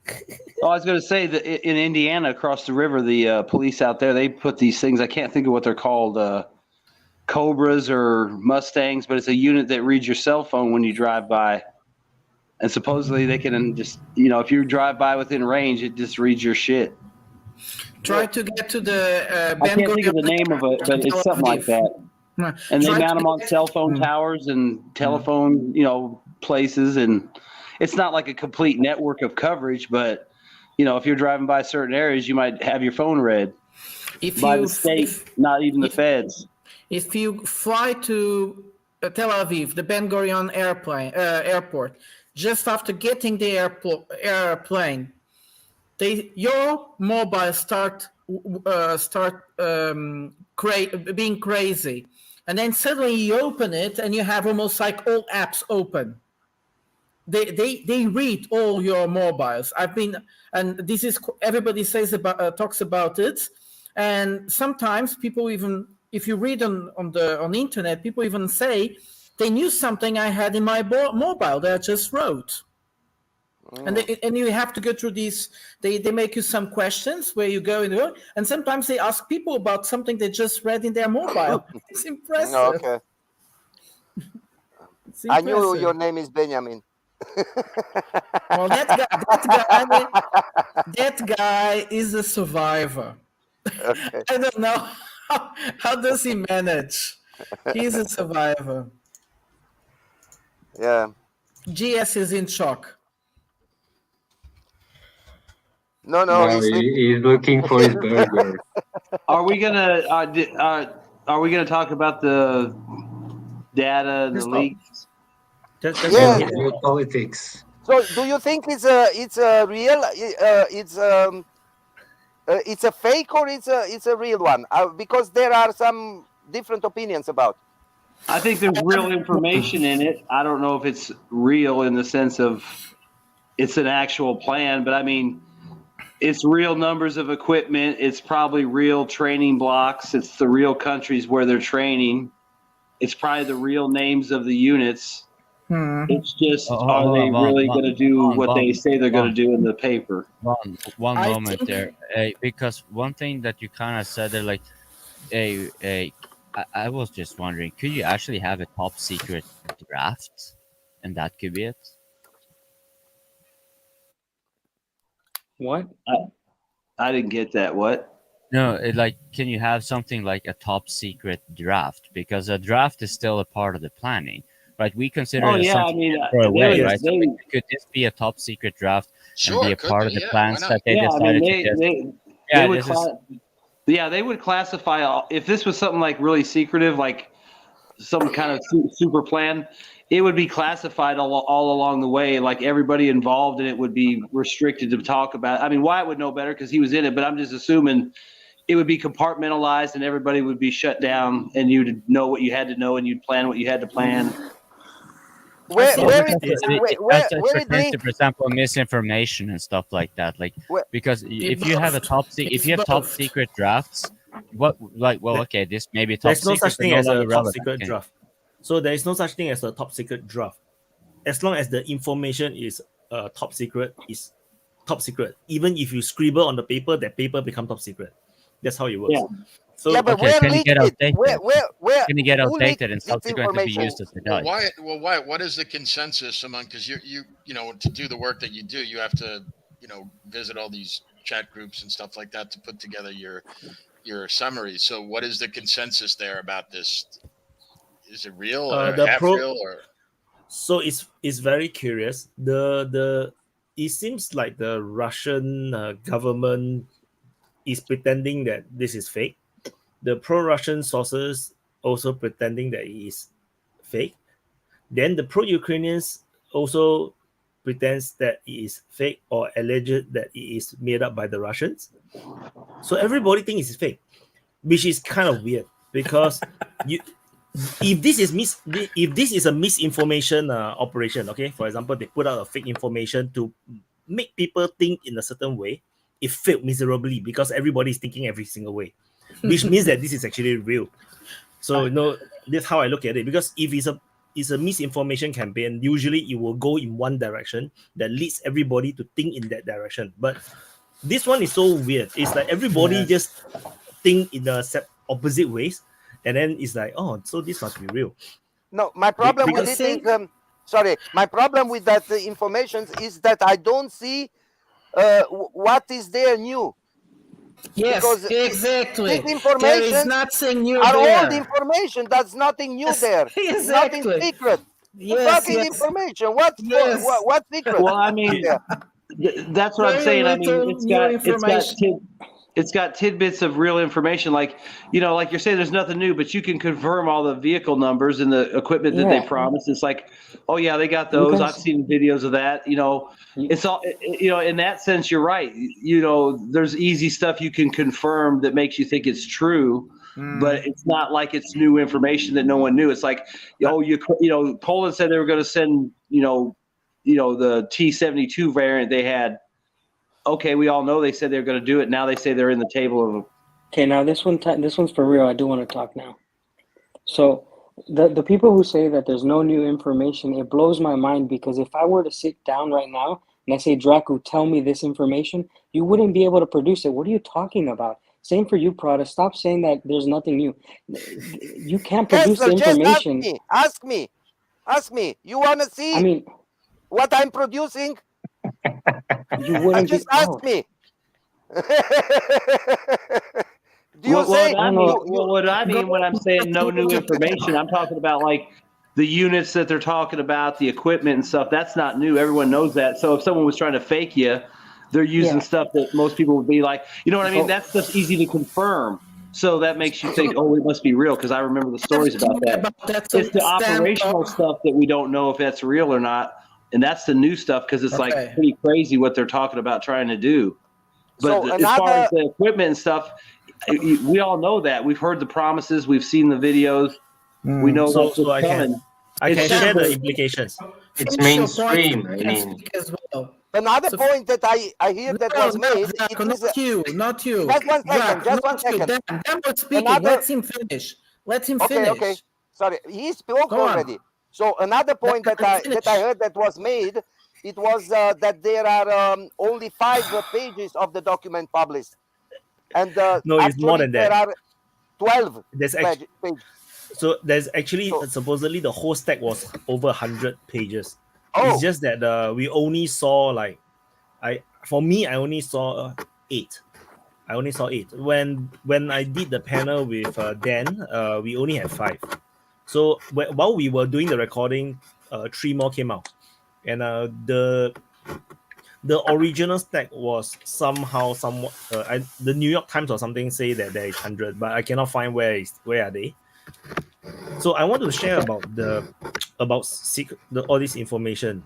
You guys will think that is nothing new, because and I can tell you, in reality, in secret and top secret information tends to be really boring.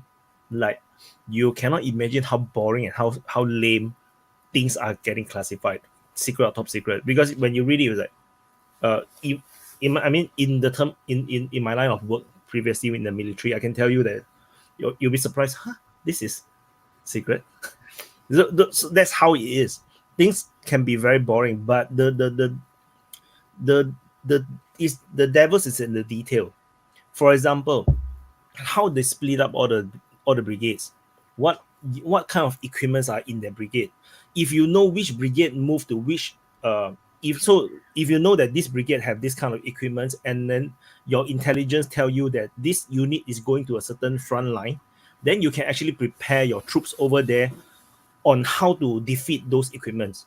For example, if let's say this brigade is all M113s, and then they are supported by the Leopard tanks, then you can prepare your units in that front line, saying that your biggest threat is actually the Leopard tanks.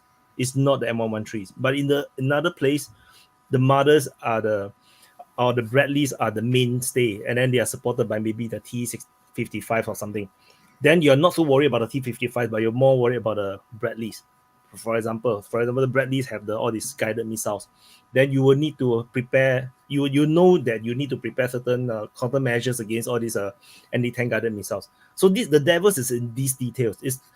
Of course, we all know they get X number of Bradleys, X number of Leopards, but you do not know where they will be deployed and how they will be deployed. And this documents also shows that they are not going to do a tank brigade or tank battalion that is going to rush through.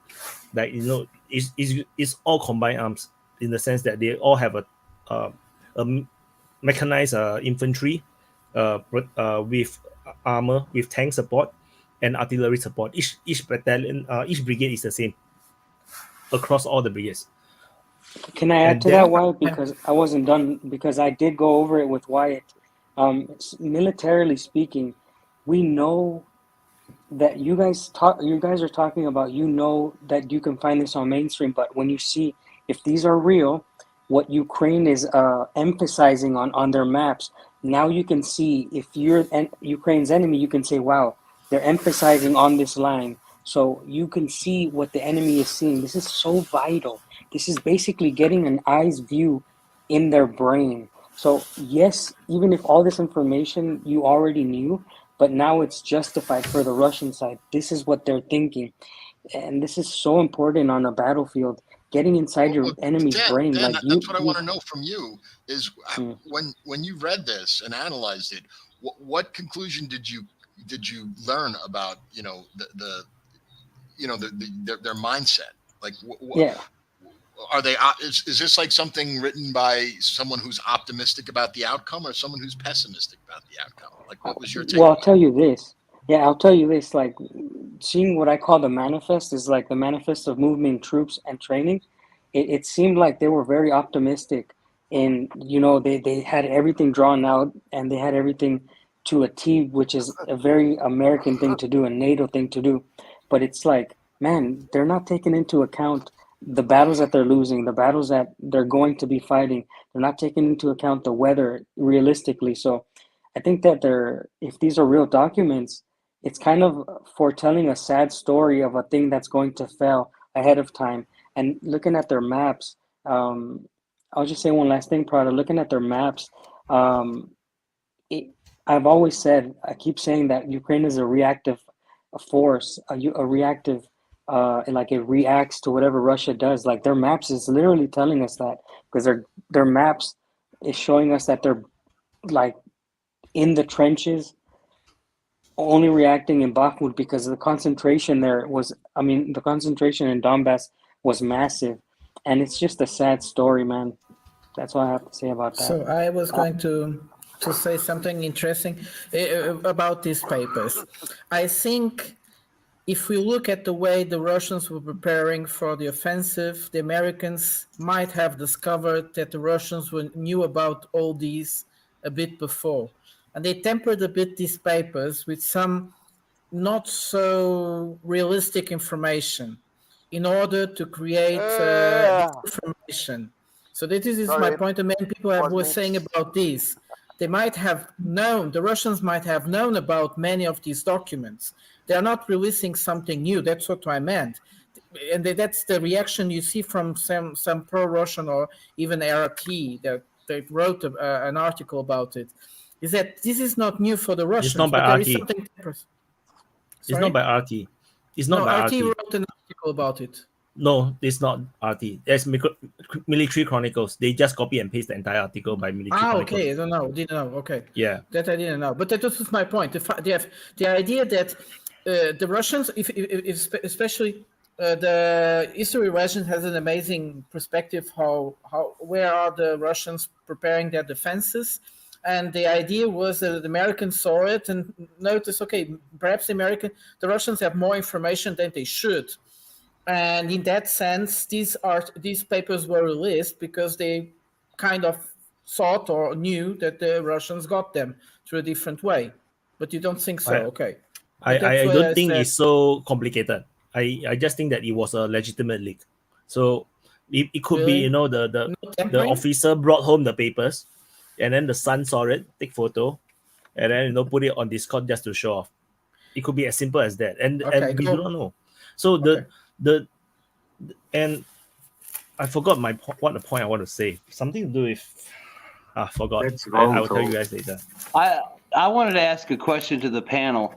Now it ties in with the maps and the leaks, because you have the proposed forces and the proposed operations, and then you look at the counteroffensive that they keep talking about around Bakhmut. And then you look at the Western military complaining about Wagner, and some of them talking about how efficient Wagner is and how well they're doing. Do you think, because if you look at the offensive, they really seem obsessed about taking a shot at Wagner.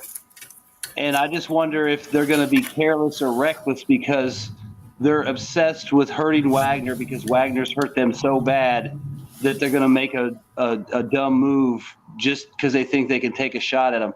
Like, do you think that could factor in as making poor judgment? Like, they're so focused on getting even with Wagner that they make we're going to take Bakhmut, we're going to cut Bakhmut off, we're going to cut Wagner off, and it's going to cause a major failure somewhere else. Like they get tunnel vision on Wagner because it seems like over the last week and a half, 2 weeks, you hear the Pentagon's talking about how well Wagner's doing and how efficient they are and how they're doing really well. So that's got to hurt them and sting.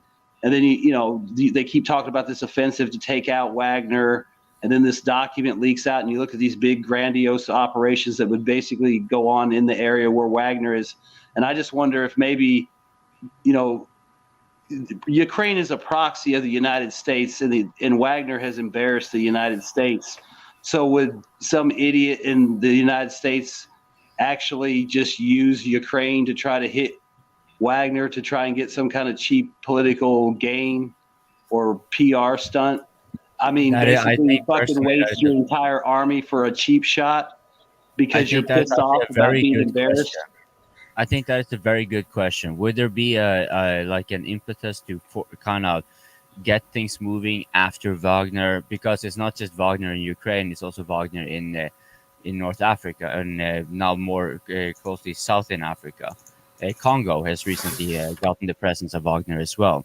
So I think that's actually a very good question. Like, because we do also know that the Ukrainian army, to some extent by necessity, also have to operate with optics to a large extent. That has a lot to do with what goes on. Now, I have already said, because we have actually discussed this earlier, so I'm not going to go on length here. My opinion was that the focus was going to be on along the Donetsk line. But the focus here, if the question that Vaughn is posing, is the focal point going to be around Wagner, I wouldn't be surprised. I have a hard time actually kind of formulating would that be the priority? But I think that would definitely be increasing the chances of like we're talking about the leaks and then equipment getting deployed. I think it is the optics already posed on Wagner, as Vaughn has already elucidated, like mentioned here. I think that is a kind of foretelling thing of what very well might go on, because it seems to be kind of consistent with how the Ukrainian army has been operating. The optics, that is to say. So yeah. I wanted to add. I remember my point is that it feels like because you see, RT shared the Military Chronicles article, which actually dismissed the documents to be fake, and RT is actually a state media, so I got a feeling that the Russians did not want this leak to happen, because perhaps they already through intelligence service already know all this information, and the fact that this got leaked means that the Ukrainians might change their plans, and they got to pretend that no, we don't believe this is real, so that the Ukrainians will continue with their plan. If not, it will screw up Russia's plan. This is the feeling that I get. It's like the Russians want the Ukrainians to carry on, because if you look at the timeline, it's actually very rushed. They are rushing to go on an offensive. The troops are just trained, and immediately they are thrown into the front, going to be sent to the front line within a month. So I got a feeling that the Russians want that to happen, instead of letting them train for another half a year before the Ukrainians start the offensive, because the Russians are not going to do the offensive. They're just going to wait, because whatever line they are on now, they're very comfortable. This is how I look at it. So what you're saying regarding the leaks, everyone denying it, everyone denying the leaks is true, right? But who would actually gain to actually deny that? And like what you're saying basically is that it is the Russians that would, because I was thinking about that. If everyone is denying it, even if someone knows it's true or it's fake, it should be to one's advantage. That's where the momentum of misinformation goes. But what if it actually is true? Then why would you want to deny it? What I'm kind of getting at too is more like, do you see Ukraine and the West ignoring an obvious easy win, maybe a strategic opportunity, just to take a shot at Wagner, and that doing that basically endangers the entire front? I don't. My opinion on that, Vaughn, is, I could be wrong. My opinion on it is no, because this was designed by military people, because it's extremely tactical, not strategic. So I don't believe that these guys were doing it with a political objective, at least not primarily. So I don't think so. That's my opinion. About my opinion about those leaks, or one thing we are sure of is that the Pentagon is launching an inquiry to understand why those documents got leaked. Whether those documents are real top secret documents or not, doesn't matter. The Pentagon. But the Pentagon has decided to launch an inquiry. And my opinion about the Russians, I think they don't give a shit about those leaked or so-called leaked information. I think the Russians are relying more on their own information they got, with people on the ground, with their satellites, with. I think the Russians are too professional to get any credit coming from the West. The actual very outrageous information is about the Ukrainian losses, because 75,000 seems to be a little less than it is. Just ignore that. Yeah, Wyatt, I wanted to ask you. Do you know where were these documents leaked? Who brought them up? It was first appeared on yes? Discord. No, first appeared on Discord, and it appeared on the 2nd of March. So the documents was 1st March. It appeared on the 2nd of March, and the 3rd of March. Between those 2 days on Discord, in one of the Minecraft server. So yeah. So then after that, it was ignored. Nobody really picked up on it.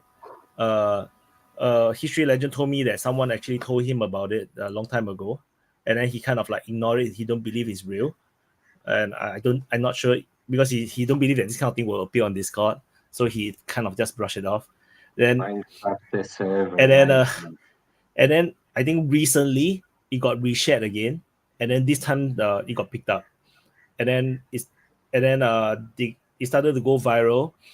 The person who shared it, reshared it or something like that, he deleted his entire account, and the server itself also forbidden any more posting of Ukraine war, I think, or something related issues.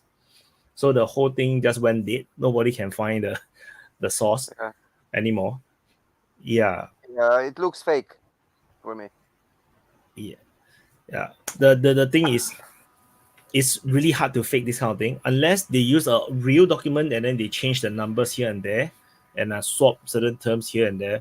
But the thing is, the very structure of the entire document, just that 5 pages that I go through with them, shows how intense and how complex and how wide, how big the entire operation just to supply Ukraine is. And this by itself is very problematic, because the PR image that the NATO is not really involved in this war is now broken, because this document itself just shows how big the involvement is. Then want to say something. What about even that you know about it? I mean, what about in some reports there is a connection between the Air Defender 2023 operation or war games and the offensive of the Ukrainians. Did you read something in the papers that indicate any connection or not? Or is this just don't remember?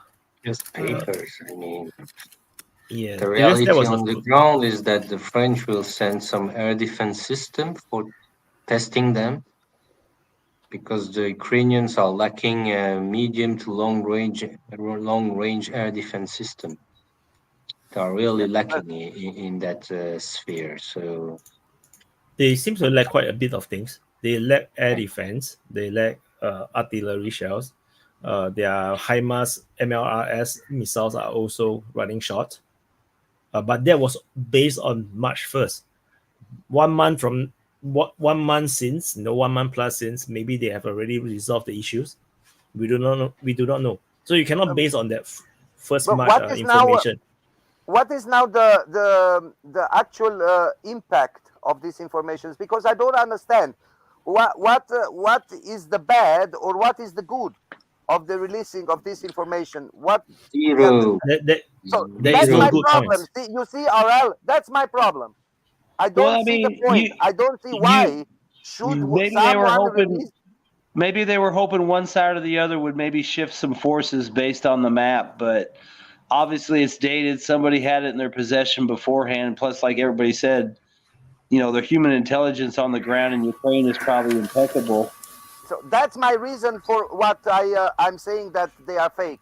Because perhaps there is a good person, a good soul. I don't see the point. Here. I don't see the point. There is a good person here that understood this is going to be the Third World War and decided, let's put everything out so these guys can calm down a bit. Prata, the guys who have access on such information are not good guys. The person that have access to such information, 100% is going to be a very high-ranking guy. It's going to have access to such high-level information, and then is with the security clearance, the kind of information that you get, because you have to understand that secret documents, classified documents, is on a need-to-know basis. That means you need to know this information, then you actually have access to such information, which means whoever is actually had original access to this information have certain level of authority to need to know all this information in order to do his job. So this guy is definitely, on a higher level, be it a civilian, government leader or ministry person, or it could be a military guy. But I doubt the leak come from a military guy. Usually it's the civilians that is very careless.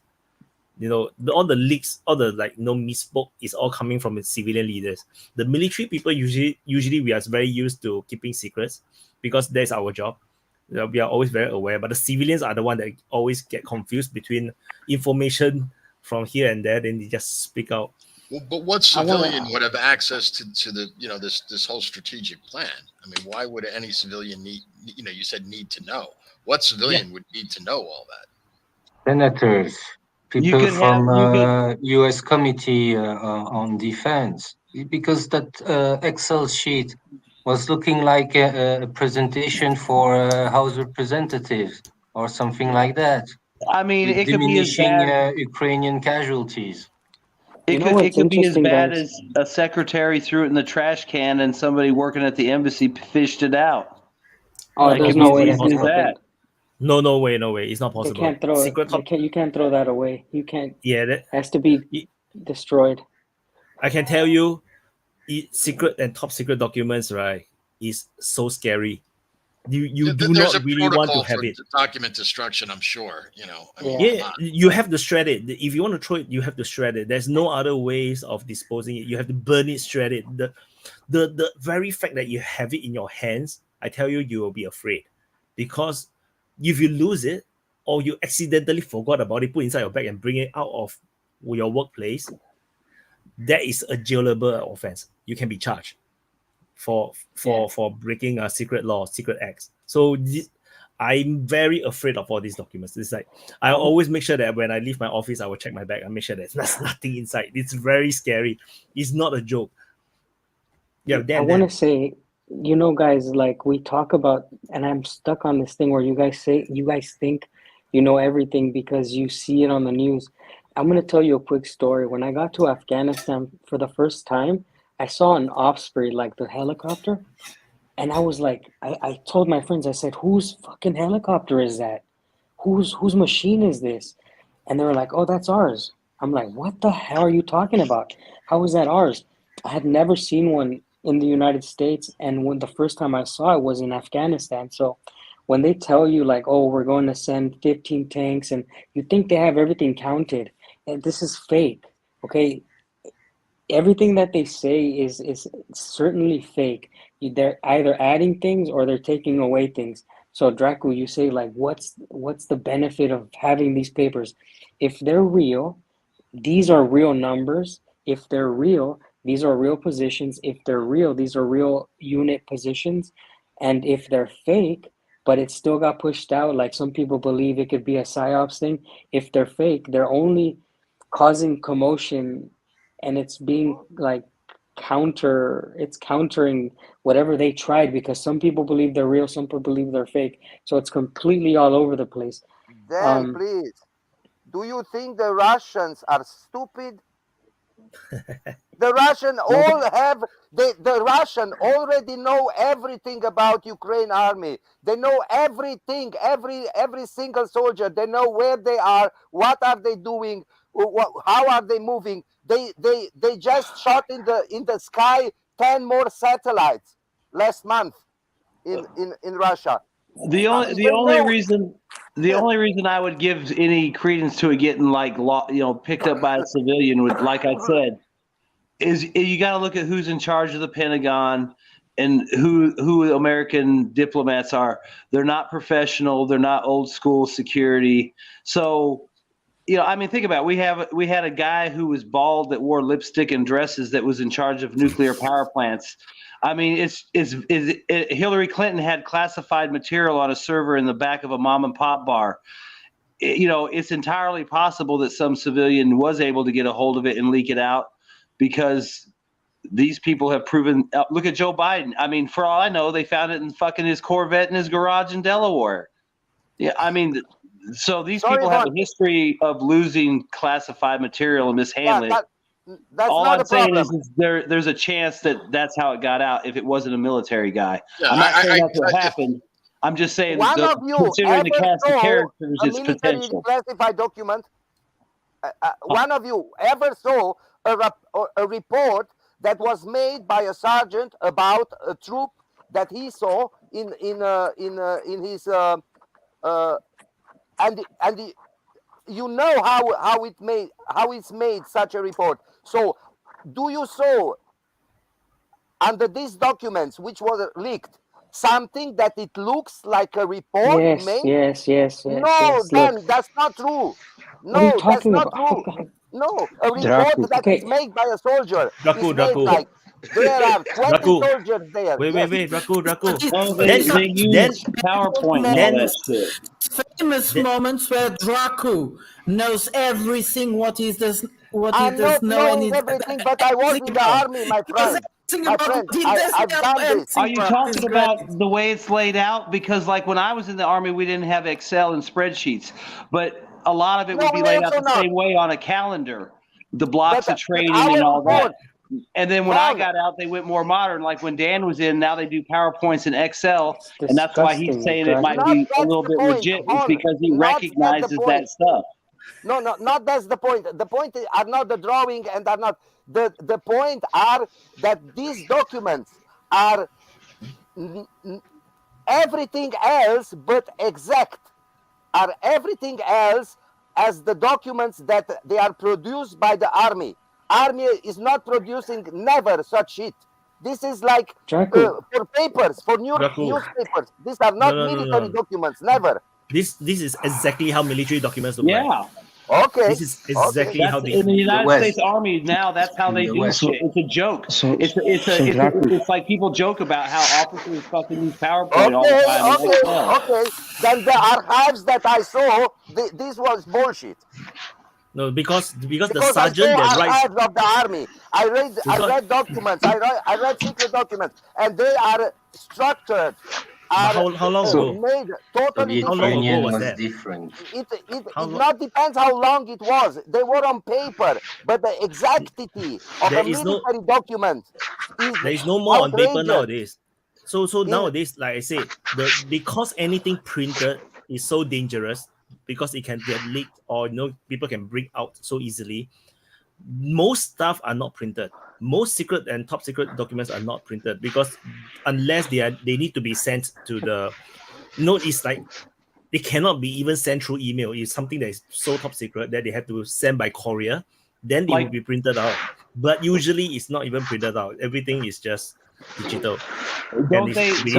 So also when they do printed just an copies too, interesting don't they thing. also have like you might have to enter your own personal ID code to make a copy so they know who made a copy and when the copy was made.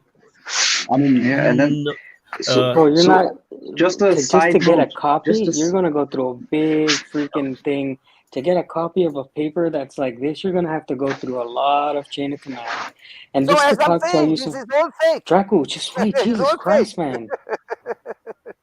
Jesus, Let man. them Just talk. I just want to tell you, Draco. Like, if you Yeah, want to please. move a vehicle, if you're in the Afghanistan war, if you wanted to move a vehicle 10 kilometers, you had to do a spreadsheet how much fuel you're going to put in that vehicle. Yes, Who's gonna, that's what I'm saying. That's what and I'm I saying think all the time. The military documents are much more exact. Let Yes, him but finish, he, Peter. but he wants to tell me now what I told him. Draco, That's what I told him. They Sorry. get completely confused. Let him finish. Hey, let Draco, Rock speak. Come on, what Rock. you saw Keep is, talking. is what you saw is in the tactical level, in the ground level. These documents are not in the ground level. It's not people like me. I'm just a first sergeant. Okay. Or then we are not going to have access to this kind of document. These very high level documents. This is not normal soldier documents. This is like but what I'm trying to generals. tell him though, Wyatt, that's what I'm trying to tell him. If the simplicity of moving a vehicle 10 kilometers, we still had to do the PowerPoint blocks and the stupid little colors. What I'm trying to explain is when I saw what I saw, it is exactly in the same format, but way more elaborate, but with the same setup and they are the same in that you have to go step by step and do all these little colors and all these boxes. That'll never change. That's why I'm trying to tell you when you asked me and before you started yelling like a maniac, because you asked me a question and I wanted to respond to you. I was trying to explain to you that I have made sheets like this. Why have I made sheets like this? Because I was in conflict and we all have to do it. And if you would have let me finish, I would have told you, by the way, I'm a very low ranking sergeant and I made them, but in the higher rankings, they do them exactly how I saw them. And I also saw them with my own eyes. What do you saw with your own eyes? And also like Dracu when when I was in, like Dan's saying, it looks like the stuff that he had to do. I would have had the same thing, except like I said, it would have been written on a fucking calendar and pencil, and we may have been fancy and had highlighters for different blocks, but it would have been laid out basically the same, except now that, like I said, in the when I got out of the Guard, it was and I know younger guys that are in the military, it's a joke. They joke around about how officers carry these little hard purse things with maps in them, and they all do Excel spreadsheets and shit like that. It's a joke because that's how hard they've gone to it. But it's the same thing we did. It's just we didn't have a computer to do it. We had to do it on paper. And, like I said, if we got fancy, we had highlighters, green was this block and red was this block. But it would have looked the fucking same. It just wasn't on a computer screen. So does that lend more credence to the validity of this document? Like, does that sway either? It just means whoever made the document, they either knew what they were looking at and knew what to put out, or they know what to do to make it.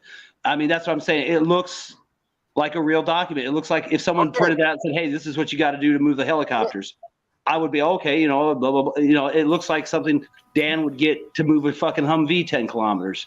That's all he's saying. We don't know if it's real. He's just saying it looks like something that he would use. In other words, if it's a forgery, it's not something like done by some kid on 4chan or something. This was someone that it's impossible. May I also talk for a minute? If you now go and try to, you all are interrupting me when I am talking, and then call me maniac because I am interrupting too. But he was interrupting you. So please, may I talk for a minute? Okay. Because you all seem to try. 1 minute. No more than 1 minute, please. Shut the fuck up, boss. You seem that all you are trying to convince me that these documents are real, and I know that they are not real because I was in contact with high military in my country. My friend, my uncle was a general. He was one of the inventor of the Romanian tank. So I know how documents are structured. The problem that these documents have is not the form, is not how are they looking like. The problem that documents have is the structure of the document. They are not exact. Military is not producing approximatively something. Military is producing, not Austria. I was in army in Romania.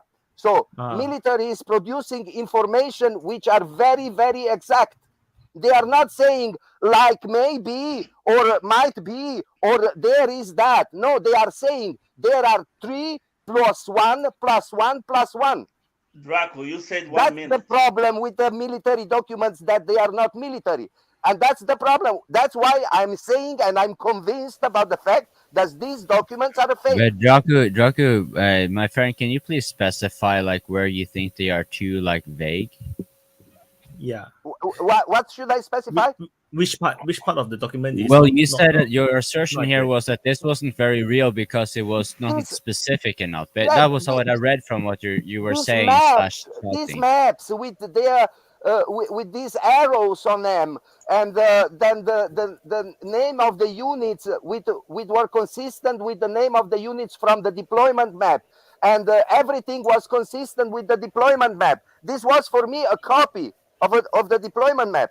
It was nothing that I didn't know, and it was nothing more exact than that deployment map is showing. Do you think the Russian army is relating on such shitty informations? Please, guys. Okay, this is what you don't understand, Draco. This is what you don't understand.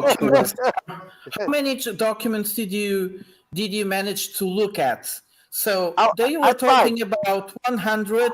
I looked at 5 of the documents, like every one of us. Wait, how many? You said 11?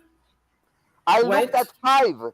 At 5 yeah, of the documents. I understand. As everyone. Wait, how many did you see? They said that there are 12 pages, is what I heard about. Damn, how many did you see? I just saw the ones I saw. I just saw the ones we saw with Wyatt. 5? Okay, 5. We all saw 5 documents, and we saw 8. He said they reported in the newspapers today that yesterday they also released another 100. Yeah, but it cannot be found. Like if you try to download it, if you try to find this 100, you cannot find it. Really? At least I cannot find it. So I do not know where the 100 is. Only the journalist seems to have it, but I have no idea where he downloaded it. And those documents have more than 1 month. Yeah, from the 1st of March. So let's talk about other things. Yeah. Yeah. LGBTQ. I mean, I'll talk about other things, but I just have to say, like, you think that you know everything, Dracu, and so you're unimpressed by something, but you don't understand, Dracu, that military planning and maps are not impressive at all. Not impressive at all. Like, you don't understand. You're looking for some. You tell me I don't understand. Can I finish, you fucking maniac? No, but Shut you up. tell me I can Shut understand. up. Look, this is why Why nobody should I shut lets you up when talk. you are calling me Because stupid? you're a maniac. Because you're when you stupid tell because me you I don't don't understand to shut understand, up. that means that I am stupid. Because you don't understand. Because I you're looking for the understand, my map to friend. be. Do you believe me? I understand every word that you say. I understand every word. Draco, my endearing old vampire friend, please don't get so emotional. He didn't mean to insult you. Like He's trying to this, explain his perspective. So please be respectful when I'm talking respectful with you. I don't think He didn't call you Draco. He did not call you stupid. Don't tell me He I don't just said understand. Draco. He He's did not kindergarten. defend you. He did not go with it ad hominem. He did not call you stupid. He said you just don't understand, and he tried to explain. Now please allow him to explain. So tell me, You have Draco, explained quite a bit. do you I think understand it is then that appropriate that you allow him to explain? Because you were Draco, given so time. you You do yourself, understand? Wyatt. So now please let Dan go. Draco, so I want to know, Draco, if you truly understand then that military maps are not so impressive. They are fake. No, I'm talking about real military maps, guy. Of course, I understand real military map. I can read military map. Okay, so they're not impressive, right, at all. The military maps, oh yes, they are impressive of the exactity of the information that is produced. From the exactity of the information, the exactity, do you understand, Dan Castle, when I say exact, the word exact, you understand? So there is no mistake on a military map. There is no approximativity on the military map. Because they are related with their lives on these informations. Okay, good. I think all that Dan and I were saying was that based on our experience and the way it was laid out in the format, that's something we have experience with. He has an experience with it in Excel. I have experience with it on a calendar. I think that's all we were really trying to say was I'm not saying one thing that adds legitimacy to it. It looks familiar to what we experienced. That's all. Nobody was saying it was 100% true. So can we move on now? Okay, so Draco is referring to just the map that he saw. The thing about the map that he saw, like I said, information is only on a need to know basis. If you have no need to know the specific units, where are they positioned, you're not going to get that kind of map. You understand what I mean? So they are just going to give them heat map of where the units looks like. Where are they? They are not going to give you the exact location of these units, because firstly, at the first place, they will not give you, because it's. I am agreeing with that, no problem. But in spite of all what you are saying, in my opinion, these maps are fake. Yeah, I agree. You can have your opinion. May I have this opinion, please?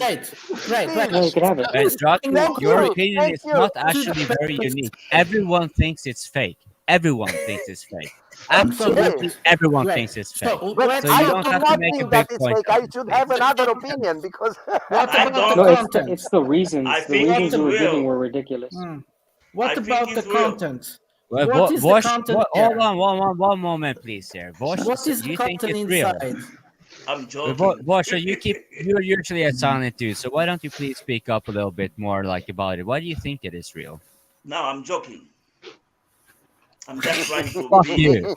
I'm just trying to be annoying like Draco. I am not annoying. Yes, you are. No, I'm just making my point. Doesn't mean you're not annoying, but we like you. Look, we got an outdoorsy Belaruski coming back here with a shoddy connection. No longer the first with his time I see fancy him. headphone and all that nice volume that he gets through with a good audio connection. Yeah, he looks so different here. He looks like a different person. Who is this Is guy? my connection really bad? Can you guys Are hear me you at all? really a member of LGBTQ? Remember what I said about how young he looks. Remember what I said about how young he looks. This is Now another. can you hear Oh, me? right. guys He's actually out hear me? looking for Can you drinking guys the actually blood hear me, or of. am I cutting out really bad? No, So- no, no. You're okay, Mister Secondary Vampire. Or what was the? Oh no. Oh, that's right. What are we talking? Alan is the vampire, and Dracu is Renfield. That's why Yeah, Alan is so young and Renfield. beautiful, and Renfield is old. And Renfield is the one that pretends to be human, but actually draws off the other one. Well, he's the one that basically serves the Dracula, which is Alan. Yes. Don't you want to get into that discussion? How could you expect something like that on a geopolitical so-called Yeah, analyst? you got to come to channel? the private chat if you want the good stuff. If you really want to find out if Alan is a vampire, I mean, you can look at him now. Now it's more clear and obvious. The only thing that's wrong is the lighting, right? You would expect the vampire to fall apart, but Draco is the one in the dark. Guys, it's cloudy. I've seen enough vampire movies. If they're old enough, they can If it's survive. cloudy, They I can can't survive in the sun. There you go. There you go. There you go. We'll never. He's like that. You may Edward never vampire know that unless you get can on the survive in open the mic. sun. I have a silver bullet, 762 for me personally. Hey, That's guys, a werewolf, not a guys, vampire. Guys, guess what? That's a good cheese.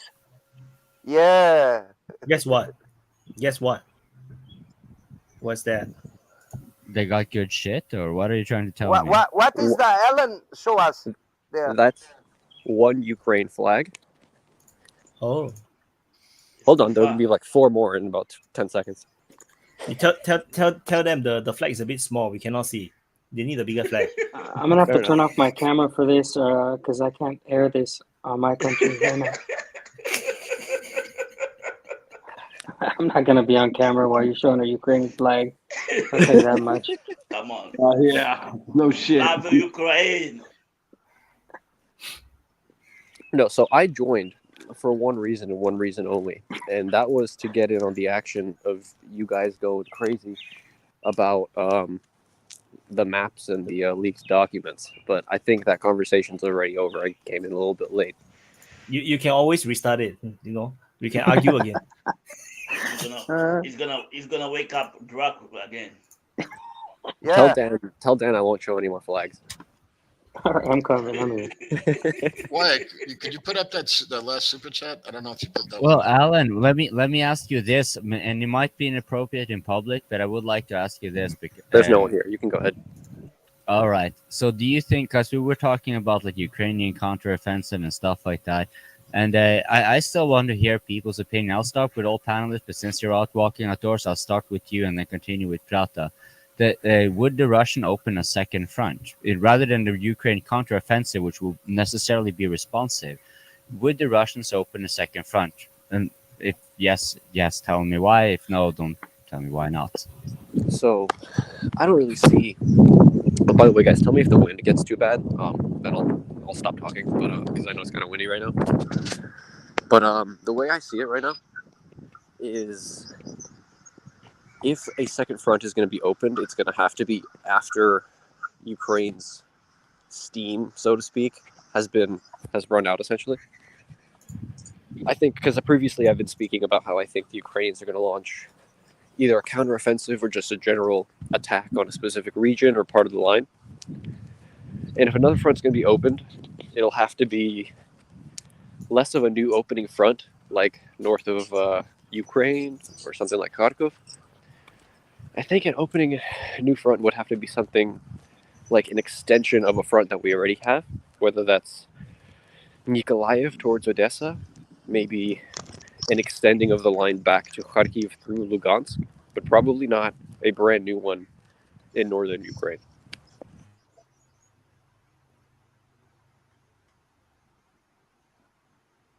Okay, so just if you could finish one part here, like, because I wasn't actually asking about opening a brand new front, because that is a very obvious escalation.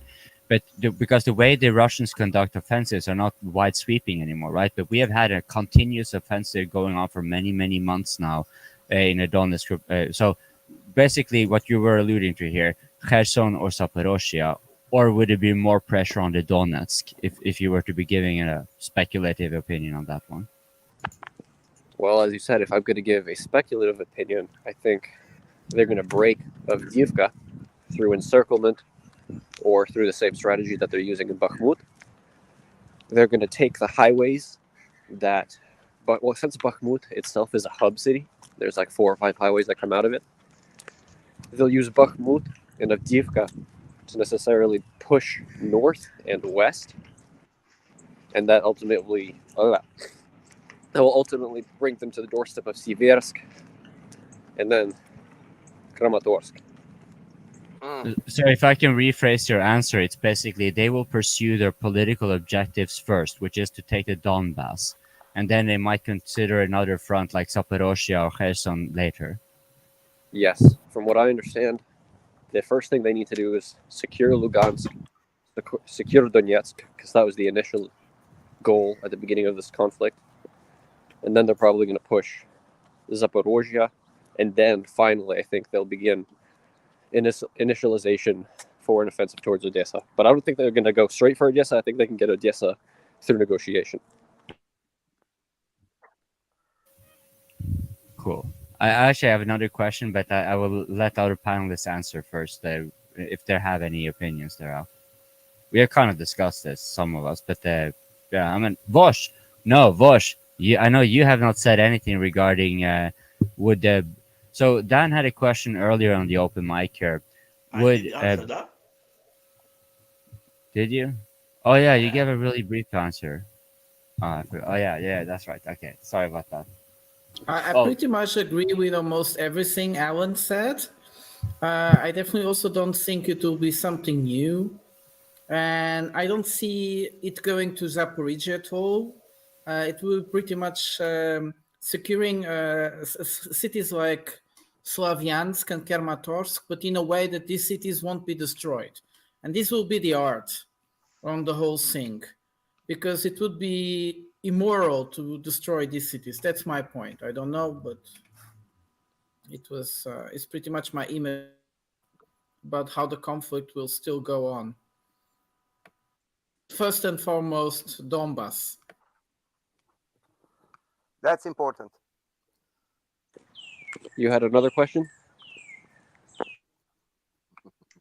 Yeah, what's the bird you can hear behind you? No, coping. I heard you said you had one more question. Yes, I did. I'll come back to it when I recall. It pertained to something that you answered, but I cannot recall at the moment. Apologies for that. Aral asked you, what's the bird behind you? What's the bird that we are hearing all the time there? It's a Robins. Okay. So it's 5 hours. Yeah. Do you want to talk any more topics? Yeah, or we will do the closing statements. Who want to go last? Who want to do the closing? I'll go first because I live in Asia time with you, and we've basically been talking through the entire morning. Yeah. Hello, guys. Again, it's always a pleasure talking with you. I think that we need to get disciplined and learn to shut up and listen. I practiced a lot this time. I think it makes it better for the people who are watching, to be honest, if we don't talk over each other. So I will say sorry, Dracu, for saying bad words, and I don't say sorry for talking because I did let you talk and you did interrupt me, but I'm sorry for speaking rudely. Now, with that being said, again, it's always a pleasure to be on here and listening to you crazy guys. And I will always promote friendship. And if you know, I live in Russia right now, guys. If you're watching this, you're going to see the lights here in Siberia behind me. I live in the city of Irkutsk. This is an awesome place. And see you guys on the next one. Plug your channel. Yeah, I have plugged it so many times. By the way, I make videos. My channel is Wild Siberia. I make videos talking about Russia. I talk about propaganda.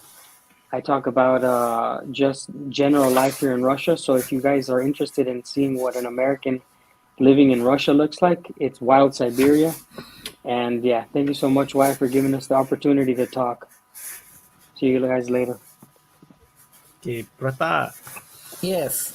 So this open mic was really very organized for almost 90% of its time. It was a very good open mic, really amazing. And most people were able to talk its own time and explain most of its ideas until Draco came in. But it's okay, we know him. It was coming.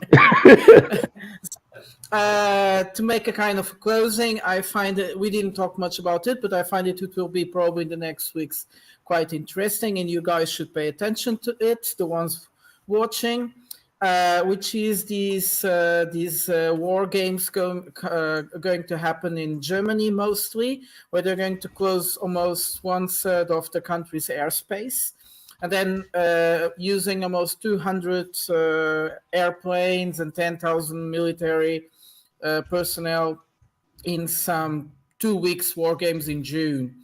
It could be interesting because many people are talking how dangerous this is and how somehow this might be connected with the war will be connected with the war in Ukraine in some kind of stage. Anyways, otherwise, it was great. It's very interesting that we also talked a lot about these papers. There's a lot of misconceptions, like we tried to demystify today about them, especially something I didn't know. There was just 11 or 12 or 5 around, which is quite impressive for something that made so many people talked about it. Yeah, so great to be today with you guys. RL. Well, it was great to be here talking with nice people. I wanted to ask a question to Wakar, but it was about geopolitics and invitation made by Indian authorities to the Pakistani representative of intelligence. Yeah, the same trend we saw with the rapprochement with Saudi Arabia and Iran, and the rapprochement we saw with Bashar al-Assad and the other Arab countries. All that, which is, I think,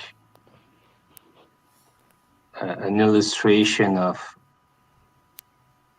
the way how the rest of the world are beginning to be more and more fed up with the Ukrainian mess. To just want to talk about other things. Yeah. And I'm still waiting to see those so-called Western equipment, yeah, on the battlefield in the front line. And it's coming. Yeah, and we are all waiting also to the official announcement of the taking over of Bakhmut. Yeah, maybe next time. Voila. Voila. Okay, cheers. Yeah, I just want to say thanks. I think it was fun. I appreciate all you guys. Even Draku, I love you, brother. Thank you. So yeah, I enjoyed it. Those listening, smash the like button, subscribe, all that stuff. Don't forget to check out Dance Child Wild Siberia. Wyatt, thanks again for hosting, putting this together. Appreciate it, brother. That's it, man. Alan. Yeah. I really appreciate that I was able to actually connect out here. I'm surprised my connection works. Yeah. I really want to see how this upcoming panel we're planning for this analysis is going to break down. I think it's going to be really interesting. I think you guys had a really good talk today. I had to step out because my brain is not big enough to discuss some geopolitical stuff, and I'm extremely hungry. But as you can see, I have been let out of my cage, and if you do not like, comment, and subscribe to Wyatt, I will find you, and I will eat you. So, other than that, I hope you don't get lost in your neighbor. What was that? Just don't get lost in your neighbor. All my neighbors are Come old and on. gross. Don't be mean with him. It just came out today. Yeah. So you, if you all didn't subscribe, Alan will come and eat you. Whatever that means. Sounds kinky. Dude, as a member of the LGBTQIA plus community, dude, it's my responsibility to hunt down and convert every straight man to be gay. Okay, boss. Yeah, it was another good stream, and I just would like to say, I know there is a lot of African and South America there. We need new faces here. So I know you are watching. Please, next Sunday, join us. And don't forget to like and subscribe. Yes. So let's go Draco first. I'm hearing now that some of you here are crying that I'm interrupting or something, but that's not true. Please, I am just saying 10 words, and 2 or 3 of you are saying no, that's not like this, and then I have to shut up and hear what you have to say. And when you are saying something, Anyway, Draco, you're talking too much. You gotta stop talking. You're talking way too much. see, So you are interrupting now. So please don't fucking interrupt me. When I'm talking. Let him come out. So, and when then you are begin to talk, are you beginning with the you have to understand? Closing statement, please. Closing statement. That's my statement, man. Okay, have a Oh nice shit, day. we're closing. You are interrupting me when I'm making my closing It was a beautiful statement. coming out. Because that's all you. Because that's all you do to others. Fuck you! Don't interrupt me if you don't want to be interrupted by me, brother. Shut up. Please, Draco, never change. Please, never change. Don't interrupt if you don't want to be interrupted. And if you want to be treated with respect, then treat me with respect. Because I am a man. You know. Are you sure? Are you sure? I am very sure. You wanna see? I will let the audience know you are not a man by my time of the closing statement, so don't come with that shit. I didn't call you maniac. Who called me maniac? I don't know. No, he's a vampire, but he's Pennsylvania. Instead that you are hearing my closing statement, you are telling me what I have to tell. So please, Draco, do you have any last words for this open mic? Let me be like I am, because that's why I am such a successful guy. Because I am like I am. We love you as you are. Don't you worry, my friend. We love you as you are. Someone asked you something. Atreyo. Someone asked you something, copying. I was not to the end. So shut up. When I am talking, you shut up. So please. Draco, have you finished your closing? Now I am finished. I love you. I love you guys. I love you all. I love you. We love you too, bro. Atreyo. Yeah, so I actually just joined again because I finished my duty. I thought, I still have an hour to go, but no. Anyways, it was still enjoyable, even though I was there bits and pieces. There were some topics that actually were really good. I think this open mic was a challenging one. But then again, just good to be here. Good to see all these people. Good to hear Draco from time to time getting interrupted and shit. No, it was nice. It was nice. And then actually, I had a question which I didn't get to earlier. Whatever happened to Toby? But yeah, that's it. Anyways, people, enjoy, join, subscribe. Coping. Coping. Final. All All right. So let me have a look. Yeah, there are. It's Wait, not I too have one more bad. thing. One more thing though. Sorry, Kopi. So Problem. for the people in Asia, where are you? 中国人、台湾人在哪了？在睡觉。 Thank They're all sleeping. you for adding that to my list, Atreo. Thank you very much for that. So, like those people who have not liked yet, like I'm not gonna shame you this time, even though you know I think of you like filthy fucking heathens. But no, I mean the normal people, like upstanding people, but you're a little bit shy. Like I've actually invited some of you in the chat here, who were kind of almost on the edge here, on the fence of getting on. I think you should get on. But yeah, to the rest of you who are watching and you know, on the chat, I think you should actually you should just press that like button and consider the fact that these open mics are also going to be divvied up. So there's going to be parts here you're going to find that you can share to someone. And you might think that, oh, it's just one person. No, this matters, because then we can get another weirdo like you to come watching here, be on the chat, and get on the open. We had new people here on the panel here. And so, you know, I'm just going to, you know, I keep on going on the spiel. I'm not going to do that tonight because it was a really nice open mic. Like already many people have already said. I'm going to add on to what the Voice and Atreo said. Yeah, if you are from Africa or Latin America or Southeast Asia, where are you? Well, can't you just get on? Like, you see, our coverage is very much limited by that. We need the people. We need the people who are from the regions to come on. So, if you are from Latin America, if you are from Africa, or you are from Far East Asia, please do come on. And let's see. Sorry, copying. Just give me a minute. Draco, can you read what Alan's name is? I don't know what he's meaning. Okay, copying. Please, Go on. Okay, so I will actually elucidate that, because what Vosh was pointing out there is something you guys need to know. There are deeper shit going on in the like. I'll reference Toby Stewart yet again.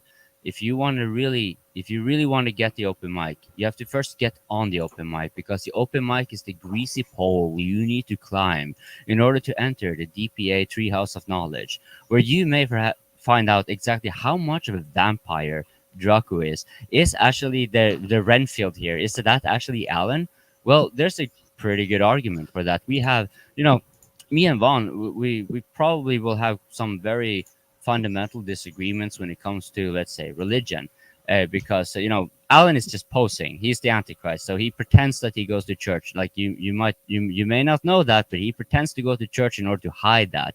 Now, how do I know that? Well, I know that because I'm in the Telegram group. Now, I'm not giving any remarkable information here. I'm just letting you know there's deeper shit going on the behind the Telegram group.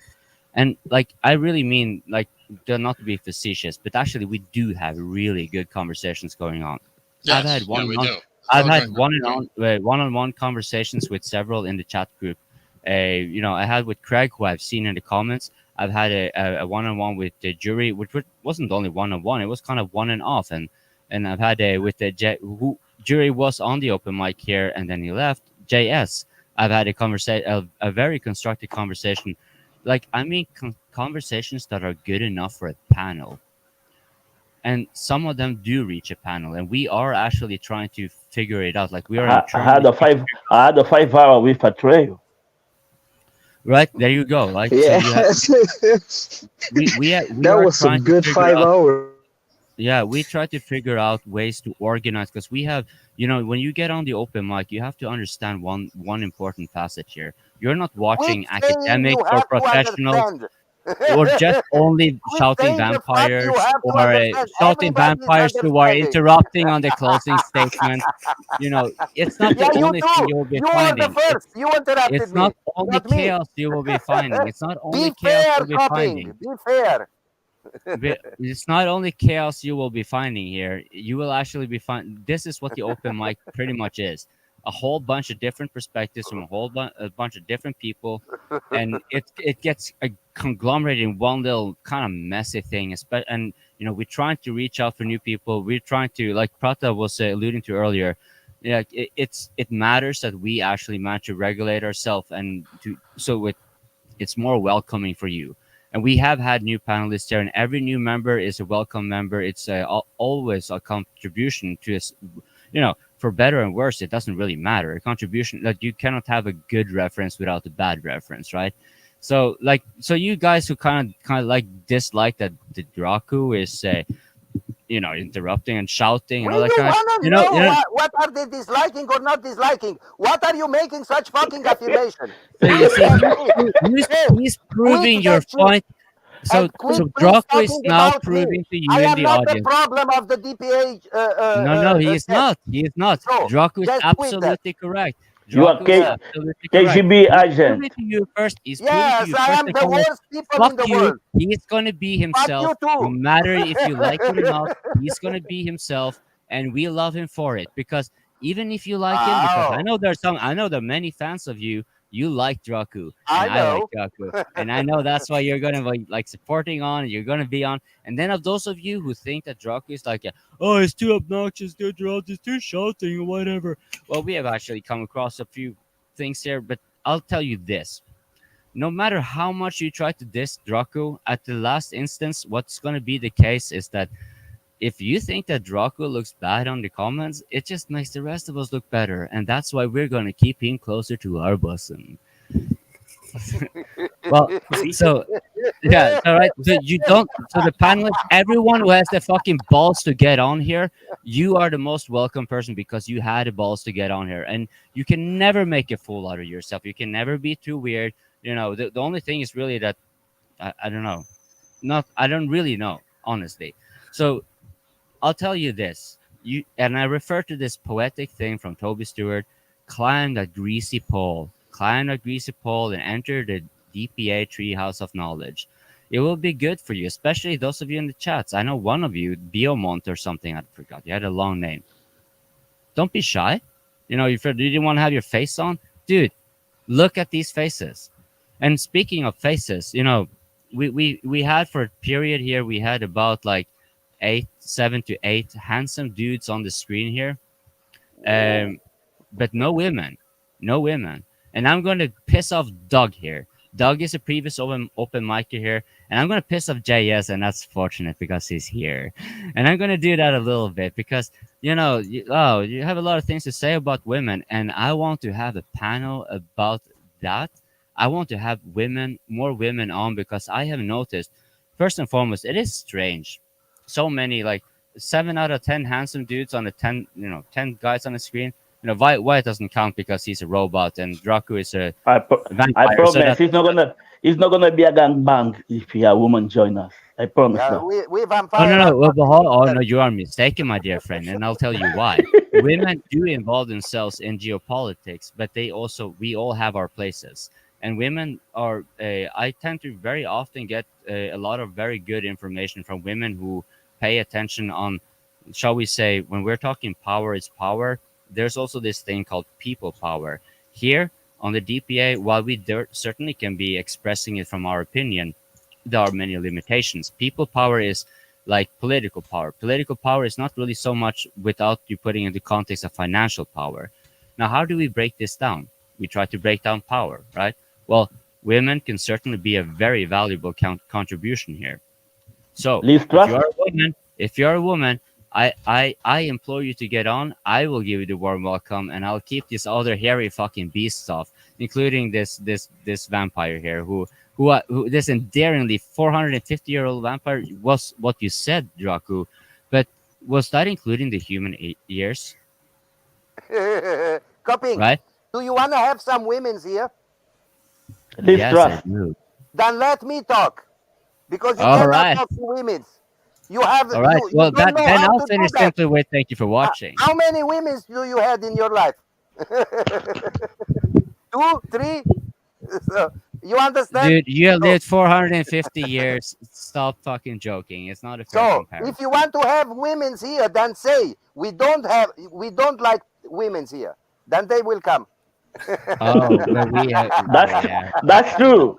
That's We true. You have see, something, both, but it both, is you know. true. It is true. Draco, you are correct. See, those of you who think that Draco is just like what? No, he is actually very often very correct. And Okay, here is I'll say getting something that'll guarantee that women show up. Look, ladies, we don't want you here. We don't trust anything that bleeds for 5 days and doesn't die. Okay, sorry. Get me here.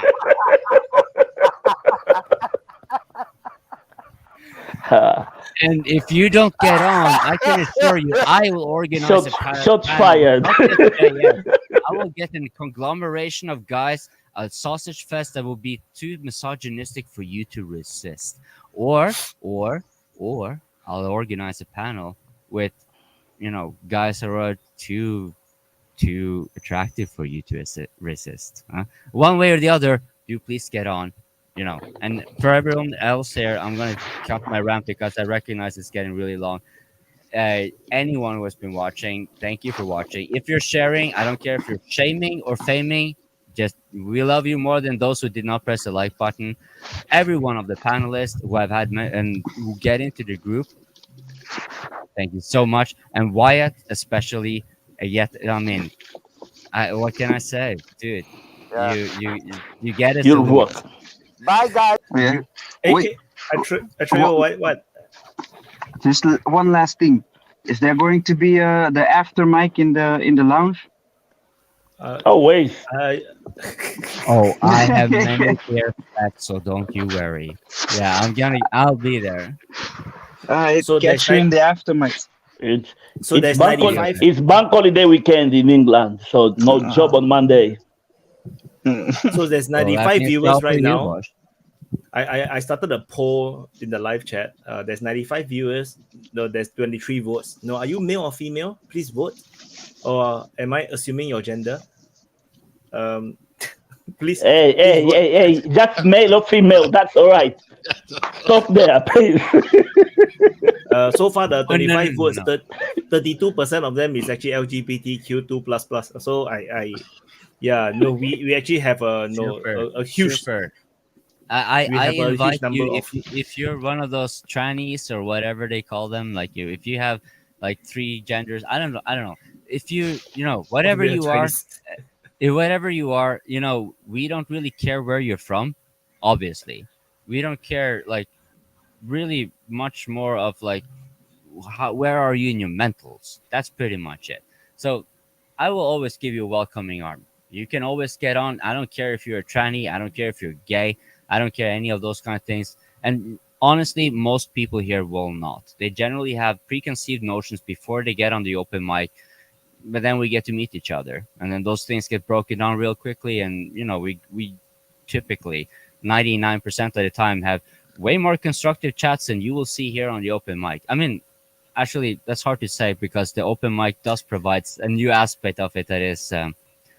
I'm not going to ramble, but I would implore you, please do consider joining on the open mic when you are watching. And to those of you who are unable to, you watch this after the stream, we thank you for commenting. We thank you for watching, and do try to share if you can. Find pieces of it because there's nothing here. Like I understand, like a 5-6 hour stream is going to be difficult, but you can.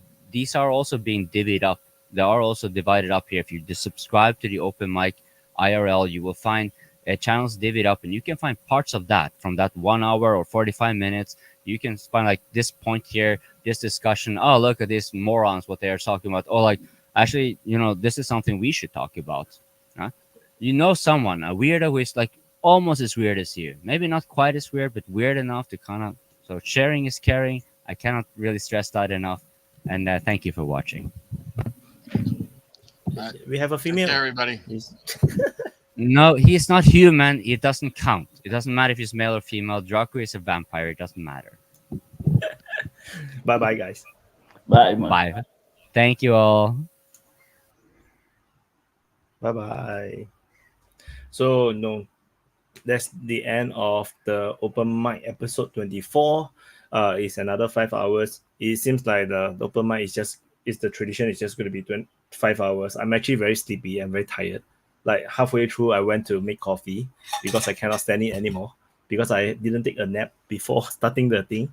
So So hope you guys enjoy. I think today's open mic is really deep. I think we were on topic for most of the time, and I think we have like four new speakers, so that's great.